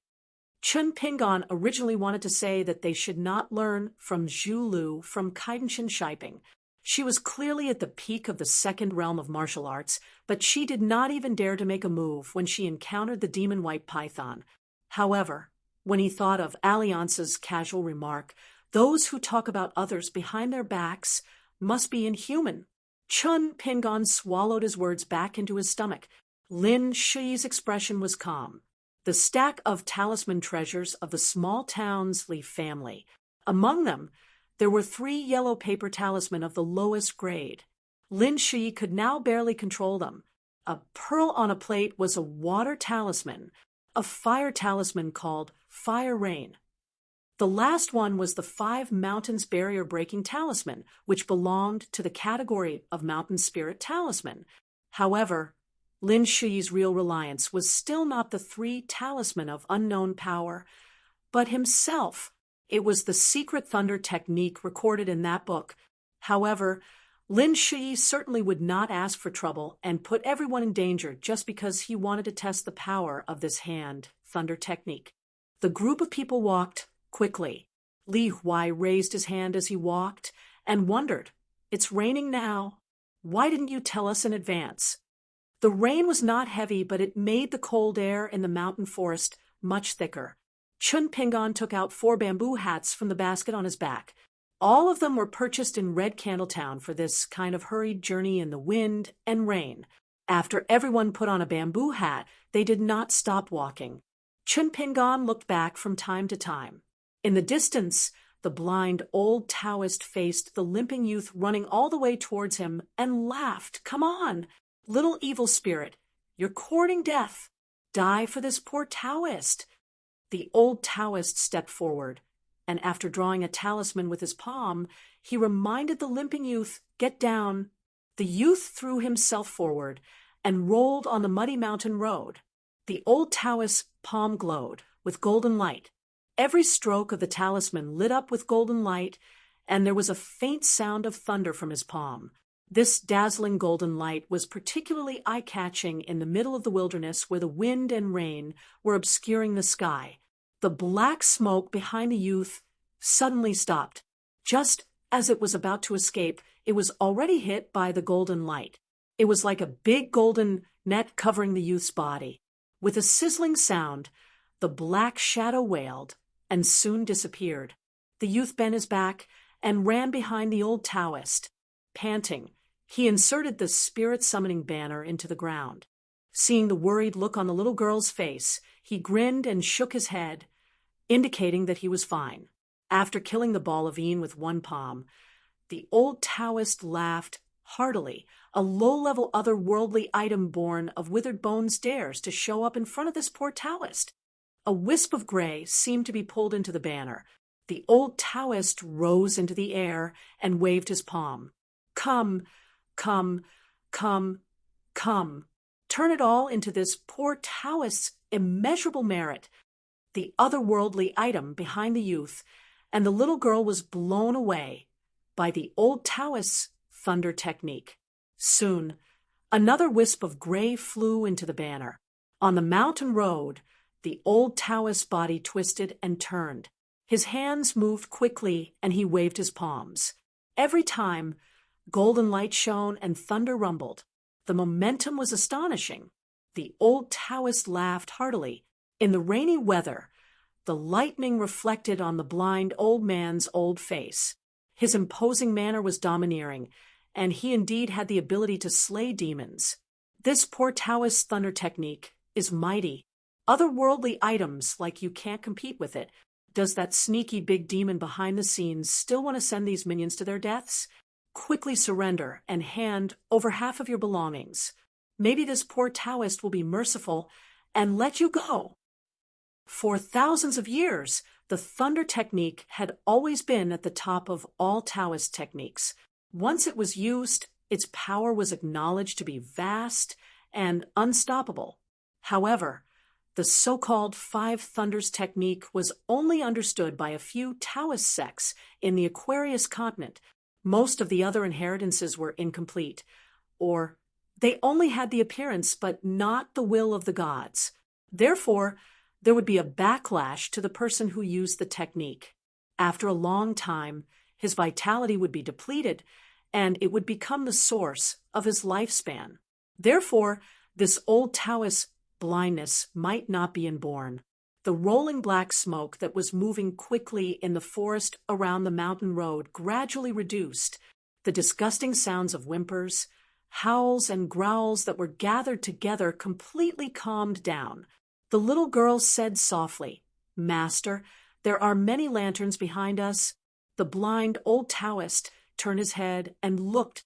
He sensed that white paper lanterns appeared out of thin air from the mountain road in the north.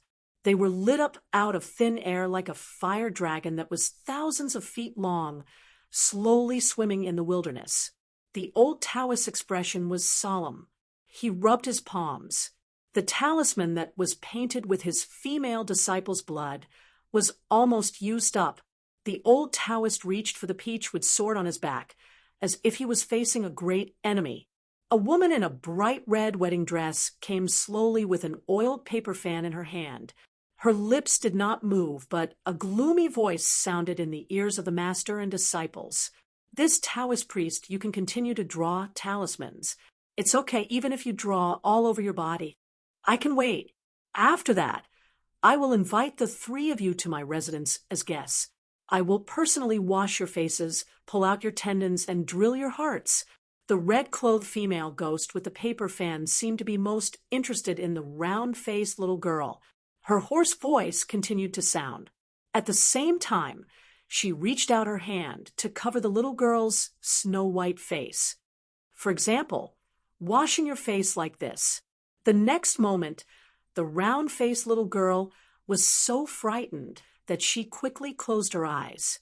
It turned out that after the red-clothed female ghost raised her hand to cover her face, she gently wiped it down. It was as if the entire face was peeled off and washed, revealing a horrifying bloody face.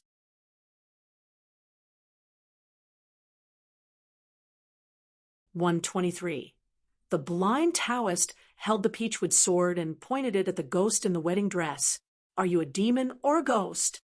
The ghost in the bright red wedding dress gently twisted the umbrella handle and stood alone on the mountain road in the distance, giving people a sense of loneliness. Along the way, the hem of her dress was already muddy. Somehow she didn't use any magic. Instead, she condensed the invisible miasma of the mountains into clothes that didn't get stained with dirt. The bright red wedding dress on her was obviously made of real silk and satin. It might even be the work of a tailor in a shop at the foot of the mountain. The ghost first went down and peeled off the skin on her face. Then she slowly raised her palm and covered a pale and colorless face. She was young and beautiful like those unmarried girls at the foot of the mountain. If it weren't for her sickly face, she would be no different from an ordinary girl. Even the blind Taoist couldn't feel the demon aura on her when she was so close to him. This kind of big demon, who cultivated Taoism, could walk in the cities of the human world without hindrance. As long as they didn't approach the city god pavilion or the civil and martial temples, they wouldn't be suppressed by the secular forces. Of course, the premise was that this kind of big demon was willing to restrain their aura and suppress their murderous nature so that they wouldn't harm the world. The ghost twitched the corner of her mouth, but her lips still didn't move. Taoist priest, you are dedicated to killing demons and accumulating immeasurable merits, so I came. I'm looking forward to your so-called Five Thunders righteous method. The old Taoist was more and more shocked. The inside and outside of the upside-down plate in his sleeve had a total of 4 layers. They were aimed at demons, spirits, ghosts, and the gods of mountains and rivers, respectively. It was spinning crazily. Except for the first layer of spirits, the other 3 layers were all spinning and shaking violently. It meant that this thing in front of him had a complicated identity.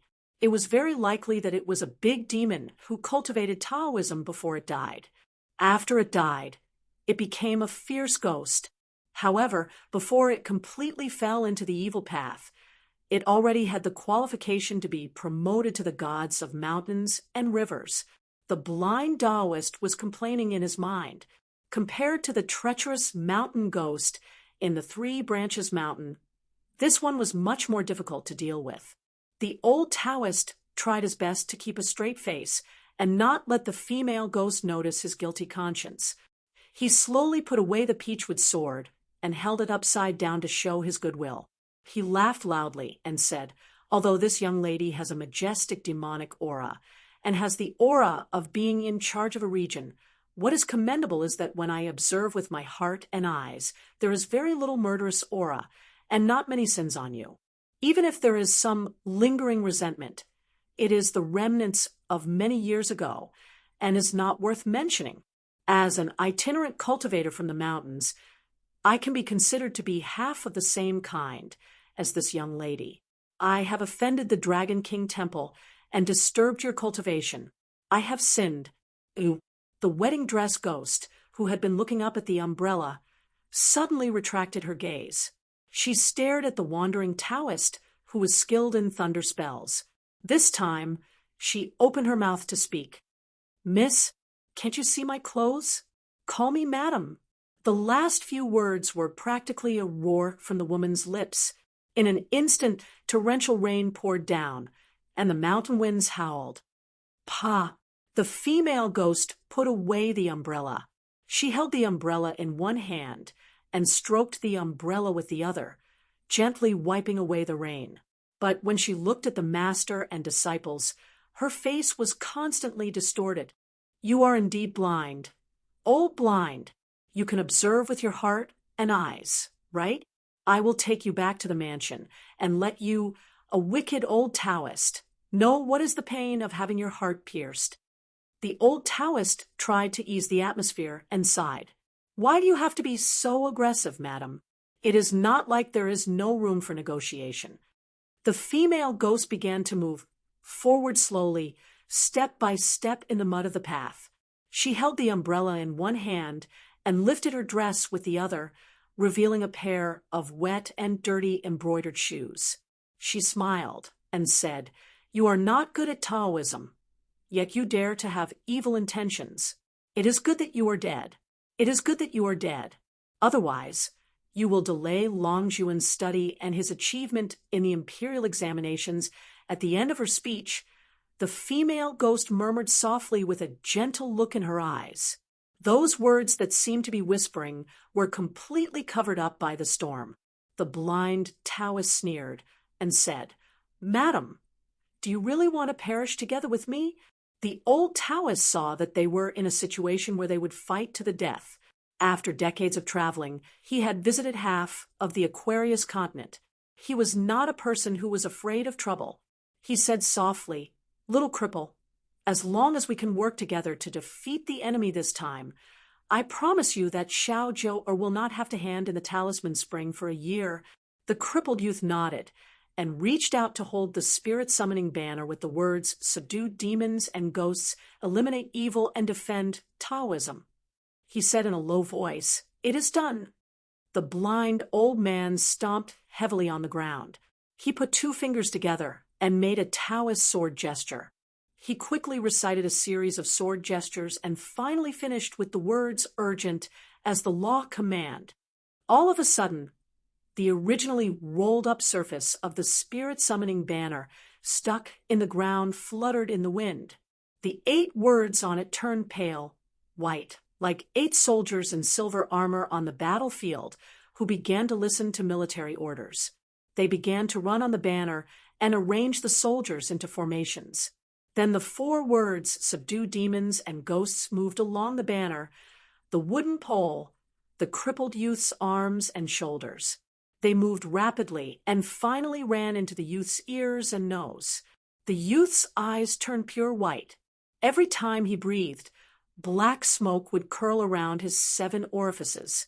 The crippled youth clenched his fists and roared to the sky. His whole body was covered in black smoke.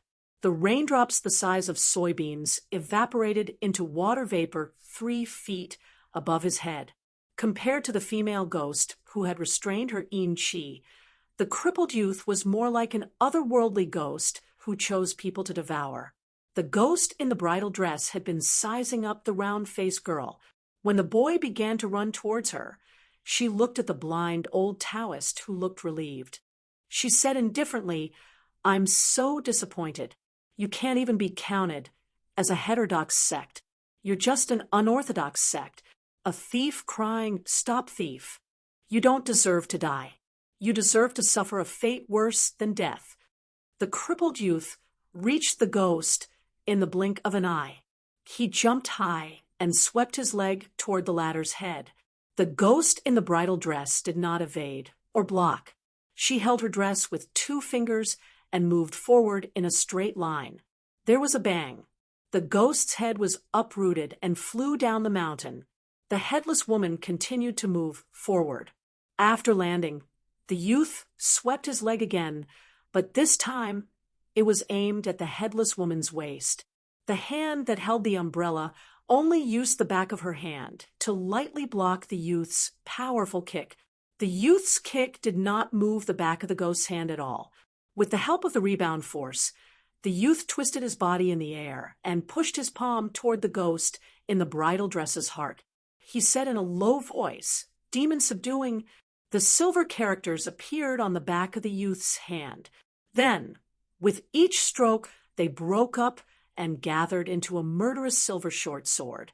It was covered in a green and white light. It flew out of his hand and aimed at the ghost's heart. The ghost pinched the sharp flying sword that was about to pierce through the red bridal dress with 2 fingers. The flying sword, which was less than a foot long, was shaking and buzzing. The ghost's voice sounded leisurely. "I don't care about the head, but the dress can't be damaged. If it's dirty, it can be cleaned. But if it's damaged, it won't be beautiful anymore. Otherwise, why would Lang Jun laugh at my needlework after the crippled youth's palm attack, his fist hooked upward almost at the same time? However, he did not yell out the words ghost subduing. A flying sword made of runes on the banner flew out of his fist. Apparently, the youth was not really an idiot. It was a perfect match to kill the enemy. There was a loud roar. "Bitch ghost, I'll enforce justice on behalf of the heavens. Even if I lose my head, I'll still strike you with lightning." A bolt of white lightning struck down from the sky about 30 meters above the ground. The ghost still held the umbrella in one hand. With the other hand, she pinched the first demon-subduing flying sword with her index finger and thumb.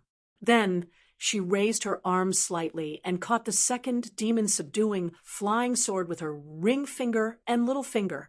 Then she elbowed the youth's forehead lightly.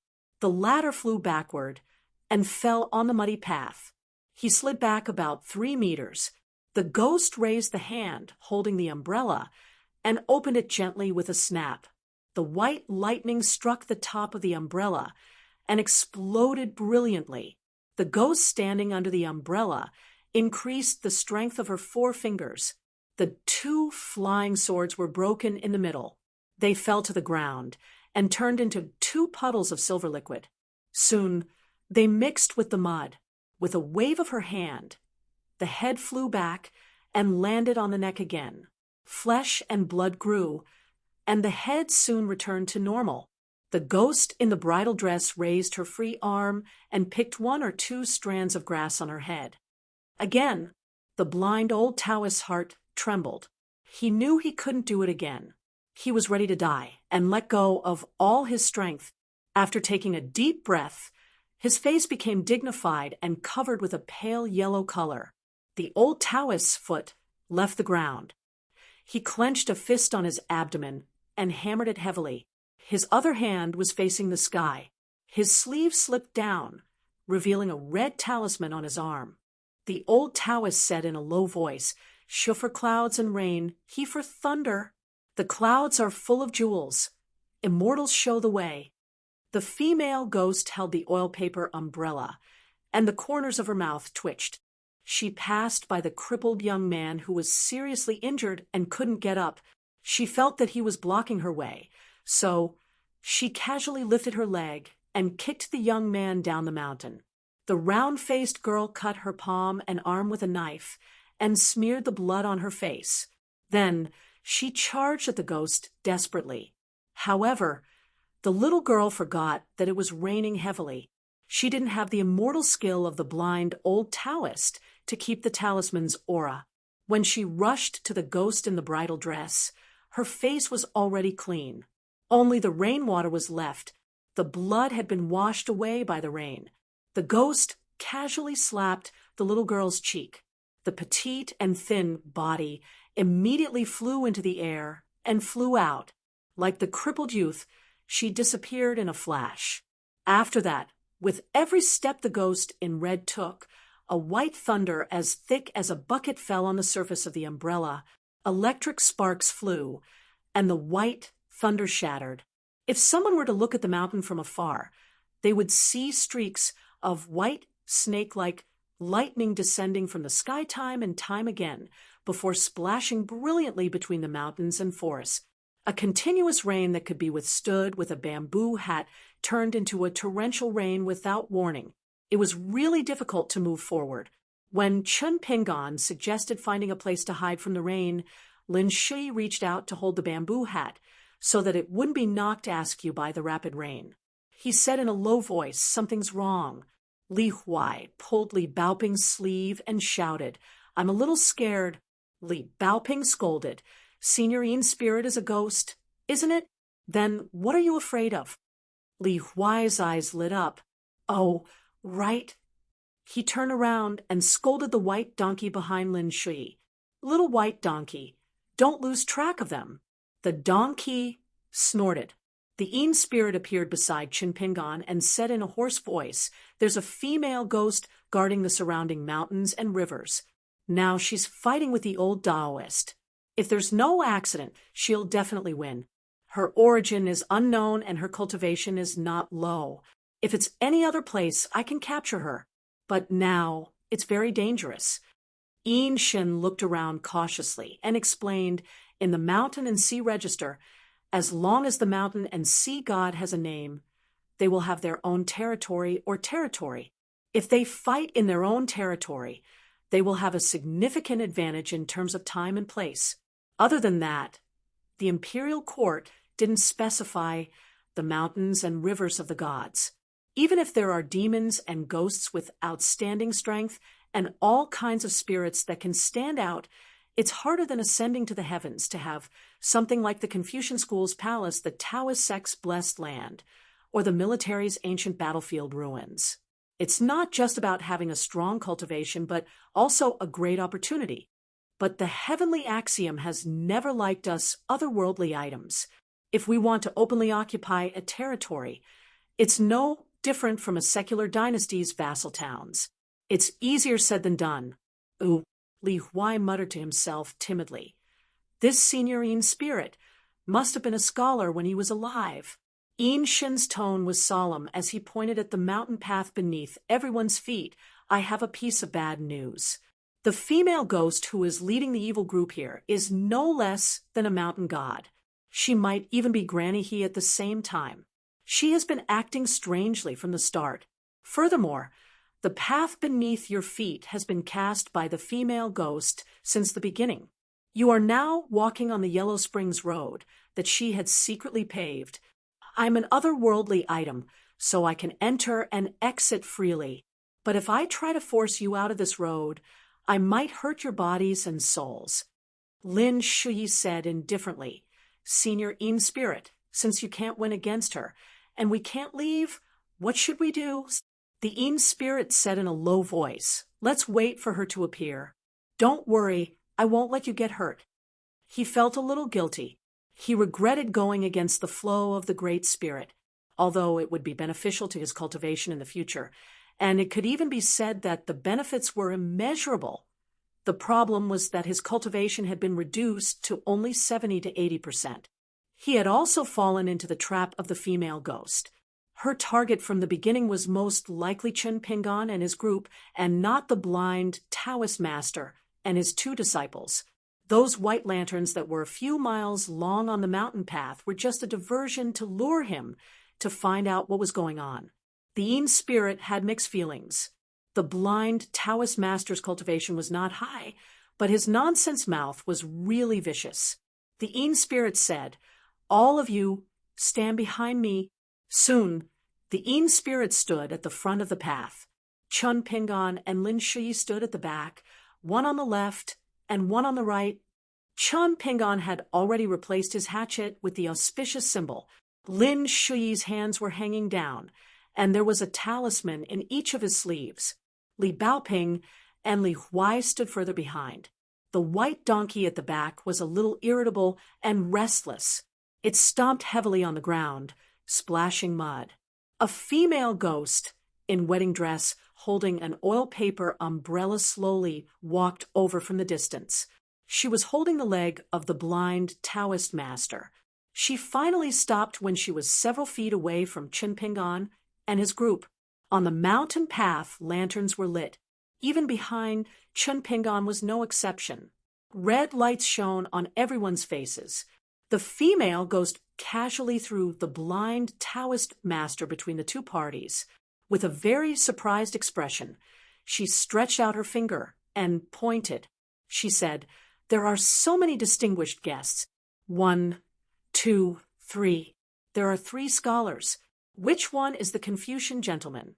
My Langjun once vowed to be a virtuous gentleman in this life, so that he could balance the scales for the people.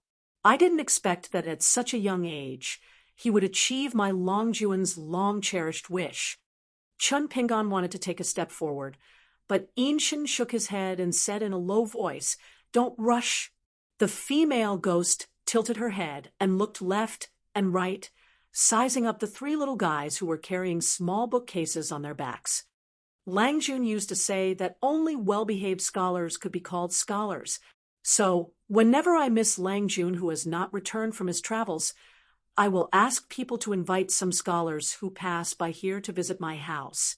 I will give them beautiful young maids, unique ancient books, and 1,000-year-old guqin. I like to hear their moving words of eternal love. In the world, only scholars with a full stomach can say those words of love so tenderly. The female ghost in wedding dress finally focused on Inshin. She smiled and said, "Senior Inshin, you are really unlucky. If this happened a few years later, I wouldn't dare to show up in person this time." She talked to herself and lowered her head slightly. She covered her mouth and smiled coquettishly. It is indeed not good for a woman to show her face in public, but even under the illumination of the light, that face was still deathly pale and colorless. It was too creepy. Li Huai only poked his head out to take a look. He was so scared that his legs trembled. She smiled and asked, "I haven't talked to anyone for too long. I can't help myself. You don't mind, do you?" She remembered something and gently closed the umbrella. Almost at the same time, the heavy rain suddenly stopped. There was not a single drop of rain in the air. Lin Shui smiled and asked, "Madam, what happened to those scholars who were invited to your house?" She continued to walk forward, her smile gone. "Them? In the end, I cut those scholars who violated the oath in half. After I helped stop the bleeding, I planted them in my garden, because I want to know if the seed of learning that you mentioned will blossom in the soil. Will it bear fruit one day? But I was very disappointed. They only turned into skeletons. But maybe it's because those scholars can't be considered scholars, so your appearance makes me overjoyed." Lin Shuyi's face was livid. Li Baoping was so angry that her whole body trembled. Li Huai simply covered his ears with both hands. "I don't want to hear it. I don't want to hear it. I used to like scholars the most, but I hate unfaithful men the most." The ghost in the wedding dress slowly raised her head. Tears of blood flowed out of her eyes. The most infatuated love in the world had never been let down. The white paper lanterns, hanging on both sides of the mountain road, all slid down from the top. Blood finally covered the candles. In the end, I realized that there is no scholar in the world who is not a heartless man. The ghost's face was covered in blood. She threw away the umbrella that she and her husband used as a token of love. She covered her face with both hands. She tried hard to suppress the sobbing between her fingers. "Husband, I don't blame you. Please come back."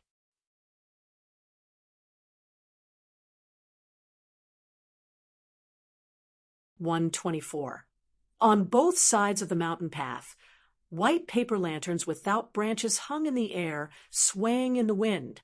They had long since become large red lanterns. Blood boiled like boiling water. The blood droplets that splattered everywhere constantly hit the lanterns, producing a terrifying crackling sound. The wedding dress ghost continued to sob, unwilling to put down her hands. She didn't care about the Yin spirit at all. The Yin spirit's mind moved slightly, and he used telepathy to tell Lin Shui to use the obstacle-breaking talisman when he had the chance. He would try his best to hold the ghost back. Once the road to the underworld was broken, he would take Chin Pingon and rush out of the mountain. He didn't need to care about the Yin spirit. Remember not to walk on the mountain path under their feet. He wanted Chun Pingon to use the auspicious symbol to open a new path. After Lin Shui agreed, he tentatively asked if he needed to leave the saber auspicious talisman with him. The Een spirit shook his head, saying he couldn't pick it up at all. The sword chi was too heavy, and it was best used to open a path. The grass and trees were stained with the sword chi of the sun and moon. It was innately effective against otherworldly items. It was not good for the Een spirit to continue using ghost tricks. The wedding dress ghost wiped her hands, revealing a pale face without a trace of blood. She grinned. First you came uninvited, then you left without saying goodbye. That's not what a gentleman does. The Een spirit's face blurred, like a candle melting quickly. Finally, it turned into a cloud of black smoke and rushed toward the wedding dress ghost. She raised her hand and waved her sleeves. Her sleeves spread out like a bird's wings, protecting her body. The female ghost was still knocked back 7 to 8 feet in an instant. The bright red lanterns along the way exploded one by one. The blood in the lanterns did not splatter onto the mountain. Instead, it flew towards the female ghost, who was knocked back by the Een spirit like swallows returning to their nest. The situation was similar to the old Taoist spirit summoning banner, which absorbed the essence of the otherworldly item's remaining soul. Lin Shuyi said in a low voice, "Get ready to follow behind me. Let's get out of this mountain path first. Chun Pingon, we have to cut a new path through the trees. The Een spirit wants you to use the auspicious symbol to open a path." Chun Pingon nodded and said, "I'll carry the old Taoist on my back. I can't just leave him to die." The blind Taoist was lying a dozen steps away, dying. Chun Pingon ran over and carried the poor old Taoist on his back before turning around. Lin Shuyi stood still. With 2 fingers, he took out a yellow paper talisman and began to chant in a low voice. It was the obstacle-breaking talisman, one of the mountain and river talismans. According to the explanation of the Een god, there were thousands of types of mountain and river talismans. It was one of the essential talismans for chi cultivators when they traveled to the mountains or rivers. It was to prevent the so-called ghost going around the wall that the common people talked about. In fact, it was because they were worried that they would fall deep into the mountain protection formation secretly set up by their peers, or they were afraid that the mountain ghosts with profound Taoism would play tricks on them. This was especially true when they entered the ruins of ancient battlefields and mass graves. If ordinary cultivators did not have a few obstacle-breaking talismans, young chi-lighting talismans, and 3 purity tranquility talismans, they would simply be walking into a trap. Lin Shuyi suddenly opened his eyes. In the depths of the youth's eyes, there was a flash of golden light.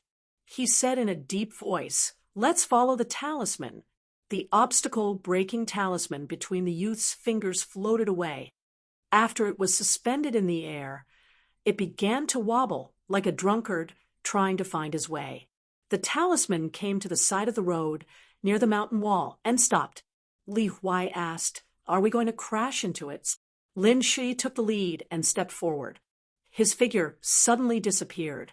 Li Baoping and Li Huai walked in one after another. Chun Pingon carried the old Taoist on his back and led the donkey, disappearing on the mountain road. The yellow paper talisman originally wanted to follow in, but it seemed to be quietly pulled by someone. Its aura faded, and it fell to the ground. A group of people appeared in the depths of a dense forest. They looked at each other. Even Lin Shuyi, who used the obstacle-breaking talisman, was at a loss. Chun Pingon first asked Lin Shuyi to help carry the old Taoist. He began to climb the tree. At the highest point, they seemed to be in a valley surrounded by mountains on 3 sides. Even with Chun Pingon's eyesight, he could not see clearly. He only had a vague outline. Before leaving the mountain road, far away from the mountain road, the Een spirit and the bridal dress ghost were fighting fiercely. The sound of lanterns bursting was endless. After leaving the mountain road with the help of the obstacle-breaking talisman, everything was silent. There was no sound. The huge difference did not make Li Huai feel at ease. Instead, it made him even more frightened. Chun Pingon took a deep breath. He held the auspicious symbol saber in his hand. No matter what, go south. only there is no mountain blocking us. In a valley with towering ancient trees, there were rows upon rows of tall buildings. The mansion was splendid. Its standard was even better than that of a general or a minister in the mortal world. Perhaps only the county king's mansion could compare. This mansion had a golden plaque with the words Xiao Shui Gao Feng hanging high. The strokes were vigorous, as if written by an immortal. On both sides of the gate stood a pair of huge stone lions. They were as tall as two people. One of the lions stretched out its claws and pressed down on a life-sized stone sculpture of a child. An old man in a green robe walked out with a big red lantern. The air rippled, and the old man walked out. It was the doctor of the Dolly Bureau of Rights. The old man sighed and frowned. Apparently, he felt that this visit would be very troublesome. He inserted the lantern under the feet of a stone lion.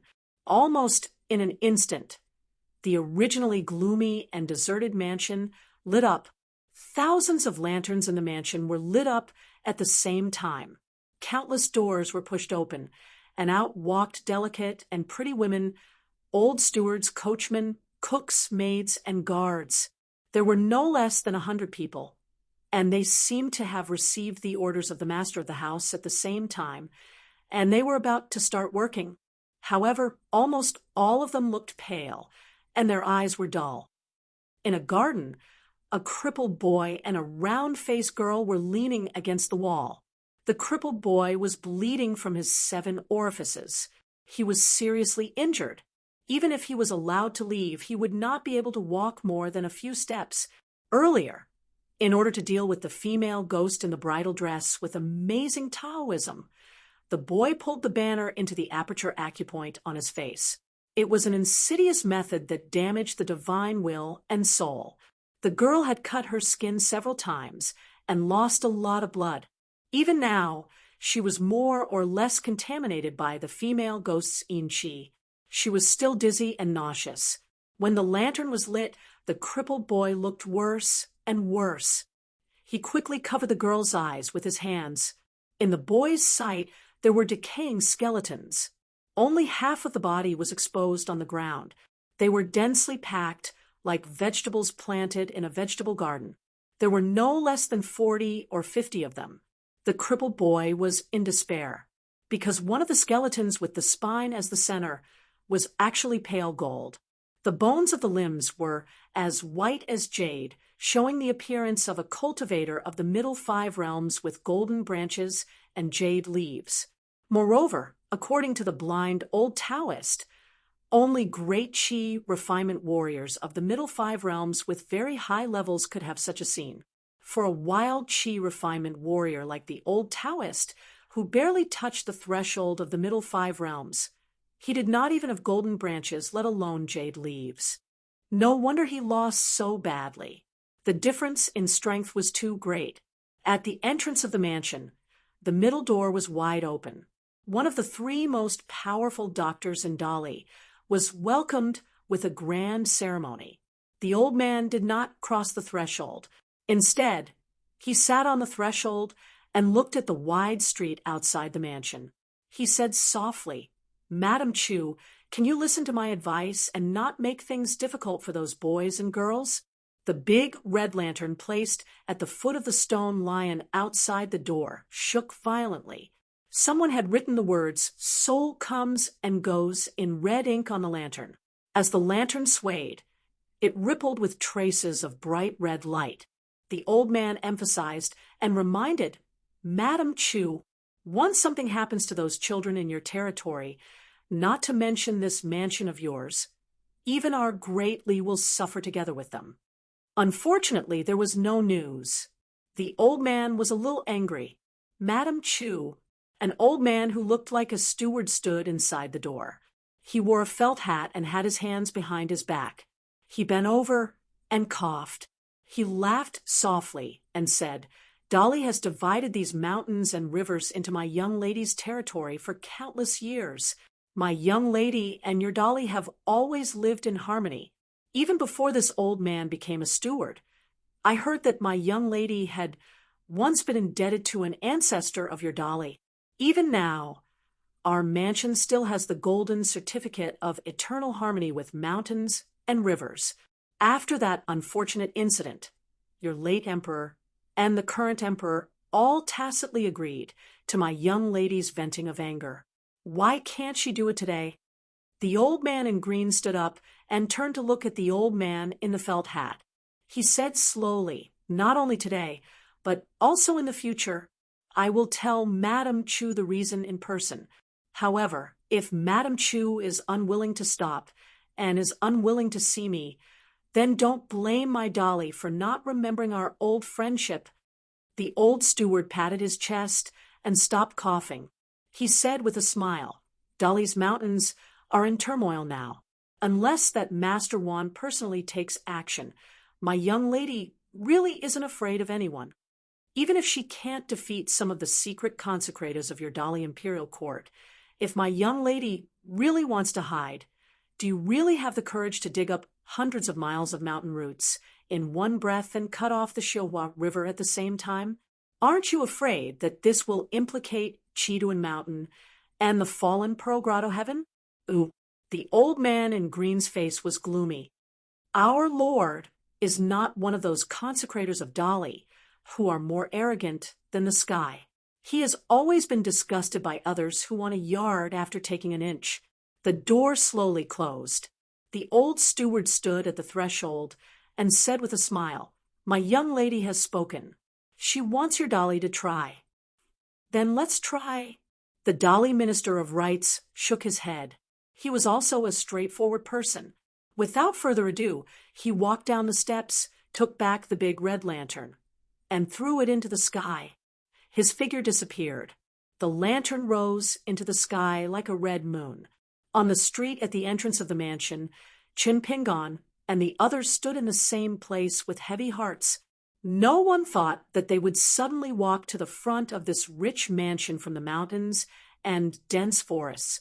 Chun Pingon was responsible for cutting through the thorns and opening the way with the auspicious symbol. At this time, he was also a little out of breath. Although he didn't use much physical strength, it was more because of the burden on his heart. The blind old Taoist on Lin Shi's back suddenly stopped, pretending to be dead. He slapped himself in the face and said with tears streaming down his face, I didn't expect this female ghost cultivation to be so terrifying. This poor Taoist actually took the initiative to provoke her, and even wanted to slay the demon. I was really blind. My dog eyes weren't blind for nothing. Lin Shi was shocked and quickly put the old Taoist on his back. Li Huai hid behind Li Baoping. Li Baoping's face was slightly pale. She pulled Chun Pingon's sleeve and whispered, Young martial uncle, are you scared? Chun Pingon raised the back of his hand and wiped the sweat on his forehead. He nodded and said, Of course I'm scared, but it doesn't matter. Lin Shui and I are here. Lin Shui smiled bitterly and said, I thought I could try before. Now I feel that my weight is only enough to be hooked by her little finger. Chun Pingon sheathed the auspicious symbol and handed it back to Li Baoping. Seeing that she and Lin Shui were puzzled, Chun Pingon explained, Let me try later. Li Huai asked naively, That female ghost isn't afraid of the auspicious symbol saber or Lin Shui's talisman. Instead, she's afraid of fists? Chun Pingon didn't say anything. He began to hold his breath and concentrate.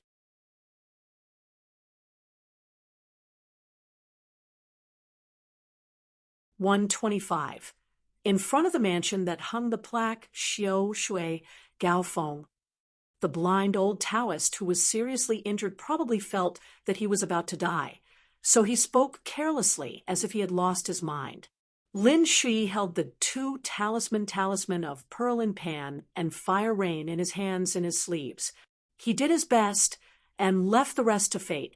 Chun Pingon silently drove the Qi dragon in his body to the two Qi residences to make sure that the sword Qi was still there and that there were no accidents. How to verify this was extremely simple. As long as the fire dragon that gave the Meridians a warm feeling didn't dare to stay in front of the two Qi palaces, It meant that there were two extremely small strands of sword energy entrenched in them. This time, Chimpingon felt that one sword chi might not be enough to kill the wedding dress ghost. Then two sword chi. It was better to die of heartache than to die for real. However, Chimpingon had not used the sword chi yet, but he was already dying of heartache. Therefore, the young money grubber's face seemed a little stiff and murderous. Li Huai suddenly realized that the white donkey beside him had been stomping heavily on the ground. From its initial impatience and uneasiness on the mountain path, it immediately became somewhat cheerful and joyful. Even when the wedding dress ghost appeared at the top of the steps outside the door, the donkey only slowed down its hooves slightly. The female ghost lowered her head to look at the bright red wedding dress. There were a few places that were tattered. She suppressed the monstrous anger that filled her heart and looked at the young boys and girls. Her figure floated to the ground. The female ghost turned sideways and curtsied. Her voice was soft and delicate. "Welcome to my home. You can call me Mrs. Chu. It's a pity that my Langjun has not returned from his travels. I have no choice but to entertain you." In the small bamboo forest that was covered by a formation on Chiduan Mountain, Wei Pai, who had recovered his mountain god position with the help of an opportunity, looked at the broken bamboos piled up into a mountain. They were all green bamboos that had been cut in half by Alliance.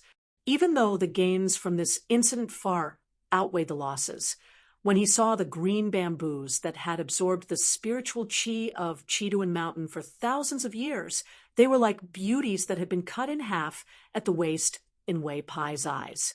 He still sighed. Wei Pai's golden earrings had been used as a camouflage. Usually, even if he revealed his true self in his own territory, the black snake would not be able to see through him. At this moment, he flicked his finger beside his ear.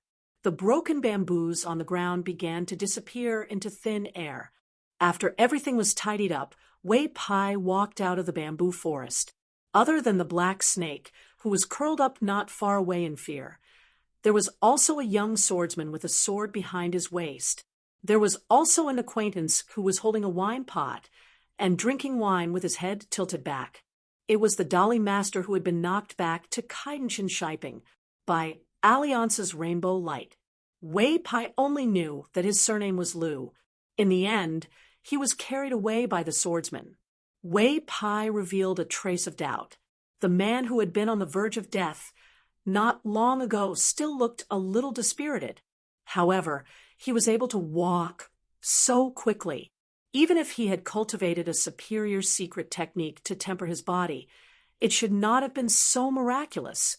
However, on the path of cultivation, to be able to reach the last two realms of the middle five realms, who did not have some hidden skills, of course, Wei Pai would not ask. The rule that the Tao did not speak of longevity, and the monk did not speak of his surname, had been since ancient times. Wiping the wine stains on the corner of his mouth, the strong man said in a deep voice, "Old man of the Chiduan Mountain, my name is Lu Yu. Although I still don't like you, I will definitely repay you for saving my life in the future. If you have any urgent requests, just crush the message talisman. As long as I, Lu Yu, am not on a mission from the imperial court, I will come even if I am in the southernmost old dragon city of the Aquarius continent." The brawny man casually threw a white jade plate made of fine suet jade to Lu Yu. "Lu Yu, are you a cultivator from the Wind Snow Temple or the true Martial Mountain?" Catching the plate, Lu Yu caught it and said with a smile, "You have a clear distinction between love and hate. You are an upright person. And you also have a peaceful plate that is unique to the military mountain temple." The strong man snorted coldly. "It's none of your business." The young swordsman who had just returned from the embroidery river said with a smile, "Lu Yu is a typical person with a sharp tongue, but a soft heart. Don't lower yourself to his level."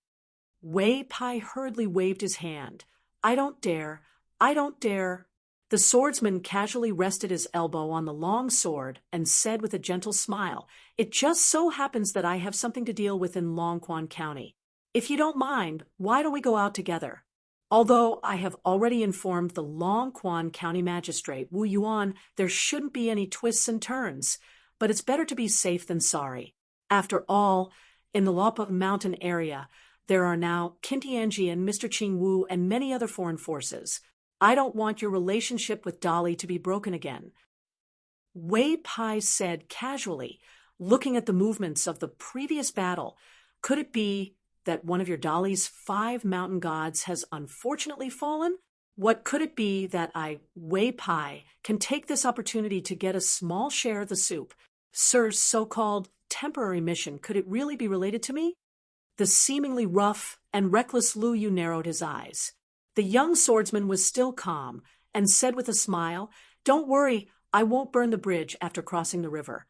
The final outcome of this trip to Longquan still depends on your personal wishes, Wei Pai. The Dali Imperial Court will definitely not force you. As for the specific matters, to be honest, I'm not too sure.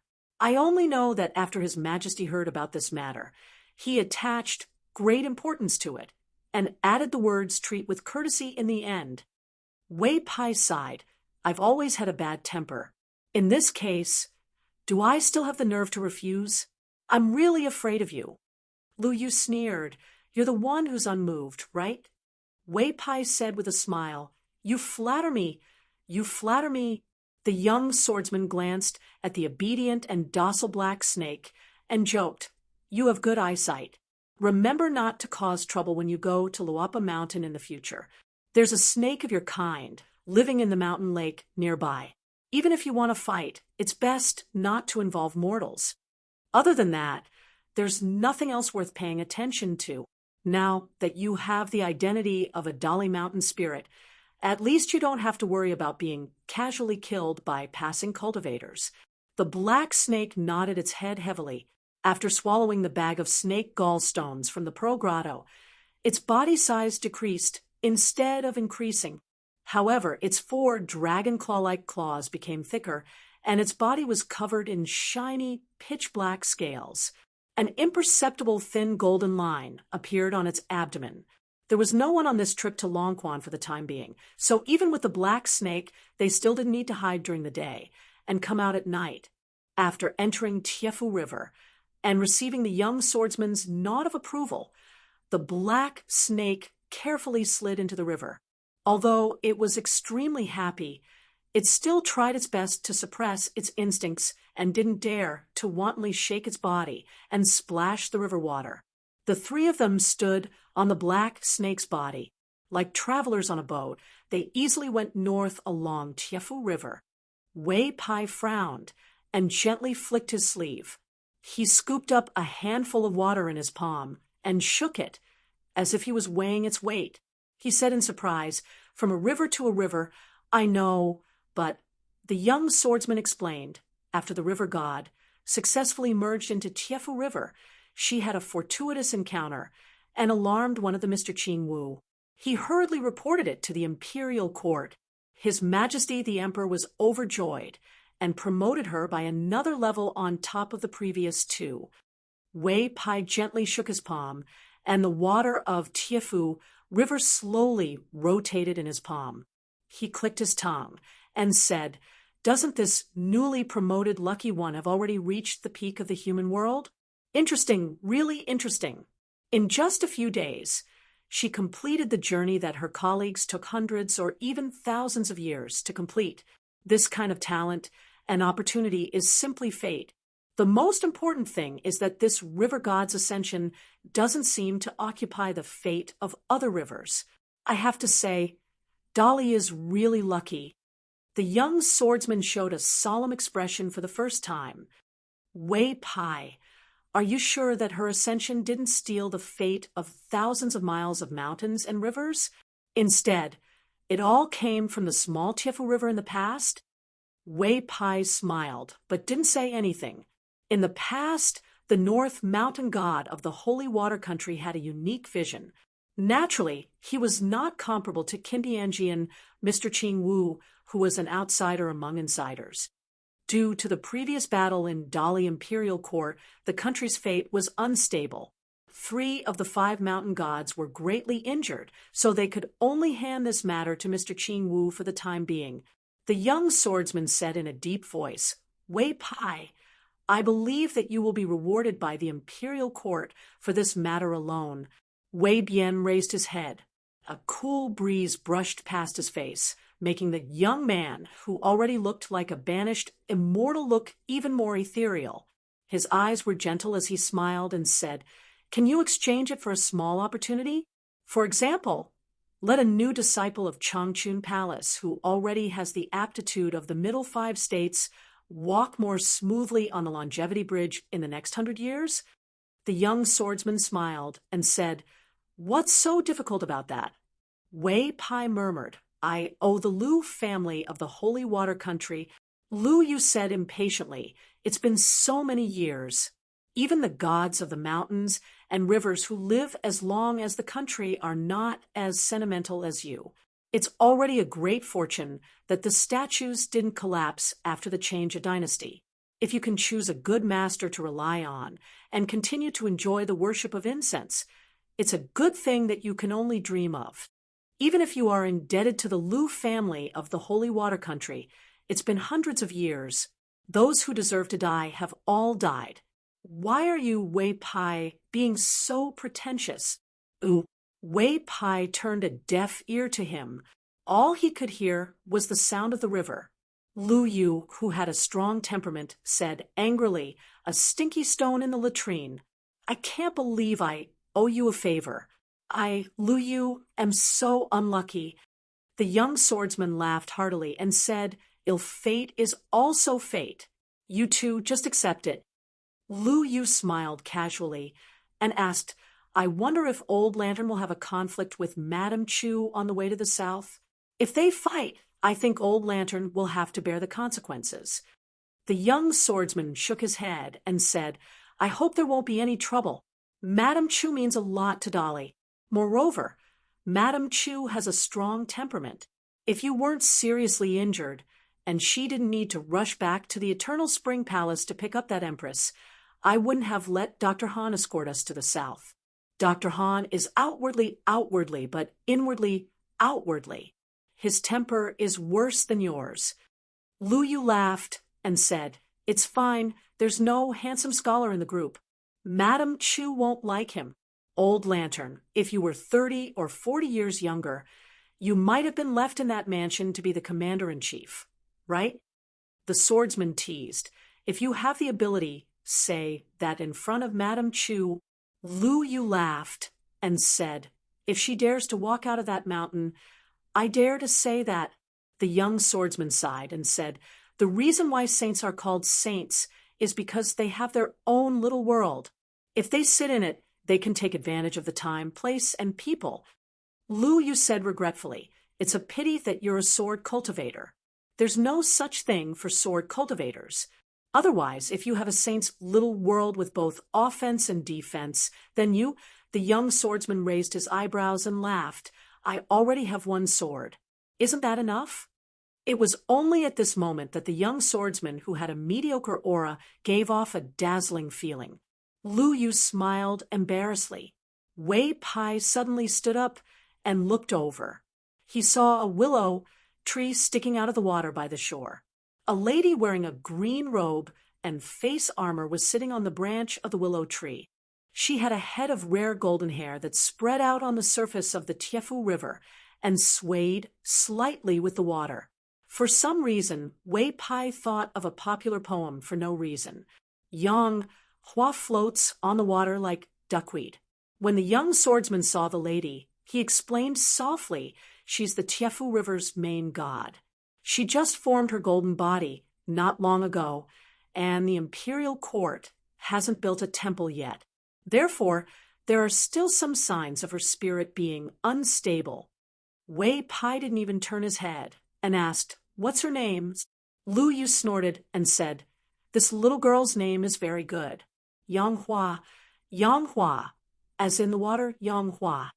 She was born in the countryside, but her bone structure was chosen by Mr. Ching Wu, and she was recognized by the famous Daoist sword talisman in the capital of our great Li dynasty. Now, She has become one of the few first-class Jiang deities. With her good fortune, she will definitely ascend to the heavens in the future. Wei Pai nodded, and his expression returned to normal. He sat back on the black snake's back and said, "She's the Rain Master's elephant. No wonder she can go so smoothly. With such a powerful guy as a neighbor, we'll meet frequently. God knows if it's a good thing or a bad thing." Although the young swordsman felt a little strange, he couldn't think of a reason. However, the Rain Master's elephant was indeed rare. Wei Pai and the others rode the black snake past Yi Yanghua. The river god Yanghua was indifferent. In the past, there were many poets in the Divine Water Nation. Their farewell poems were especially praised by the world. Once the women in the brothels sang them, they were often popular in the continent. Among them, Yanghua was Lu Su. However, as the rough man Lu Yu said, it was all in the past. If Wei Pai didn't mention it, who would care? Even if he did, who would be willing to listen? Only the scholarly sage had a note. Yang, the one who rises from the willow. Wei Pai suddenly turned his head, but he wasn't looking at the water god Yanghua. Instead, he was looking at the land further south than Chestun Mountain. There was a big red lantern rising slowly. The young swordsman held the hilt of the sword at his waist with one hand and said with a solemn expression, "It seems that I have to go there personally." But at this moment, in a towering mountain at the border of Dali, a white light broke through the top of the mountain and flew rapidly to the north. It was like a comet dragging an extremely long snow-white rainbow. It was actually caused by the sword chi of a flying sword, and the owner of the sword was nowhere to be seen.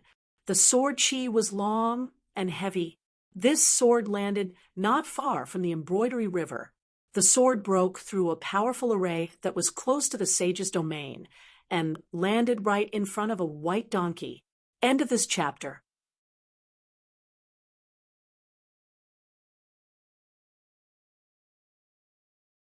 (126). The sword broke through the sky and landed on the street in front of the mansion. The rainbow light of the sword chi, which was like a comet, did not disperse for a long time.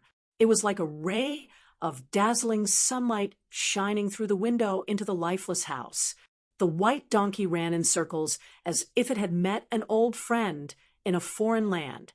The ghost in the wedding dress was obviously shocked.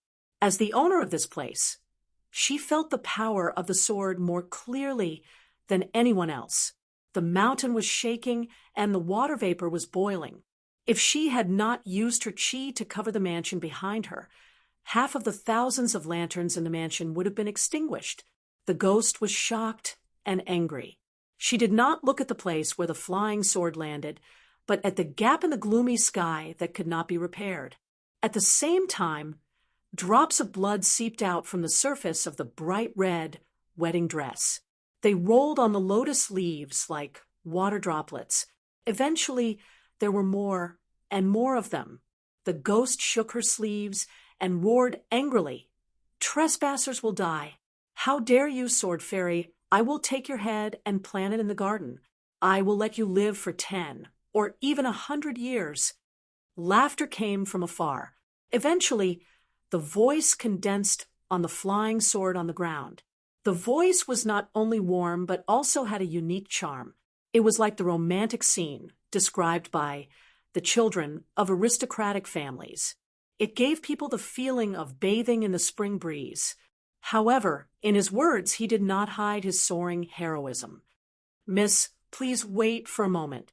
My body has not completely stabilized. I can't compare with the speed of the flying sword. But I wonder how the scenery of your garden is. The place is not big, and the scenery is not good. It is enough to plan ahead." The ghost in the wedding dress's pale face turned a gloomy purple. Her smile was ferocious. From the sleeves of her wedding dress, 2 scarlet streams gushed toward the gap in the sky. Someone shouted loudly, "Sword chi, retreat!" The thick sky shook violently. The 2 streams of blood that flowed backward and gathered at the gap suddenly exploded in all directions on the dome of the small world. It was like a rain of blood. The ghost's body trembled. She shook her sleeves gently, and countless raindrops returned to her sleeves. A young man in a white robe descended from the sky. He was surrounded by a layer of white mist like the mist of a big lake or the wind of a mountain peak. The man's hair was tied up without a hairpin or crown. His hands were together like swords. There was a strong sword chi that was as thick as a young man's arm. It was bright and dazzling like a white flood dragon circling around him. The moment the Yin chi and the scarlet blood met the sword chi, it dissipated instantly. Looking at the handsome man, who was less than 30 years old, who landed between Chin Pingan's group and the ghost in the wedding dress, the flying sword on the ground whooshed to the side of the man and pointed at the plaque on the door, Xiao Shui, Gao Feng. The man withdrew his 2 fingers. The condensed and abundant sword chi paused for a moment. The man turned his head and saw the little girl in the red cotton-padded jacket with a small bookcase on her back. The man suddenly remembered that there was an old object that he had depended on for many years that no longer belonged to him. Then he smiled and waved his hand. Li Baoping's green bamboo bookcase shook slightly. The silver gourd hidden inside shook slightly. A snow-white flying sword, less than 2 inches long, flew out of the sword-nourishing gourd. The sword chi reluctantly went into the flying sword, and the flying sword rushed to the middle of the man's eyebrows and disappeared in a flash. The sword fairy man rubbed the middle of his eyebrows and joked, "Let's go everywhere together.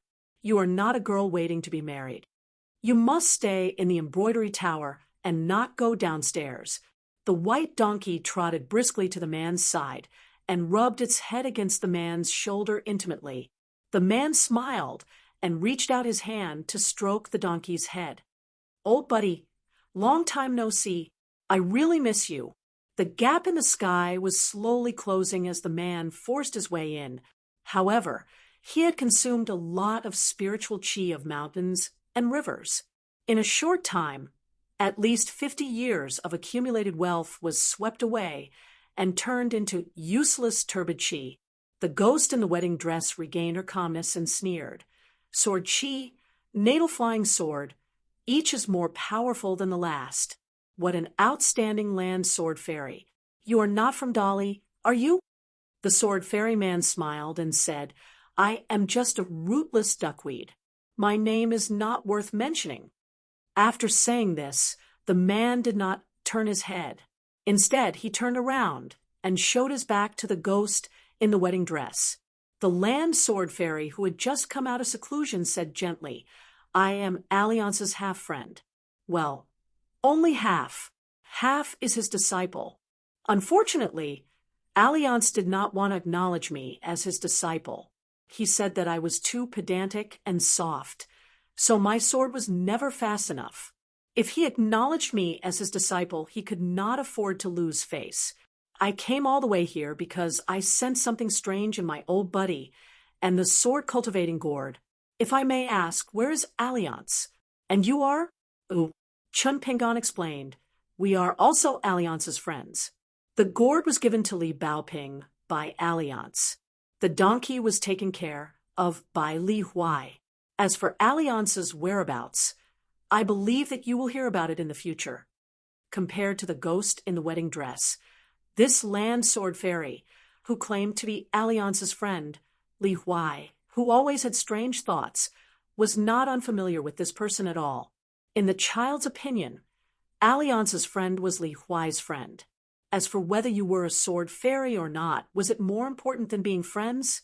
However, the incident at the Xiuhua River Ferry made Li Huai afraid of ropes after being bitten once. He did not dare to speak casually. He just kept winking at the white donkey. The young sword fairy listened carefully to the words of the straw sandals youth, then nodded and said, "I have a general understanding. Almost everyone felt the ground tremble slightly, like a turtle turning over, or the precursor of a mountain collapsing." The ghost in the wedding dress's expression changed greatly. Just as she was about to leave, she found that her vital flying sword had pinned her vital chi to the spot.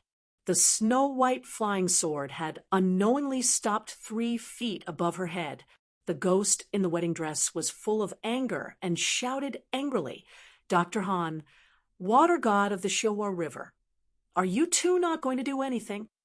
If the Een spirit really breaks the mountain's roots and heads north, not only will the 3 rivers of the Shilwa River be affected, but also the Chiduan Mountain, the Tiefu River, and the Dragon Whisker River in the north. Which side will be spared and not be affected?" An old man holding a big red lantern stood in the sky outside the canopy and sneered. Where did Madame Chu's previous imposing manner go? The ghost's expression darkened.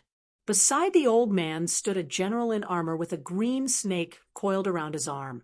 He came out to mediate the situation, lest the Doctor of Rights and Madame Chu fall out and ruin Dolly's luck.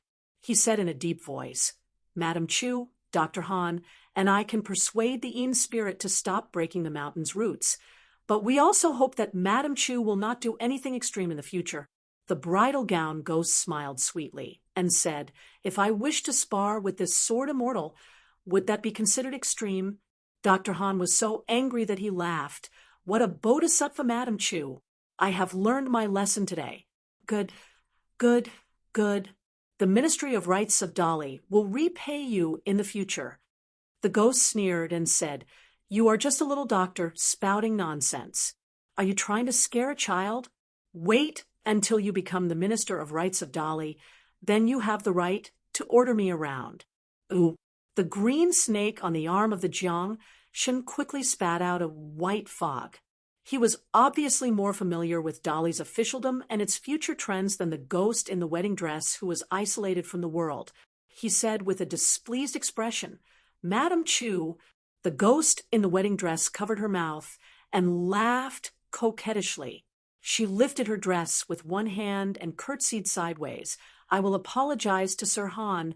The old man with the lantern was so angry that his lips turned blue. However, he still did not say a word. Everything was for the stability of Dolly's situation. If not, with Madame Chu's brutal behavior of wantonly killing passing scholars, how could the Ministry of Rights of Dolly choose to turn a blind eye for decades?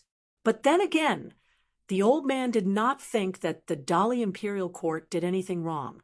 The hegemony of the mountains and rivers lasted for thousands of years. What was the death of a few people, innocent or unfortunate? What was the point? If he was not a Dolly official, not the Minister of Rights who was responsible for contacting and recruiting chi cultivators according to his temperament as a Confucian student, he would definitely resolutely take action, even if it meant that both sides would suffer losses. However, the old man had walked step by step to reach his position today. He had seen tens of thousands of casualties on the battlefield. He had seen the names of the noble mansions in Dolly's capital changed. He had seen the assassination of the death soldiers of other countries like moths to a flame. He had seen the tragic situation of hundreds and thousands of people at the foot of the mountain when 2 immortals fought on the mountain. In his position, he planned for his government. He, Han, was no longer the poor scholar who studied the books of the sages and only knew the principles in the books. He even personally killed the chivalrous warrior who was righteous when he saw injustice and only sought revenge on the immortals on the mountain for the sake of the innocent people in Dolly's law. Before the man died, he cursed loudly, saying that Dolly was ridiculous and that he was the lackey of the immortals on the mountain. He calmly told the man that perhaps in 30 years or even 50 years, there would definitely be a day when there would no longer be such a tragic death in the Great Li. That chivalrous martial artist spat blood on his face before he died. How could there be such a simple thing in the world? The old man with the lantern in his hand looked to the north with complicated thoughts. He did not know why his master was not in a hurry to show up and take action. The young sword immortal ignored Mrs. Chu and the Dolly minister. As for the water deity and Een deity, he was too lazy to care. He turned around again and faced the wedding dress ghost who was stunned by his flying sword. He smiled and asked, "Do you want to exchange swordsmanship with me?" The wedding dress ghost smiled and said, "If you want to stop, I am willing. After all, I have never seen a young sword immortal like you in my life." The young sword immortal waved his hand, and the white donkey quickly ran back to Li Huai. The man reached out to the sword hanging beside him and nodded. "Okay." The wedding dress ghost narrowed her eyes. "Oh, are you serious?" The young sword immortal grasped the sword hilt and said softly, "The name of the sword is Gao Zhu," a simple slash of the sword. But it changed the color of the sky and made this small world full of gloomy aura suddenly shine brightly. The sword Qi instantly slashed at the ghost. Panicking, the wedding dress ghost could only raise her hands to cover her face and her wide sleeves to cover her whole body. The ghost was slashed into two on the spot.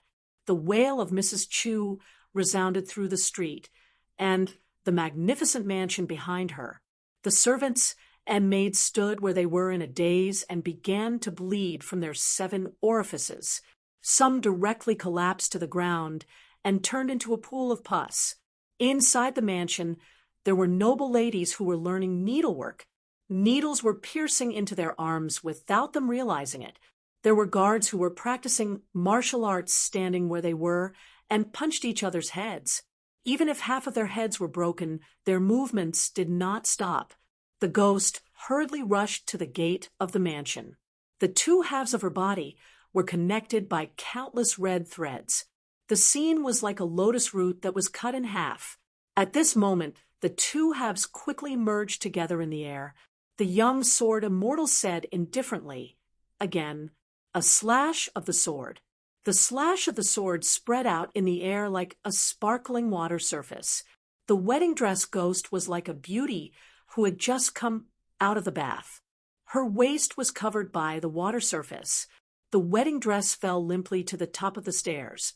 The ghost turned into billowing smoke and flew into the golden plaque. Blood constantly fell to the ground. A woman's face, contorted in pain, protruded from the surface of the plaque from time to time. She begged for mercy. "Spare me, sword immortal." The young sword immortal attacked twice. After only 2 attacks, the soul of the arrogant ghost in the bridal dress was split into 4 parts. She had to return to the plaque where the mountain root and water source of this small world was entrusted. She could only catch her last breath. There was a saying in the world, "living under the eaves of others." Actually, it had already revealed part of the heavenly secrets. Under the eaves of ordinary people, be it the beams or the plaques, there were often great mysteries. Lin Shiyi's mind wavered. No wonder Alliance said that among the Qi practitioners in the world, sword immortals were the most carefree, the most lethal, and the most unreasonable. It was a pity that although Lin Shiyi had a good aptitude for cultivation, he was not suitable for the path of sword immortals. Lin Shiyi felt a little regretful, but soon he made up his mind. Wouldn't it be better if he could rely on the heavenly Taoist method to defeat a sword immortal on the land, who was so good at sword art? However, Lin Shiyi was very clear that the man in front of him was most likely the legendary Qi cultivator of the upper 5 realms. If the pure martial artists outside the Qi cultivators were always 1 level lower than the Qi cultivators, then the sword cultivators among the Qi cultivators were always 1 level higher than the other Qi cultivators. The reason was very simple. No one was willing to fight with a sword immortal who had achieved Tao. It was said that someone once calculated that among the Qi cultivators who broke the longevity bridge of the enemy, the sword cultivator was undoubtedly the most, accounting for 1/3 of the total. They were even more decisive than the military cultivators who killed decisively and were not tainted by karma. One must know that there were thousands of paths of cultivation, and each path was predestined. The sword cultivator was just one of them. Chun Pingin's thoughts were not as complicated as Lin Shiyi's. He was just thinking about one thing. It turned out that the sword could be used in this way. The young sword immortal put one hand behind his back and held a long sword in the other hand. He smiled and said, "You can't do the same thing more than 3 times. Mrs. Chu, why don't you take my sword?" a figure quietly appeared under the horizontal board. It was a man who was also young, but he looked ordinary. He held the sword behind his waist and said slowly, "Wei Jin of the Wind, Snow Temple. That's enough." The sword immortal in white smiled and said, "Wei Jin of the immortal stage." Without saying anything more, the sword immortal on the land, who claimed that he had not stabilized his realm, waved his sword again. The young swordsman in front of him was expressionless. He reached out to hold the sword hilt and slowly pulled it out for more than an inch. Then he stopped. However, between the two sword immortals, a small and cute mountain range appeared. The mountain range was winding and hanging in the sky. The young sword immortal Wei Jin cut the mountain range with one sword. However, there was not much spirit left in this sword, so he did not continue to attack. Thousands of miles away, there was a huge valley at the top of a mountain range that stretched for hundreds of miles. It was as if an immortal had cut it with his sword.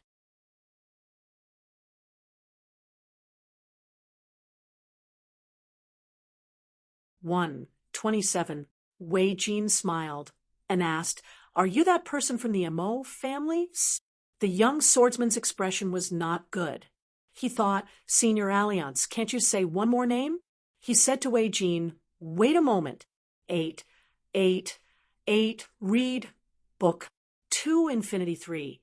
Oh, is not equal to." The young swordsman turned to the female ghost attached to the plaque and frowned. "Madam Chu, now that things have come to this, can you show some sincerity?"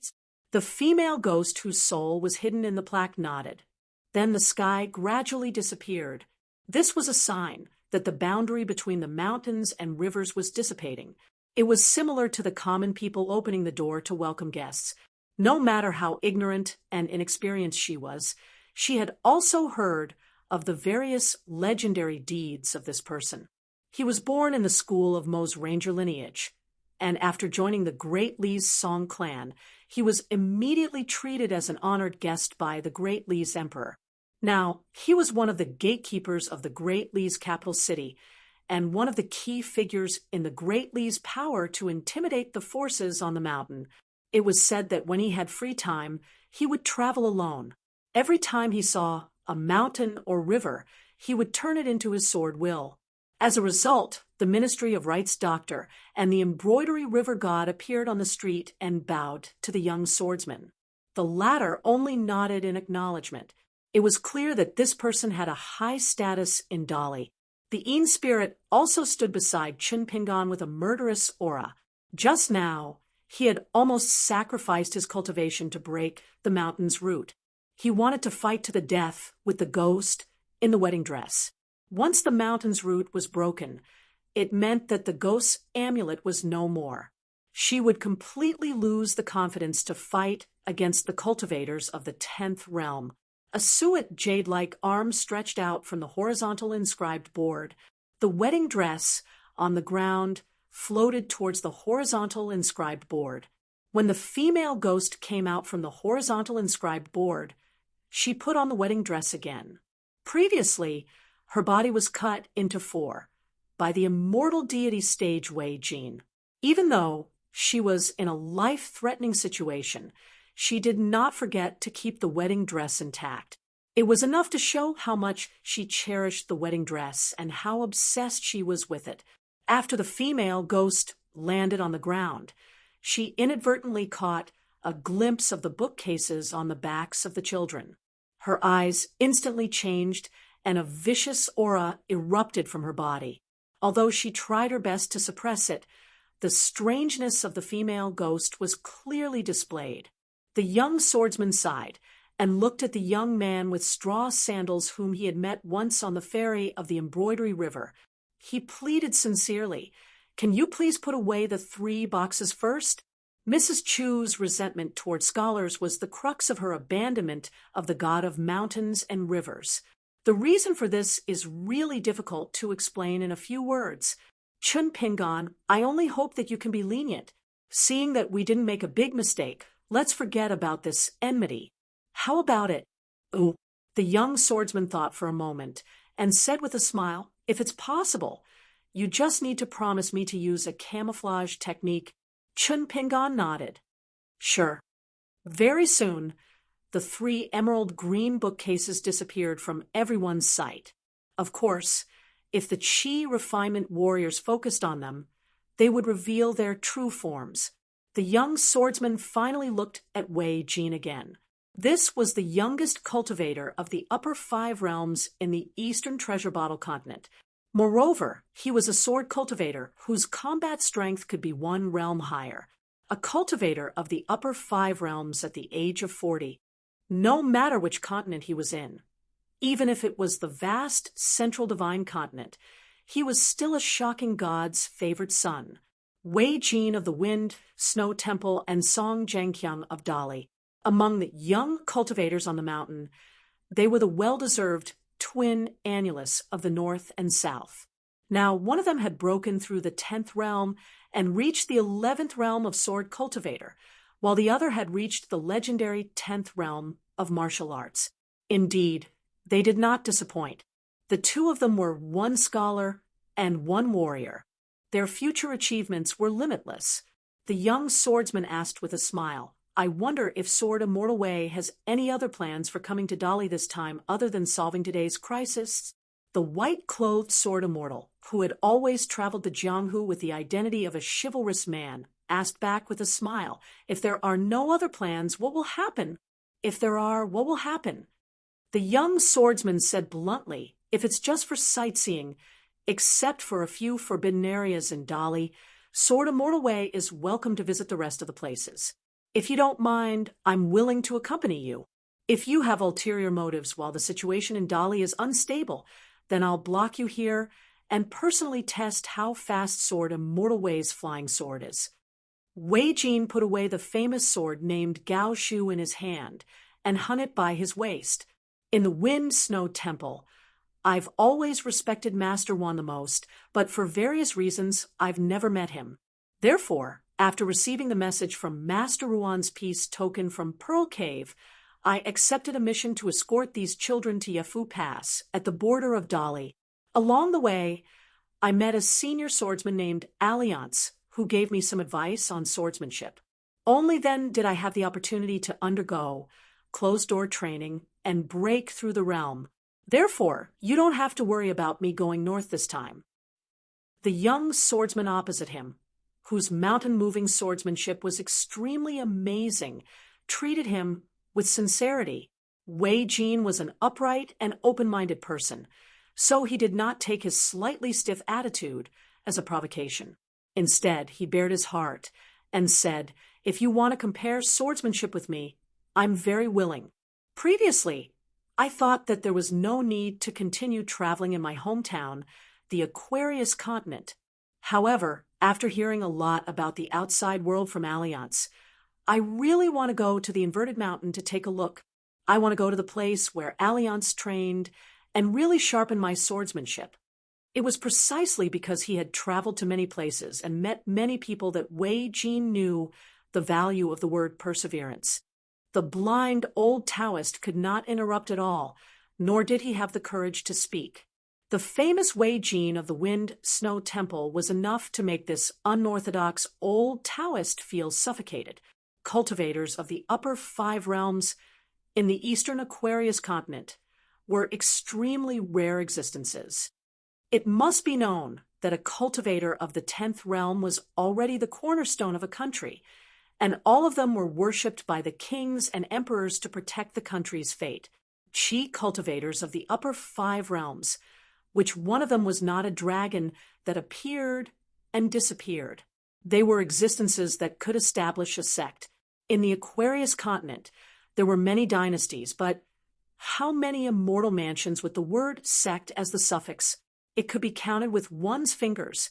Wei Jin clasped his fists and said to the young swordsman, "We will meet again someday." The young swordsman also clasped his fists and returned the greeting. "I hope that in the future I can hear news about you from the Inverted Mountain in the Aquarius continent." The 2 sword cultivators looked at each other and smiled. Old hairs are like new, old friends are like old friends. This was the principle. Chun Pingon said softly. Let's go. Li Baoping, Li Huai, and Lin Shui nodded. The blind old Taoist gritted his teeth and mustered up his courage to ask carefully, Immortal Master, I have 2 disciples that Mrs. Chu asked to stay in the mansion as guests. Can I take them away? I am afraid that my disciples are uncouth and naughty and might accidentally break Mrs. Chu's rules. The young swordsman turned to the ghost in the wedding dress and said gently, Mrs. Chu, can you let us go? The ghost in the wedding dress nodded and said, Since you have spoken, how can I dare to disobey? This hidden gatekeeper of the capital could block Wei Jin's 3rd sword with just an inch of his sword out of the sheath. The ghost in the wedding dress knew very well how powerful he was. In short, he was not someone she could contend against. Even if she was at her peak with the protection of the mountains and rivers, it would be meaningless. Moreover, she was not a true 10th realm cultivator, and this strange swordsman from the school of Moism might be like Wei Jin, an 11th realm sword immortal. She was somewhat annoyed and narrowed her eyes at the young boys and girls. If not for one of them causing her to be unable to light the lantern and seeing their disgusting appearance of traveling, she would not have been reduced to such a miserable state. Not to mention that she had taken 2 swords from the sword immortal Wei Jin. Even the water source of the mountain was almost destroyed by the Yin spirit. Wei Jin led the white donkey and asked Chun Pingon and the others with a smile, Then shall we hurry on our way? Chun Pingon naturally had no objections. With the addition of a traveling sword immortal, the traveling group slowly left just like that. Li Baoping came to Chun Pingon's side and said, Little martial uncle, Chun Pingon asked softly, What's wrong? Li Baoping chuckled. Nothing. Chun Pingon rubbed her head. The girl in the red cotton-padded jacket walked side by side with Chun Pingon. Actually, she was somewhat missing her elder brother. The ghost in the wedding dress waved her hand and casually pulled the crippled youth and the round-faced girl out of the garden and threw them beside the blind old Taoist. After that, she glanced in a direction out of the corner of her eye. Coincidentally, the ghost in the wedding dress saw the straw sandals youth looking back. They stared at each other. The youth's eyes were cold. For a moment, the ghost in the wedding dress felt her heart palpitate for no reason. However, she soon found it ridiculous and quickly retracted her gaze, no longer wasting time on an ordinary youth. The ghost in the wedding dress did not understand why she was so suspicious. Then, for some reason, she looked again. The straw sandals youth had his back to her and was slowly walking away. Naturally, he was at the back of the group. For thousands of years, the 4 great clans and 10 great clans in the Peach Leaf Alley of Fulu Street had been filled with scheming against each other, and there was no lack of bloodshed. However, now that it had become Longquan County, they had no choice but to band together and gather their forces. However, in private, who was not secretly in contact with the imperial court of Great Li and those immortal forces who had bought the mountains. There were some rumors that were spread as if they were true, but the people on the streets and alleys didn't take them seriously. For example, one of the 4 surnames, the Li family's Dragon Lin and Phoenix, had a sad end after Li Baoping's teacher. The Cliff Academy's Mountain Lord had become a joke. On the other hand, a few young scholars, including Zhao Yao, had the potential to become immortals on the mountain. They were existences that the big families in the small town did not dare to underestimate. However, it was said that the second son of the head of the Li family, Li Baozhen, had met a noble in the capital and became a supervisor of the Imperial College. He had followed the famous scholar Lu Wenhu to learn the great etiquette, which had caused a small stir in the small town. As for Li Hong's eldest son, all the elders in Fulu Street had the impression that he was a bookworm who had become stupid from studying. The youngest daughter, Li Baoping, was a crazy girl who had not been at home since she was young. Other than that, there was nothing special about them. Only Li Baozhen had some hope of bringing glory to the family. In the study of the Li family, a young man with a distant expression handed a letter from the capital of Dali to his father, Li Hong. Li Hong smiled and said, "Baotian is like his sister. He would rather send it to you, his big brother, than to his parents." The young man smiled bitterly and said softly, "Father, you have to be mentally prepared for what is written in the letter." Li Hong's expression instantly became serious. After taking out the letter, he roughly skimmed through the greetings. The more he read, the gloomier his expression became. The man stood up and lit an oil lamp. He placed it in the brush washer and burned the letter bit by bit. The ashes slowly fell into the plum green brush washer. The man used 2 words to conclude his son's actions. "Nonsense." Li Hong asked, "What do you think about this matter? Do you want to listen to your brother's suggestion and have Zhu He and Zhu Lu, father and daughter, removed their lowly status from our Li family through the county yamen and help promote them to commoners? If the father and daughter of the Zhu family successfully changed their household registration, they would be removed from the lowly servant status of the Li family on Fulu Street in Longquan County and obtain commoner status. Henceforth, their descendants would not have to be slaves for generations. It would not be an exaggeration to describe it as a carp jumping through the dragon's gate. However, the Prime Minister's concierge had 7 ranks of officials. Who was better and who was worse depended on the ability of the person who left the lowly status. For those who only knew how to flatter, of course, it would be safer to rely on a big tree. If they had real talent, naturally, it would be more promising to establish their own family. The young man smiled bitterly and said, "Father, you already have an idea." Li Hong leaned back against the chair and rubbed his temples with both hands. "But I still want to hear your opinion. In a family, not everyone can think of riches and honor and danger." The young man sat there quietly with bright eyes. The truly tricky part is that no matter which side you favor, it will cause estrangement between the other side and the family. Therefore, Baotian did wrong this time. Baotian was stubborn and did not leave a way out for himself and the family, which was even more wrong. It was not kind to do so. It was wrong to let down that Chun Pingan from Mud Bottle Alley. Li Hong looked at the eldest son with a complicated expression. How can you not know Baotian's temperament as his brother? If you knew it would be such an awkward situation, why didn't you go with him to the capital? The young man said helplessly, "Grandfather is in seclusion, Baotian left home, and now the situation in the small town is turning upside down. It is a critical time to decide the future of the major families. Our Li family can't be in the dark. I don't feel at ease leaving. Even if I want to leave, I have to wait until the situation here is clear. If it really doesn't work, the imperial examination can be put aside." Hearing the mature and prudent words, Li Hong nodded slightly. When the eldest son said the last sentence, Li Hong suddenly became anxious. She straightened her back and said loudly, "Absolutely not. The imperial examination is the most important national policy of Dali. It is not inferior to the imperial court's recruitment of the forces on the mountain. Li Baotian is more impatient than you. Before leaving home, although in front of me and your grandfather, he said that after leaving the small town, he would follow the rules and do things openly. He would not take any chances and take risks. But in the end, didn't he act first and report later? So we can only let him do as he pleases.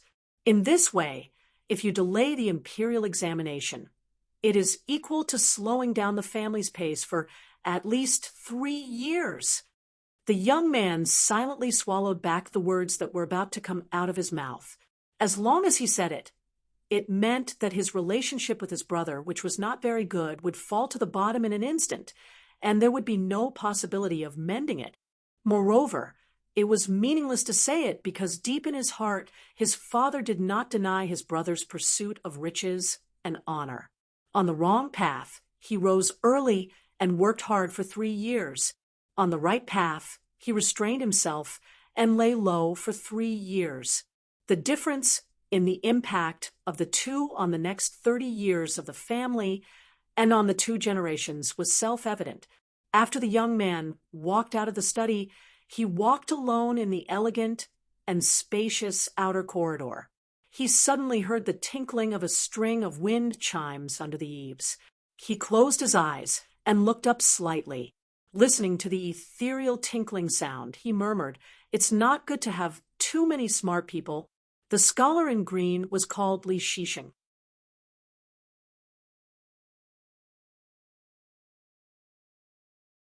128. Without the ghost in the wedding dress causing trouble in the dark, Chun Pingon and his companions can go on without any hindrance. There is a road leading to the mansion in the valley.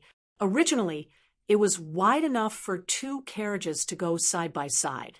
Now, although it is covered with weeds and cold rain, it is much better than when Chun Pingon had to open the road with the auspicious symbol with the narrow saber after he left the road to the underworld with the barrier-breaking charm.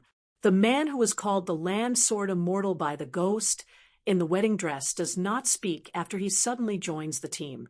This sword practitioner of the immortal level of the Wind Snow Temple leads the white donkey with one hand and holds the hilt of the sword at his waist with the other hand. He walks with his eyes closed and his mind wandering. If there was a chasm between the lower 5 levels and the middle 5 levels, then there was a chasm between the 10th level and the 11th level. Even the Qi refinement warriors of the 10th level, who were the pillars of the dynasty in the mortal world below the mountain, had to sit like dead bones for decades, or even centuries. In the end, they finally found the opportunity to break through the level after a long period of silence and walked down the mountain from the blessed land and the mountain gate. However, in the end, it was all for naught. There were still many of them who returned to the mountain and continued to sit and face the wall. Wei Jin quietly ended the unique breathing method of the Wind Snow Temple. He opened his eyes, turned around, and looked at the children who were familiar with Liang. However, this white-robed sword immortal's mind was more focused on the memorial ceremony in the Wind Snow Temple. Since he couldn't break through the realm, he hadn't gone to his master's grave to propose a toast to him for many years. Besides, after hearing Liang's so-called **T stories, Wei Jin was full of longing for the inverted mountains that connected the two worlds. He was even more fascinated by the Great Wall, which was filled with sword cultivators. Wei Jin sighs and feels that it is not enough. If he had been under the banner of Xiao Shui Gaofeng before, his body would have been stable and perfectly integrated with the sword intent. Then there would be no flaw in his sword. At that time, the paladin of the school of Mo, who blocked his way, would have drawn his sword more than an inch away. At least half of the sword would have been out of the sheath. Li Huai looks at the white sword immortal whose eyes are drifting. He is very curious but also regretful. If only Alliance were here. Li Huai wants to pat Alliance on the shoulder and tell him that he is a master of swordsmanship and that Alliance is still not good enough. In the future, he should learn more from others. Look at Wei Jin's appearance. Before he arrived, his sword had already arrived. His white robe was surrounded by sword qi, and he beat the evil woman until she cried for her parents.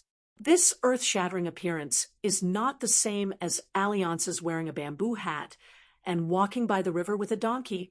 Lin Shi finds that after Wei Jin is looking at them, he also notices that the sword practitioner of the Wind Snow Temple is absent-minded.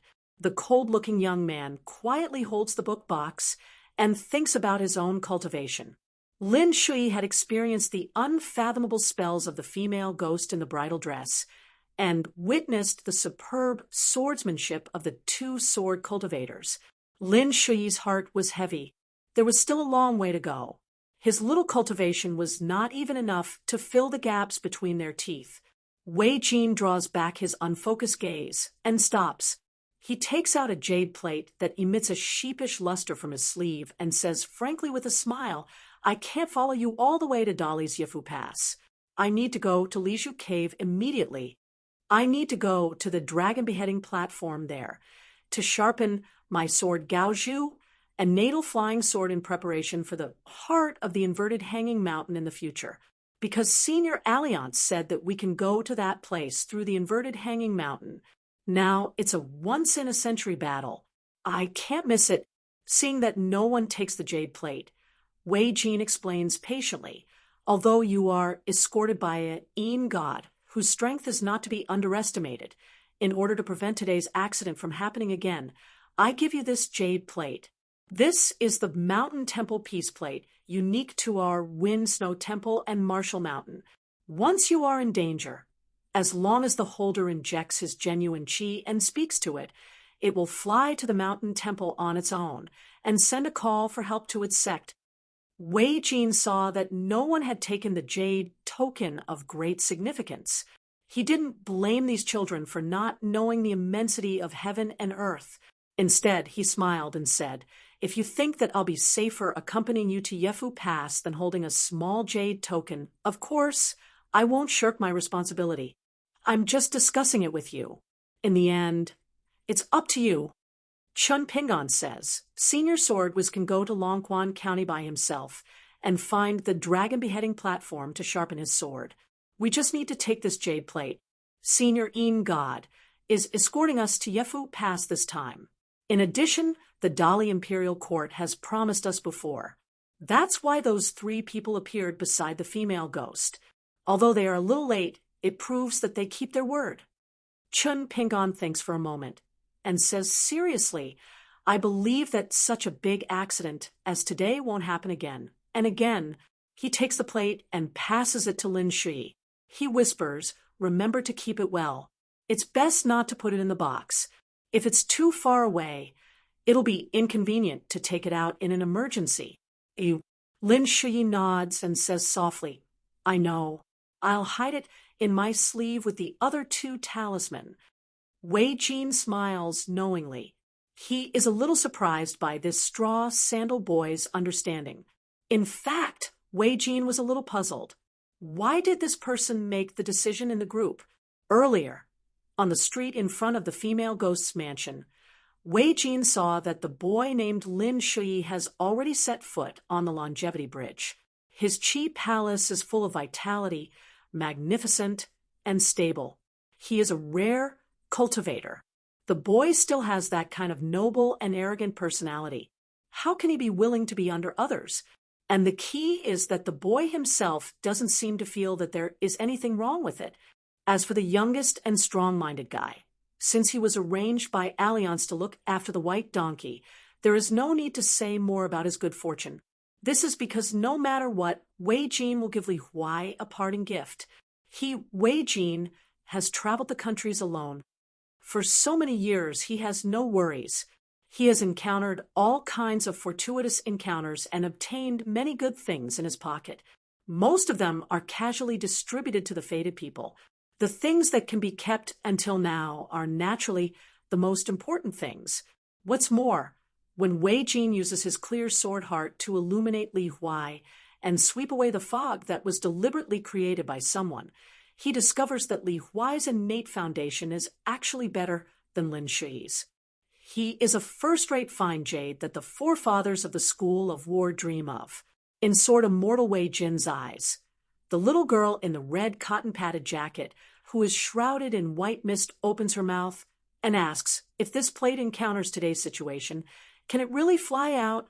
If it encounters the road to the Yellow Springs from before, and the layer of darkness that Senior used the flying sword to break open, will it block its path?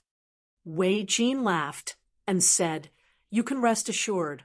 Even the sage's domain of a cultivator in the 10th realm can't trap it. This thing is extremely fast, far faster than the flying sword. When the jade plate is flying, the cultivators of the Wind Snow Temple who travel down the mountain will lead it to their side with secret skills as long as they can sense its existence. They are often willing to save it. Therefore, most of the crises can be solved without the help of the sect. The little girl nodded and said, I understand. The jade plate itself is a kind of customs document. If the opponent can't even defeat Senior Yin Shin. His identity must be very complicated. With their age and experience, they will recognize this piece and piece plate of the Wind Snow Temple at a glance. They will definitely be afraid of Senior Sword Immortal and your sect. Therefore, even if the jade plate can't reach the Wind Snow Temple in time, as long as the jade plate is used, it is already a kind of deterrence. It is equivalent to advising the other party not to provoke the Wind Snow Temple. Wei Jin was stunned. He was amazed by the little girl's early wisdom and insight. Looking at the little girl with a serious face, he suddenly felt happy. Naturally, he felt that she was close and cute. In the end, Wei Jin inadvertently glanced at the boy with straw sandals again. Is it because he is older that he is the leader of the 3 children? Wei Jin looked away and looked at Li Huai, the child who had helped him take care of the donkey all the way. After weighing the pros and cons, he shook his wrist, and a row of clay figurines appeared in his palm. They were only half a finger high. There was a swordsman with a sword, a Taoist with a horsetail whisk, an armored general, a woman riding a crane, and a gong and drum watchman. There were 5 of them in total. Wei Jin handed them to Li Huai. These 5 clay figurines are considered half-dead objects. They are a combination of the school of Yin Yang, the school of Moism's puppetry techniques, and the profound knowledge of the Taoist talisman lineage. I don't understand the profoundness behind it. I only know that if they are nurtured properly and familiarized with your aura, they may come back to life one day. In the future, they will need to be constantly fed with the essence of the 5 elements, such as fire spirit and water essence. Their highest cultivation level is limited by their small bodies, chi residence, meridians, and so on. At most, they will be equivalent to a 7th or 8th realm chi refinement warrior. At this point, Wei Jin felt that he had misspoken and stopped talking. He only smiled and looked at Li Huai. The child did not forget to turn his head and look at Chen Pingan. The latter quickly nodded. Li Huai then hugged the 5 clay figurines. He thought to himself, including the painted puppet that lives in the book box on my back, I already have 6 minions. Wei Jin flipped over and rode on the donkey. Then I'll take my leave. I hope all of you have a safe journey. Although Wei Jin was heroic and chivalrous by nature, he was not the kind of child of wealth. On the path of cultivation, the great Tao was long. It was actually very difficult to know if it was a good or bad fate that was formed after a short contact with each other. Without the right timing and right amount of fate with the current rich fate of the Wei and Jin dynasties and the unpredictable will of the heavens, if the person who received the gift from the Wei and Jin dynasties did not have a strong fate, who knew if they would be harmed and die halfway? Why did the people on the mountain go down the mountain to accept disciples and be so cautious? Many experiences and tests would last for years or even decades. Wei Jin believed that these children were definitely not simple since Alliance had traveled with them previously. As for who was the person that Alliance cared about the most and valued the most, it could be Li Huai, who had a great background and great fortune. It could also be the naturally likable girl in the red cotton-padded jacket. It could also be Lin Shui, who had a firm Taoist heart. It could be any of the 3 children, or it could even be one of them.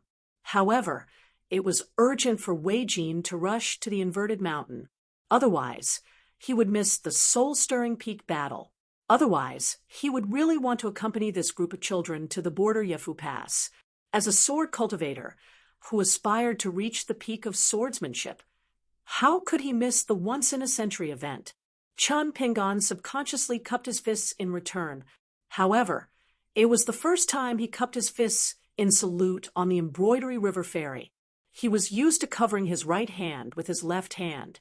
Now, looking at Wei Jin and the young swordsman in the Wind Snow Temple, it seemed that they were covering their right hand with their right hand. As a result, Chen Pingan felt a little awkward. He was afraid that he did not know the rules of etiquette, so he quickly changed the position of his left and right hands.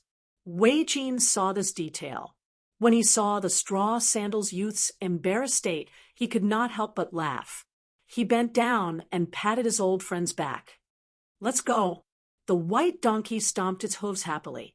After taking a few steps forward, it suddenly turned around and ran towards Chinpingan.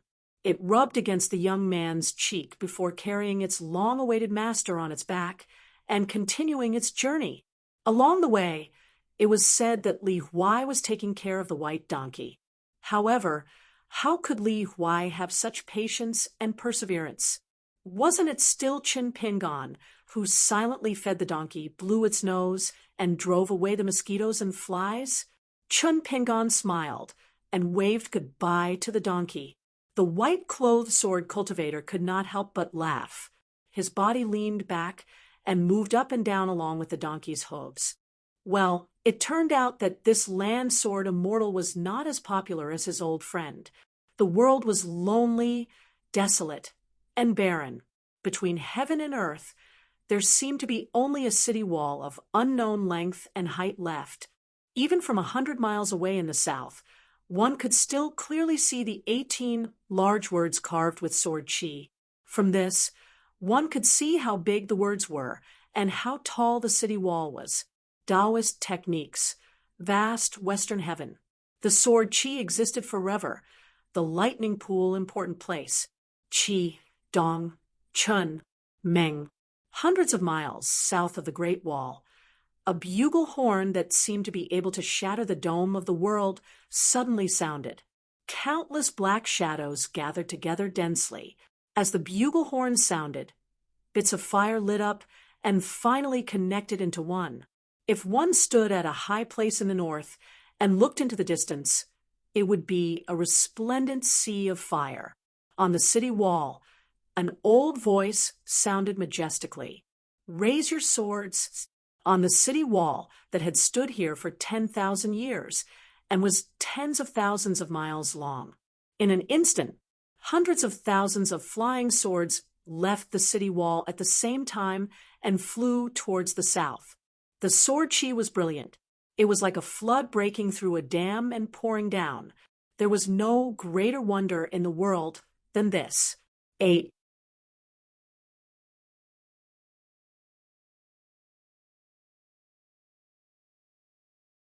129. Under the plaque of the mansion, the young swordsman habitually put his elbows on the hilt and the end of the scabbard. He didn't look lazy at all. He said softly, "Mrs. Chu." After that, he didn't say anything else. The minister of rites holding a lantern, and the water god of embroidery river with a green snake wrapped around his arm slowed down their breathing and stood solemnly at the same time. The ghost in the wedding dress sneered. "Why? Do you want to settle accounts with me?" The young swordsman looked up at the place where the flying sword of the wind-snow temple broke the sky and said slowly, "Mrs. Chu, you don't have to be angry. I don't mean that. But the children left here and the blind Taoist master and his disciples continued to go north. I hope Mrs. Chu won't cause any more trouble. Whether Mrs. Chu did it intentionally or not, the Song clan has always been grateful to Mrs. Chu. After all, she helped the Song clan to continue the dynasty. After that, the great Li Song clan was once again guilty to Madame Chu. Even if an outsider like me wasn't filled with righteous indignation when I heard of that tragedy, I definitely had a heart of compassion. Silence fell again. The ghost in the wedding dress raised her arm and stroked the hair on her temples, showing the gentleness of a woman. She squinted and smiled.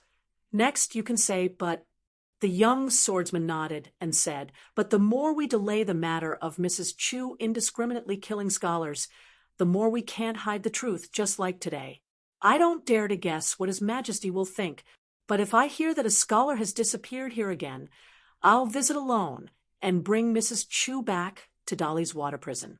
Don't worry, His Majesty cares about friendship, but he'll definitely pay more attention to the rules. Besides, no matter how much friendship there is, it will be used up one day." The young swordsman sighed and said sincerely, "Mrs. Chu, whether you believe it or not, I don't want such a day to come." The ghost in the wedding dress looked into the distance and gently twirled the sleeves of her wedding dress with 2 fingers. She rarely had a calm state of mind and said softly, "Because you're willing to talk to a young man, so humbly. I believe what you said." She paused for a long time, and her expression turned cold. "I can promise that I won't harm any passing scholar, but I want you to know that once I accidentally see those traveling scholars, I may not be able to control myself. I'm not pleading with you. I just want to tell you the truth. When the time comes, you can do whatever you want with me. Do you want me to be thrown into that water prison? Or do you want me to break the water source of this place? You and I will each depend on our own abilities, and we will be responsible for the consequences." Ooh, the young swordsman smiled. Sure. The water god of the embroidery river wanted to say something, but hesitated. Before the young swordsman left, he said to the water god, "There's no need to hide. Just tell Madame Chu the truth. After so many years, Madame Chu should have known the truth long ago. Regarding this matter, if there is any responsibility, just put it on me. You don't have to worry about the imperial court blaming me." The water god cupped his fists and said in a deep voice, "Thank you, my lord. In the future, even if it's your personal matters, I will not hesitate to go through fire and water for you." The young swordsman waved his hand and left with Dr. Han. Madame Chu stood where she was, looking at the river god, who was deeply trusted by the Dali imperial court, with some disdain. She did not invite him into the residence as a guest, but she also did not chase him away on the spot. The water god of the embroidered river strode up the steps and sat down casually. "I know you have always looked down on a rough martial artist like me, so I will make a long story short. The Lang Jun you have taken a fancy to did not betray your sincerity. It's just that the Dali Imperial Court took the overall situation into consideration. They were afraid that if you left this place, they would no longer be able to suppress the remaining fate of the holy water country led by the Chess-Dun Mountain. Therefore, they never told you the truth, deliberately making you misunderstand that scholar." Madame Chu's sleeves billowed, and her eyes were red. Blood kept flowing out of her eyes, but her expression was still calm. "Now that things have come to this, you still want to lie to me?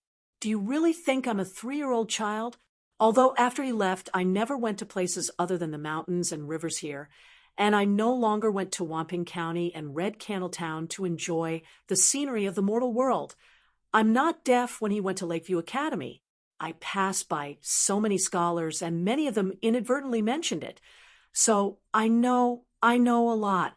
In the end, he fell in love with another woman." Madame Chu murmured, "I know that if he fell in love with someone, it must be true love." The water god of the embroidered river looked calm. "Then you should also know that as the first scholar in Dali to enter the academy with his own ability, he was set up miserably in Lakeview Academy.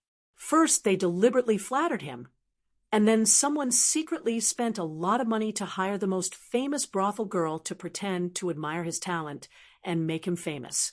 Then they made the great scholars of the nearby dynasties deliberately treat him as a friend despite the difference in age.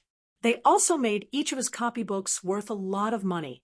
There were many other methods which were all linked together, making him half a step away from becoming the first gentleman in Dali to be recognized by the Confucian Academy. But overnight, the world was turned upside down, and his reputation was tarnished. Someone framed him for plagiarizing poems, and that courtesan slandered him for being inhumane. Several literary masters joined forces to criticize his moral essays, calling him a hypocrite and scolding him as the turbid current of Lakeview Academy. A great scholar who was originally in high spirits went crazy just like that. He went crazy for a long time, and this scholar who was born poor became the laughingstock of the entire Lakeview Academy. The saying that Dali was a northern barbarian became more and more true, but in the end, no one expected that he would actually wake up. At this point, the water god of the embroidered river turned to look at Madame Chu, who was in a daze. Do you know why he could wake up? Madame Chu slowly sat at the top of the stairs, and her wedding dress slowly spread out like a bright red peony. Was it your Dolly Chi refinement warriors who did it? The burly man smiled, his eyes cold as he said bluntly, if Dolly really wanted to do something, it should be to kill this scholar. Madame Chu's lips twitched, and she nodded. It is indeed harmful to the country's prestige. In the battle between two countries, it's only logical that they would resort to any means possible. The man let out a turbid breath. The reason why that scholar could wake up was because a woman he was familiar with went to his side. Madame Chu's body stiffened. The water god slowly got up and walked down the stairs. That woman's face was covered with a mask, and her appearance was exactly the same as yours, Madame Chu. If I'm not wrong, Madame Chu's voice, habits, and preferences have all been copied by her. If you say that tricking the scholar before involved the battle between two countries, then forcing the scholar to a dead end and playing with him in the palm of your hand, I'm afraid it was a battle between the scholars. The water god strode away. In short, after that scholar knew the truth, he jumped into the lake and died. It's that simple. According to the words that this scholar had with his two best friends at the directorate of Dolly's capital before he went to Lakeview Academy, he had long known of your inhuman identity. That was why he insisted on becoming a gentleman above the sages of the Confucian sect. In this way, when he returned to Dolly in the future, he would have the confidence to ask the imperial court for a legal marriage. Ooh, the water god had already left. The female ghost in the wedding dress, who had committed countless crimes, was still sitting in the same place. Her expression was serene, and her movements were gentle. She smoothed and folded here and there, and she was never tired of it. Not long after the Wei and Jin dynasties left, a hurried shout came from behind Chen Pingon, asking his benefactor to stop. He turned around and saw the blind old Taoist and his two disciples chasing after them. The old Taoist had been through a lot, and he certainly knew that this group of children of unknown origin was the key to safely leaving the mountain. Who knew if that eccentric ghost would regret her words and capture them to wash their faces and hearts? According to the two disciples, many scholars were planted in the mansion's garden. It seemed that someone had struggled to climb out of the soil. Now, it seemed that it was a pitiful person who had been cut in half at the waist. The old Taoist was supported by the round-faced girl and ran all the way. His old Taoist robe was full of barbs on both sides of the grass and trees, but he did not notice it at all. It could be said that he was in a mess. To be honest, although the old Taoist thunder method could not suppress the female ghost in the wedding dress, he was actually an old immortal in the marketplace at the foot of the mountain. On this trip to the north, he was often worshipped as an otherworldly master. In the Three Branches Mountain, he was regarded as a swindler with poor skills. After all, it was a rare and bleak situation. The old Taoist no longer pretended to be mysterious like when they first met. He squeezed out a smile and asked, "May I ask where the great sword immortal way of the Wind Snow Temple is? My common name is Suingjin, and my Taoist name is Xian Guzi. I have admired the great sword immortal way for a long time. This time, it was a blessing in disguise. I was able to meet great sword immortal way and witness the three sword moves of the immortal with my own eyes. It is really a great blessing for me." Lin Shuyi sneered and said, "This earth sword immortal has gone to the north alone. If you want to get close to him, you can go ahead of us. Maybe you can catch up with him." The old Taoist smiled embarrassedly and said, "Let it be. Fate has not arrived, so I can't force it." The old Taoist knew that Wei Jin was an immortal in the upper 5 states who was like a hidden dragon. If he really met the sword cultivator of the Wind Snow Temple, he was afraid that he would not be able to get any benefits except being annoying. Compared to the common people at the foot of the mountain, the Qi cultivators on the mountain were certainly rare. However, it was true that the encounter between cultivators was fate. However, there were good and evil fates, and there were good and bad karma. The old Taoist had been subduing demons and devils all the way to accumulate good karma for himself. After 40 to 50 fights, he was still alive today. It was not only because he had the cultivation of the 5th states of Qi cultivators and the unorthodox thunder method that he had relied on. Seeing that there was an awkward silence, the old Taoist hurriedly looked around and said with a smile, "Shout, Joe, or little cripple, kowtow to your benefactors and thank them." The round-faced girl was about to kneel down after hearing the words, but the crippled boy, who was holding a banner full of mud, looked gloomy. Chun Pingon quickly stepped forward and gently pulled the skinny girl's arm. He said with a smile, "No need, no need." Then Chun Pingon said to the crippled boy, "Thank you for your reminder on the mountain road." The crippled boy was stunned and blushed for the first time. For a moment he stammered and did not know how to answer. In the end, he simply turned his head away. The boy had faced the ghost in the wedding dress on the path and fought with her in close combat. Although there was a big gap between their cultivation, his momentum was not weak at all. He did not expect that he was such a shy boy. The old Taoist was pleasantly surprised. After kicking the crippled boy, he pretended to be angry and said, "You're not worthy of being shown in public." Then the old Taoist said in a low voice, "My benefactors, after you leave the mountain, head south. It will take about a day and a half to pass by Sanji Mountain. Remember not to travel at night. There is a malicious ghost that uses the tomb as its nest. It steals the blessed land and absorbs the ancestral yin aura of a family. Otherwise, according to the fortune-telling, the family's grandchild should have been a high-ranking official in their previous life. The malevolent ghost cultivation is not weak. It should have the strength of a 4th realm Qi refinement warrior. The main reason is that it appears and disappears unpredictably and is very difficult to capture. It also uses some kind of unknown evil dharma to create more than 10 yin corpse puppets. I have fought with it before and failed several times. Not only did I waste several precious thunder talismans, I was also mistaken by the local villagers as a swindler. It is really infuriating." Ooh. Lin Shi's heart was slightly moved. He heard the secret reminder of the senior Yin Shun and asked, "Taoist, are you good at the 5 thunder spell? May I know which sect you belong to?" The old Taoist was a little embarrassed.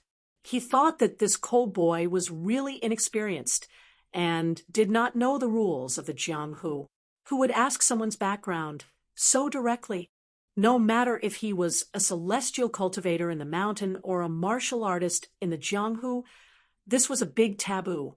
However, with the pitiful experience of his fellow sufferers and the help of the land sword immortal-like Wei Jin, the old Taoist did not care about this. After careful consideration, he slowly said, "It's a long story. My benefactors, please don't mind my nagging. My hometown is the famous Southern Stream Kingdom, where Taoism is respected. There is a Taoist sect at the border, which is the leader of the Aquarius Continent's Taoist sect. It occupies one of the 72 blessed lands, Qing Tan Blessed Land. Not to mention that the sect leader is the imperial tutor of the Southern Stream Kingdom. Due to the profoundness of his Taoism and his great magical powers, the kings of several nearby countries have personally come to the mountain to worship the sect leader as the #1 immortal of the country. Therefore, this Taoist immortal has the title of Immortal of the 4 countries and is recognized as one of the top 10 immortal masters in the Aquarius continent. To be honest, if the great sword Immortal Way of the Wind Snow Temple met this immortal master before he broke through the realm, Senior Wei would not be able to be on equal footing with him." Chun Pingon and Lin Shi listened very seriously, not wanting to miss a word. There is always someone better than you, especially the words immortal. Wasn't Lu Jimao, who appeared in the small town known as the Immortal Master Jiang Jie, Li Baoping, and Li Huai, on the other hand, were not so focused. Li Baoping looked at the round-faced little girl from time to time.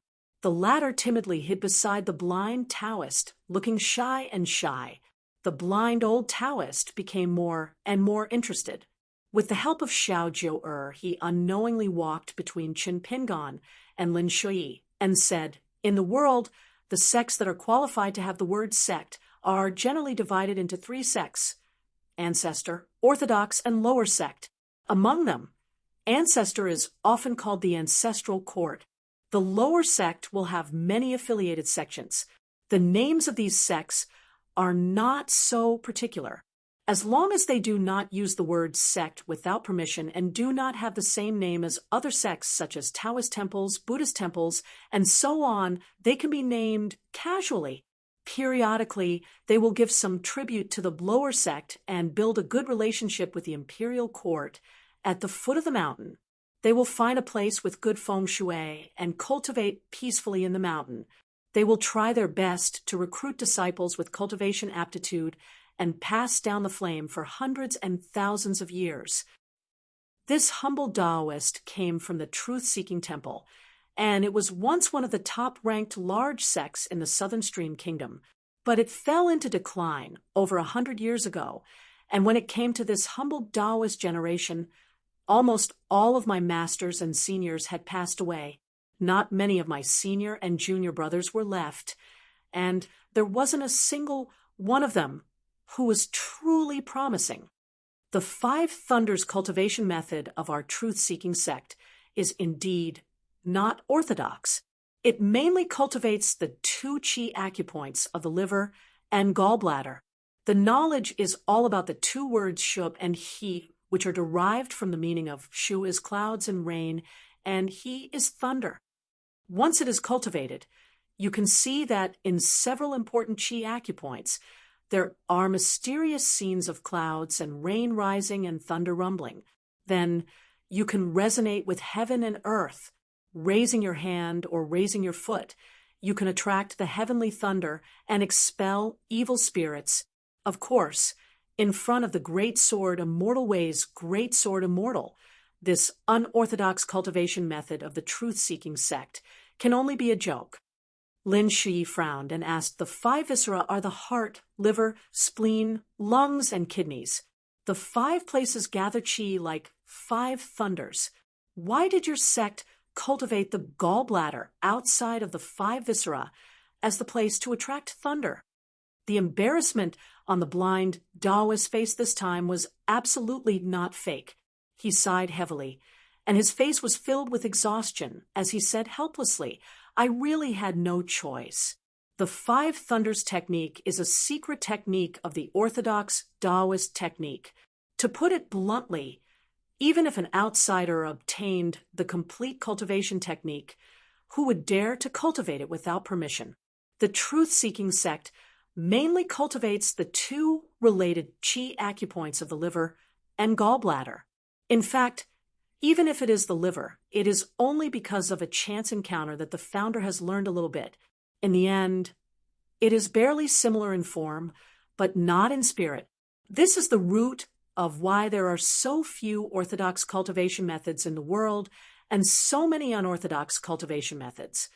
Lin Shi suddenly understood and said, "I see," the old Taoist sighed from the bottom of his heart and said, "It is more than 1,000 times harder to walk on the great Tao than this muddy mountain road. It is precisely because my sect is not the orthodox cultivation method of thunder that there are advantages and disadvantages when I cultivate it. For example, once the yin-yang cultivation method of thunder reveals the secrets of heaven, it is easy to be punished by the invisible heaven. My sect cultivates this thunder method and usually chooses disciples with congenital defects to join my sect, because these people are pitted by the way of heaven. Even if they frequently use the truth-seeking thunder method of thunder that hurts the origin of the liver and gallbladder, it is not an extravagant hope for them to attain Tao and live a long life if they are lucky. Legend has it that once the qi cultivators of the orthodox cultivation method of thunder of a big continent take action, the god of thunder, the goddess of lightning, the rain master, the wind master, the cloud official, and all kinds of gods will be driven to help boost the momentum. Think about it. After such a great effort is launched, how can the mountains and rivers not change color? Speaking of these things that were completely unrelated to him, the blind Taoist's face was full of spirit, and there was no trace of discouragement. This was probably one of the reasons why cultivation was as difficult as ascending to heaven, but people still flocked to it. Once one embarked on the path of cultivation and walked on the bridge of longevity, one would have seen or heard of the beautiful scenery at the top of the mountain. One could live a long life. No spells summon the wind and rain move mountains and seas, and all kinds of unimaginable magnificent scenery could be expected. In this way, who would be willing to hang around at the foot of the mountain? The old man sighed and said, "My 2 disciples and I have relied on each other for survival these years. We have traveled everywhere, subdued demons and devils, and caught ghosts and exorcised evil. We have done a lot of things, and we also collect money. There is no other way. Cultivation also requires money. The Bridge of Longevity built is the biggest money-squandering place in the world. Even if there are evil spirits causing trouble in the noble families, I have no connections and no one to recommend me. Of course, I have no chance to enter. As for the water and land Taoist temples opened by the local rich people, they only invite the famous local monks and old Taoists. They do not trust outsiders. My sex thunder method, which I am good at, can't scare the ordinary people and prove that I am not a liar. So, I have to end up like this. If I succeed in catching demons, I may not be able to earn much money. But if I fail, I must be unable to make ends meet. It is not easy to cultivate." As they walked, they talked. When they woke up, it turned out that they had already walked out of the cage-like kernel. They did not know whether it was an illusion or not, but they all felt that it had returned to the original beautiful scenery, and there was no previous gloomy and cold atmosphere. In the end, Chun Pingon found that even if the blind Taoist did not speak, he did not mean to leave. He was still going south with them. He could not help but ask, "Taoist priest, aren't you going north?" The old Taoist laughed and said, "It is just a little delay. It is okay. I can't repay you for saving my life. Just take it as me taking my 2 disciples to see you off. It is nothing more than a small matter of walking a few more steps." After that, the 2 groups of people walked together.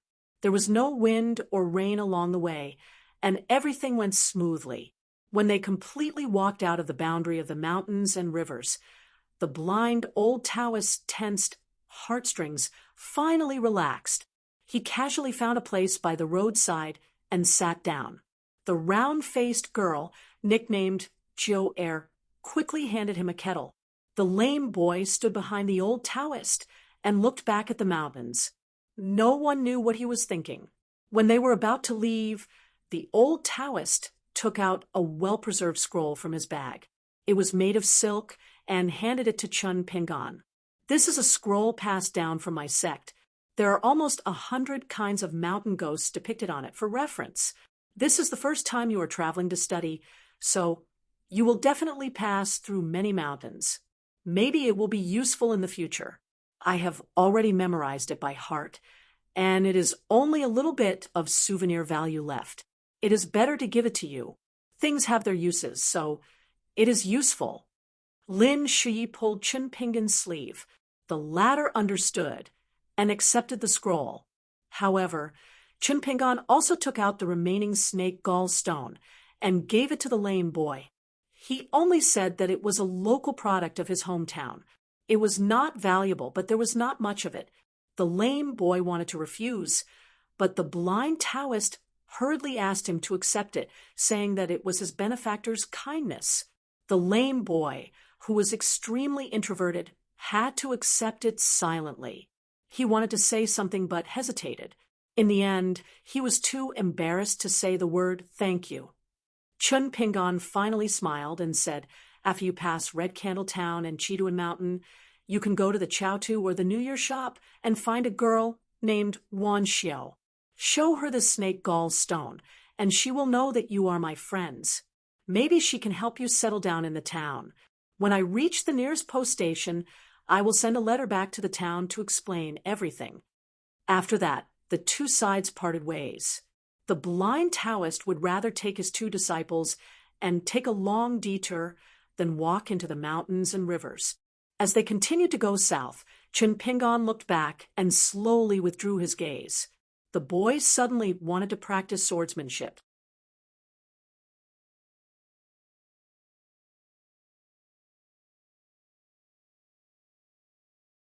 "130. Strangers meeting by chance in the river of life would often go their separate ways after a whirlwind. The blind old Taoist named Xian Guzi was silent all the way, which made Joe a little uncomfortable. Although the crippled youth was unwilling to hand over the snake gallstone, after hesitating, he still took the initiative to hand it to his bad-tempered master.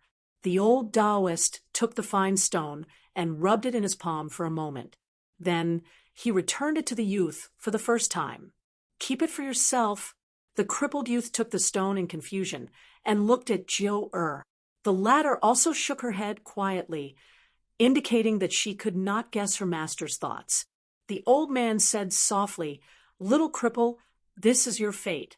Master can't take it away. If I really take it, it won't be a good thing." Why do you think that young man named Chinpingon sent a letter back to Longquan County through the post house? I reckon that if we go to that Tai Sui or Chowtu shop and it's not you who personally takes out the stone, our days there won't be easy. We might not be troubled by others, but we won't be able to gain a foothold smoothly, let alone find a mountain and cultivate under someone else's roof. The crippled youth nodded. He was not a person with a complicated mind and was not good at thinking about these problems. The blind old Taoist rubbed the little girl's head. "The two of you are really lucky." Compared to her brother, Joe was more meticulous. She asked, "Master, is the background of the little sisters group unusual?" The old Taoist nodded and said that Longquan County was originally the Dragon Pearl Grotto heaven above the Dali dynasty. After it shattered, it took root. Previously, the scholarly sage, Qi Jingchun, was in charge for 60 years. Now these children are carrying bookcases, and each one is smarter than the other. They said that they are going to the Great Sui Kingdom's Academy to travel. Then, whose students do you think they are? The little girl was a little envious.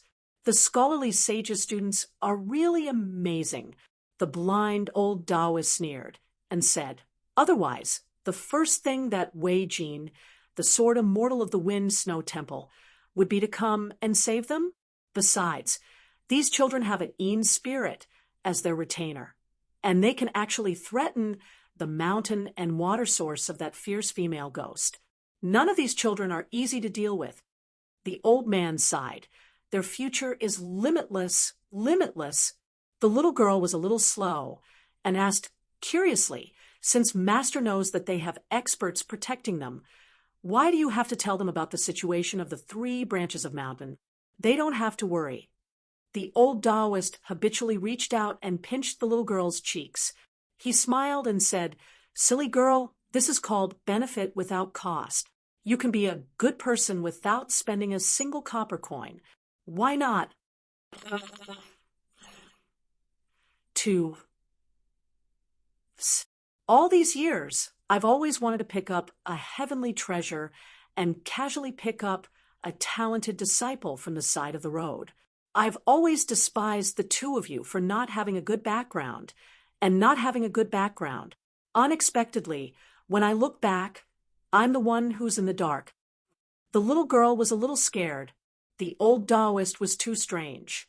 Her face turned pale. "Master, are you possessed? Joe doesn't recognize you." The old Taoist laughed and suddenly said in a low voice, "Joe, I promised not to take the talisman spring for a year. Now I want to discuss it with you and change it from a year to half a year. What do you think? Think about it. Master's mission of subduing the demon is really one step higher than the demon. Not only did I beat up that female ghost, but I also lost 4 words on the banner and gave away a painting that was passed down by my ancestors. As disciples, don't you feel sorry for your master and show some filial piety? The little girl was relieved. This was the master she was familiar with.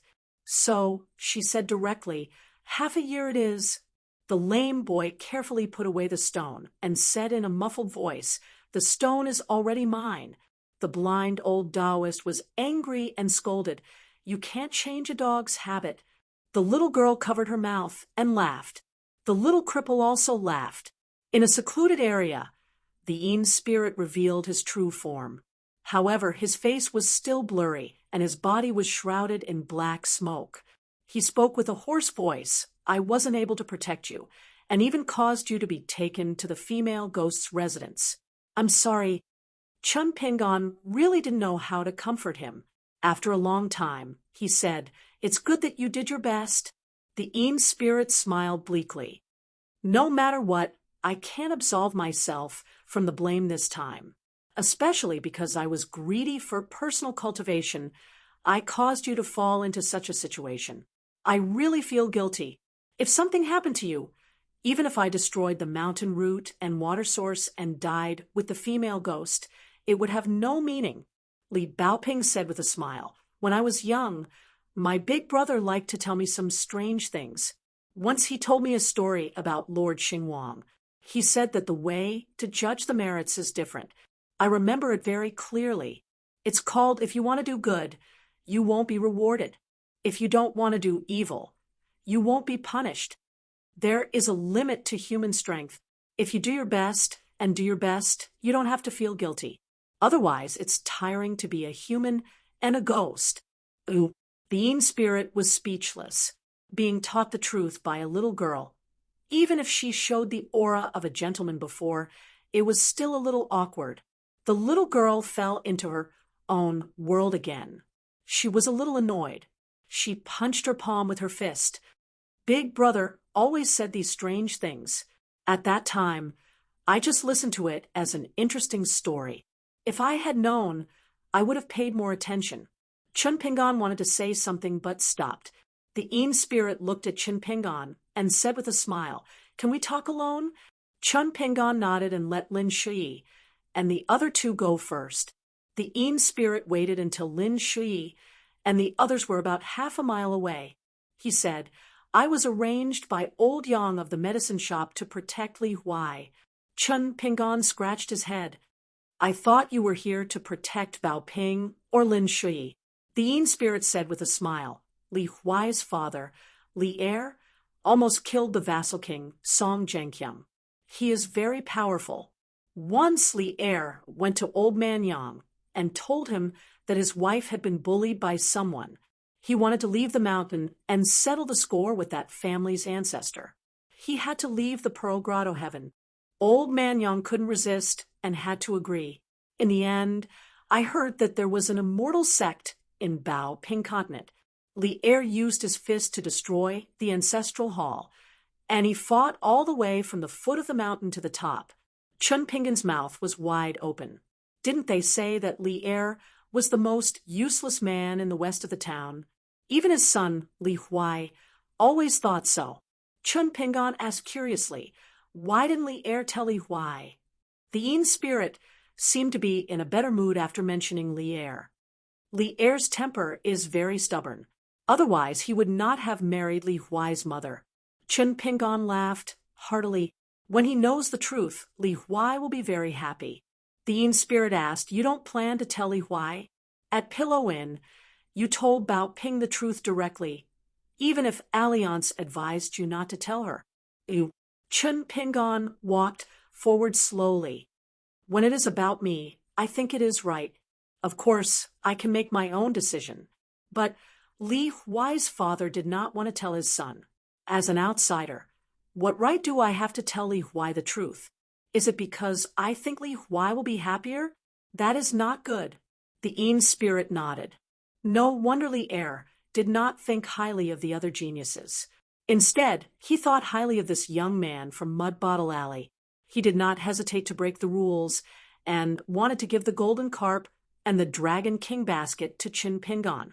Chun Pingon suddenly stopped and asked, "Because I have good eyesight, and I was worried that you were a bad person. I remember very clearly that when you first appeared, the first person you looked at was me. Then you looked at Li Huai. Why was that? Was it just an unintentional move? If you are not willing to answer, you can pretend that I did not ask." If the Een spirit was still alive, his mouth would be dry and he would be sitting on pins and needles. How could he have imagined that Chun Pingon would be so meticulous? At that time, his gaze had flashed and disappeared. He had hidden it quite well. But when he thought of Chun Pingon's performance along the way, the Een spirit understood. This was probably the reason why Chun Pingon was able to convince everyone. Even if Lin Shuyi was now in the middle 5 realms and had become a true immortal, Li Baoping would not listen to him. Li Huai was the same. As for the Een spirit himself, he was not an exception. In his eyes, Lin Shuyi was still an extremely intelligent and talented young man. This feeling was very strange. It was as if the young man from Mud Bottle Alley had a temperament that made people feel at ease and at ease. If the young man said that this was not right, then the others in the group would feel that it was not right. If the young man said that this could be done, then it could be done.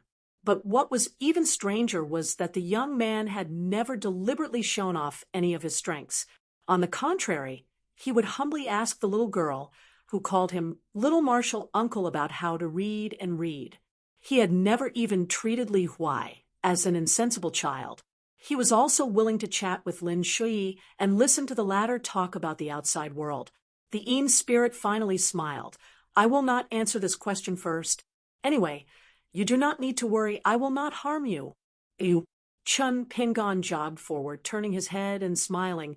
"If I did not believe you, I would not have asked this question." The Een spirit's figure slowly faded away, sighing. Traveling with this group of children was really tiring. Actually, that servant girl Zhu Lu, who had a terrible temperament, could be considered a genius that could not be underestimated in an ordinary family of the Mountain Foot dynasty. Unfortunately, in this group, she was left in the dust from start to finish. She could not even compare to a single person in any aspect. Further south, there was the Longshu River and the Tiefu River, followed by the Xiuhua River and the Chongdan River. There was more water than mountains, but for the next day and a half, it was as if the water transportation had been used up. It was difficult to even find a mountain stream. Actually, there was water, but it was all stagnant water that could not be drunk. Most of them were sickly willow seedlings. They were not tall nor lush, and most of them were crooked. Along the way, flying insects flew everywhere, making people feel uncomfortable. Li Huai was a little afraid because the blind old Taoist with the crow's mouth said that they would soon pass through a ghostly place called Mount Sanji. There were evil spirits and some Een corpses as the evil spirits' minions. At the thought of this, Li Huai was depressed. His painted puppets and clay figurines were too small. Even if they were alive, their fighting ability would still be weak. Moreover, the 5 clay figurines given by the white-robed sword immortal could not be revived no matter how he warmed them. Could it be that the white-robed sword immortal was a liar? He did not want to give him good things, but he could not put down his pride as a sword immortal, so he deliberately gave him a big pie in the sky. At dusk, Chun Pingon stopped to set up a stove to cook. Li Huai, who was familiar with the place, ran over to pick up a large handful of dried branches. Then he squatted at the side and complained to Chun Pingon. "Chun Pingon, I think the Wei and Jin temples of Wind Snow are not as good as Ahau's." Chun Pingon ignored him. Li Huai went to his bookcase and took out a painted puppet and a clay figurine. He used the puppet to bully the little clay figurine holding a sword, and made the latter kneel and beg for mercy, shouting, "Lady Ghost, please spare my life." Wei Jin, know my mistake." Chun Pingon did not know whether to laugh or cry. He could only explain, "Wei Jin is a very good person. Li Huai rolled his eyes and moved his hands, continuing to let the painted puppet trample on the clay figurine. Lin Shuyi sat on a rock not far away and was flipping through the painting. He looked up and said, "If I'm not wrong, Wei Jin seems to look down on you, or rather, he thinks the least of you." Li Baoping, who was silently packing the small bookcase, was furious. "There's such a thing." Chun Pingon squatted on the ground and slowly lit the firewood. He squatted down and prepared to cook. "What does looking down on me have to do with whether he is a good person or not?" Li Huai was shocked. "Chun Pingon, what are you thinking? How can someone who looks down on me be a good person? He's definitely not a good person." Chun Pingon started to get busy in an orderly manner. He said to himself, "Wei Jin is such a powerful person and is called a sword immortal of the land. But when he speaks to us, he is still polite and is willing to reason with us children. Do you think all the immortals on the mountain are like this? That's not it. Before I left the town, I met more than one immortal who killed people based on their mood and reason." The youth casually talked about the murderous past and did not want to say more. He continued, "If you want people to think highly of you, you have to rely on yourself. You have to do well in farming and burning porcelain. You have the greatest strength when you go into the mountains to chop firewood and burn charcoal. You have to fight in the alleys for water and not be afraid of being beaten. If you dare to charge in front, you will naturally be thought highly of." Chun Pingon looked at them. "This is our hometown. In the future, when Bao Ping goes to the college of the Great Sui Kingdom, if she is good in her studies, and Lin Shui, who has become a Qi refinement warrior at a young age, of course, people will think highly of her.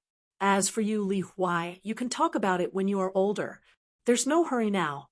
Li Huai was anxious.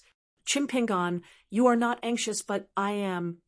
Chun Pingon asked, "You wake up early every day to practice the stances with me.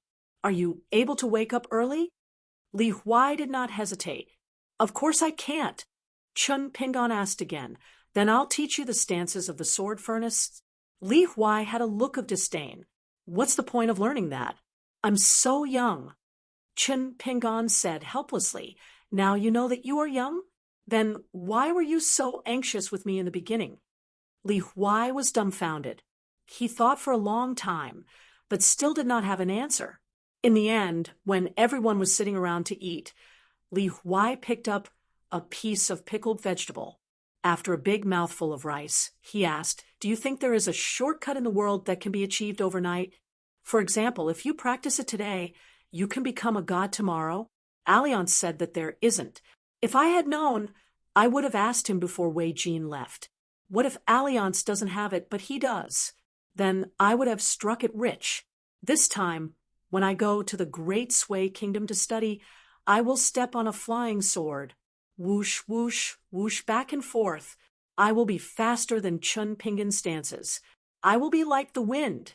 You guys can just follow behind me and eat my dust." Li Baoping asked with a straight face, "Who's eating the dust?" Li Huai swallowed his saliva and looked at Lin Shui. Then he silently turned to look at Chun Pingon. In the end, Li Huai was a little sad. Suddenly, he had a flash of inspiration. He quickly picked up the painted puppet from the ground. "It eats. She is now an A-ranked general under my command. There's nothing I can do about it. They're the biggest, the prettiest, and the most experienced. They've followed me, Li Huai, to conquer the world for the longest period of time. After that, the 5 dirty little clay figurines can only be ranked up to B, C, D, and V." Lin Shui smiled and asked, "What about the little things in that book?" Li Huai shook his head and said, "Them? I don't like them very much." Li Baoping's words hit the nail on the head. "It's because you don't like to read. You don't like to see them because you need to open the book first." Li Huai looked like he didn't hear what she said clearly. Chun Pingon looked up at the slightly tall Mount Sanji in the distance and asked, "After passing Mount Sanji, we will reach the market in the town. Do you want to buy anything?" Li Baoping said excitedly, "Junior uncle, I want to buy some miscellaneous books." Mr. Chi said that the various schools of thought outside of Confucianism all have their own classics. We can read more. Mr. Chi said that the stones of other mountains can be used to improve the jade. Chun Pingon, if possible, I want to buy a set of chess. The cheapest one will do. Li Huai, what about you? Give me money, and I won't buy anything. Okay? I want to save it. My mother taught me that as long as I have money, I won't panic. Oh, Chun Pingon asked, what do you think? Li Huai chuckled and said, I'm just trying my luck. What if you, Chun Pingon, find your conscience? Chun Pingon chuckled. Li Huai's smile froze, and he quickly changed the topic. Didn't that old Taoist tell us not to go to Mount Sanji when it's dark? Lin Shi shook his head and said, I've discussed with Chun Pingon and Senior Yin Shin. If we travel at night, and the malicious spirit comes out to hurt us, we will suppress it. At first, Senior Yin Shin will not do anything. He will let me attack first, and try to use the talisman and thunder magic to repel the enemy. The main thing is to let me gain some experience. If the malicious spirit hides and doesn't come out, then forget it, and we will continue our journey. As night fell, the group slowly climbed up the mountain. Mount Sanji was not high, but the terrain was gentle, and the slope was very big. Chun Pingon purposely took a detour. There were a lot of unmarked graves on the mountain. Of course, there were more graves where the descendants paid their respects. They were clean and tidy. There were tombstones with words on the tombstones. Some paper money that was not completely burned were scattered in front of the tombstones. In less than 2 hours, they had crossed Mount Sanji. Other than the slightly cold night wind, there was nothing strange. Lin Shi felt a little regretful, but he would not force anything. After that, the journey to Yafu Pass at the border of Dali was even smoother. After passing by a small town market, Li Baoping bought 5 or 6 books. There were travel books, Buddhist scriptures, and literary notes. Lin Shi bought a set of chess. After teaching Chun Pingon the rules, they often played chess whenever they were free. Li Baoping could not sit still and wanted to throw 7 or 8 chess pieces on the chessboard in one go. She also complained that Lin Shi played chess too slowly. As for Li Huai, he was simply too lazy to use his brain. However, the one who played chess with Lin Shi the most was the Yinshin. Li Huai probably spent nearly 10 taels of silver to buy a lousy book in Red Candle Town. This time, he did not buy anything. Although Chun Pingon wanted to practice swordsmanship, other than occasionally taking out the scholarwood sword from his basket, he did not really start practicing swordsmanship. In Chun Pingon's view, the most important thing was to practice martial arts. He would practice swordsmanship when he felt that he could divert his attention to other things.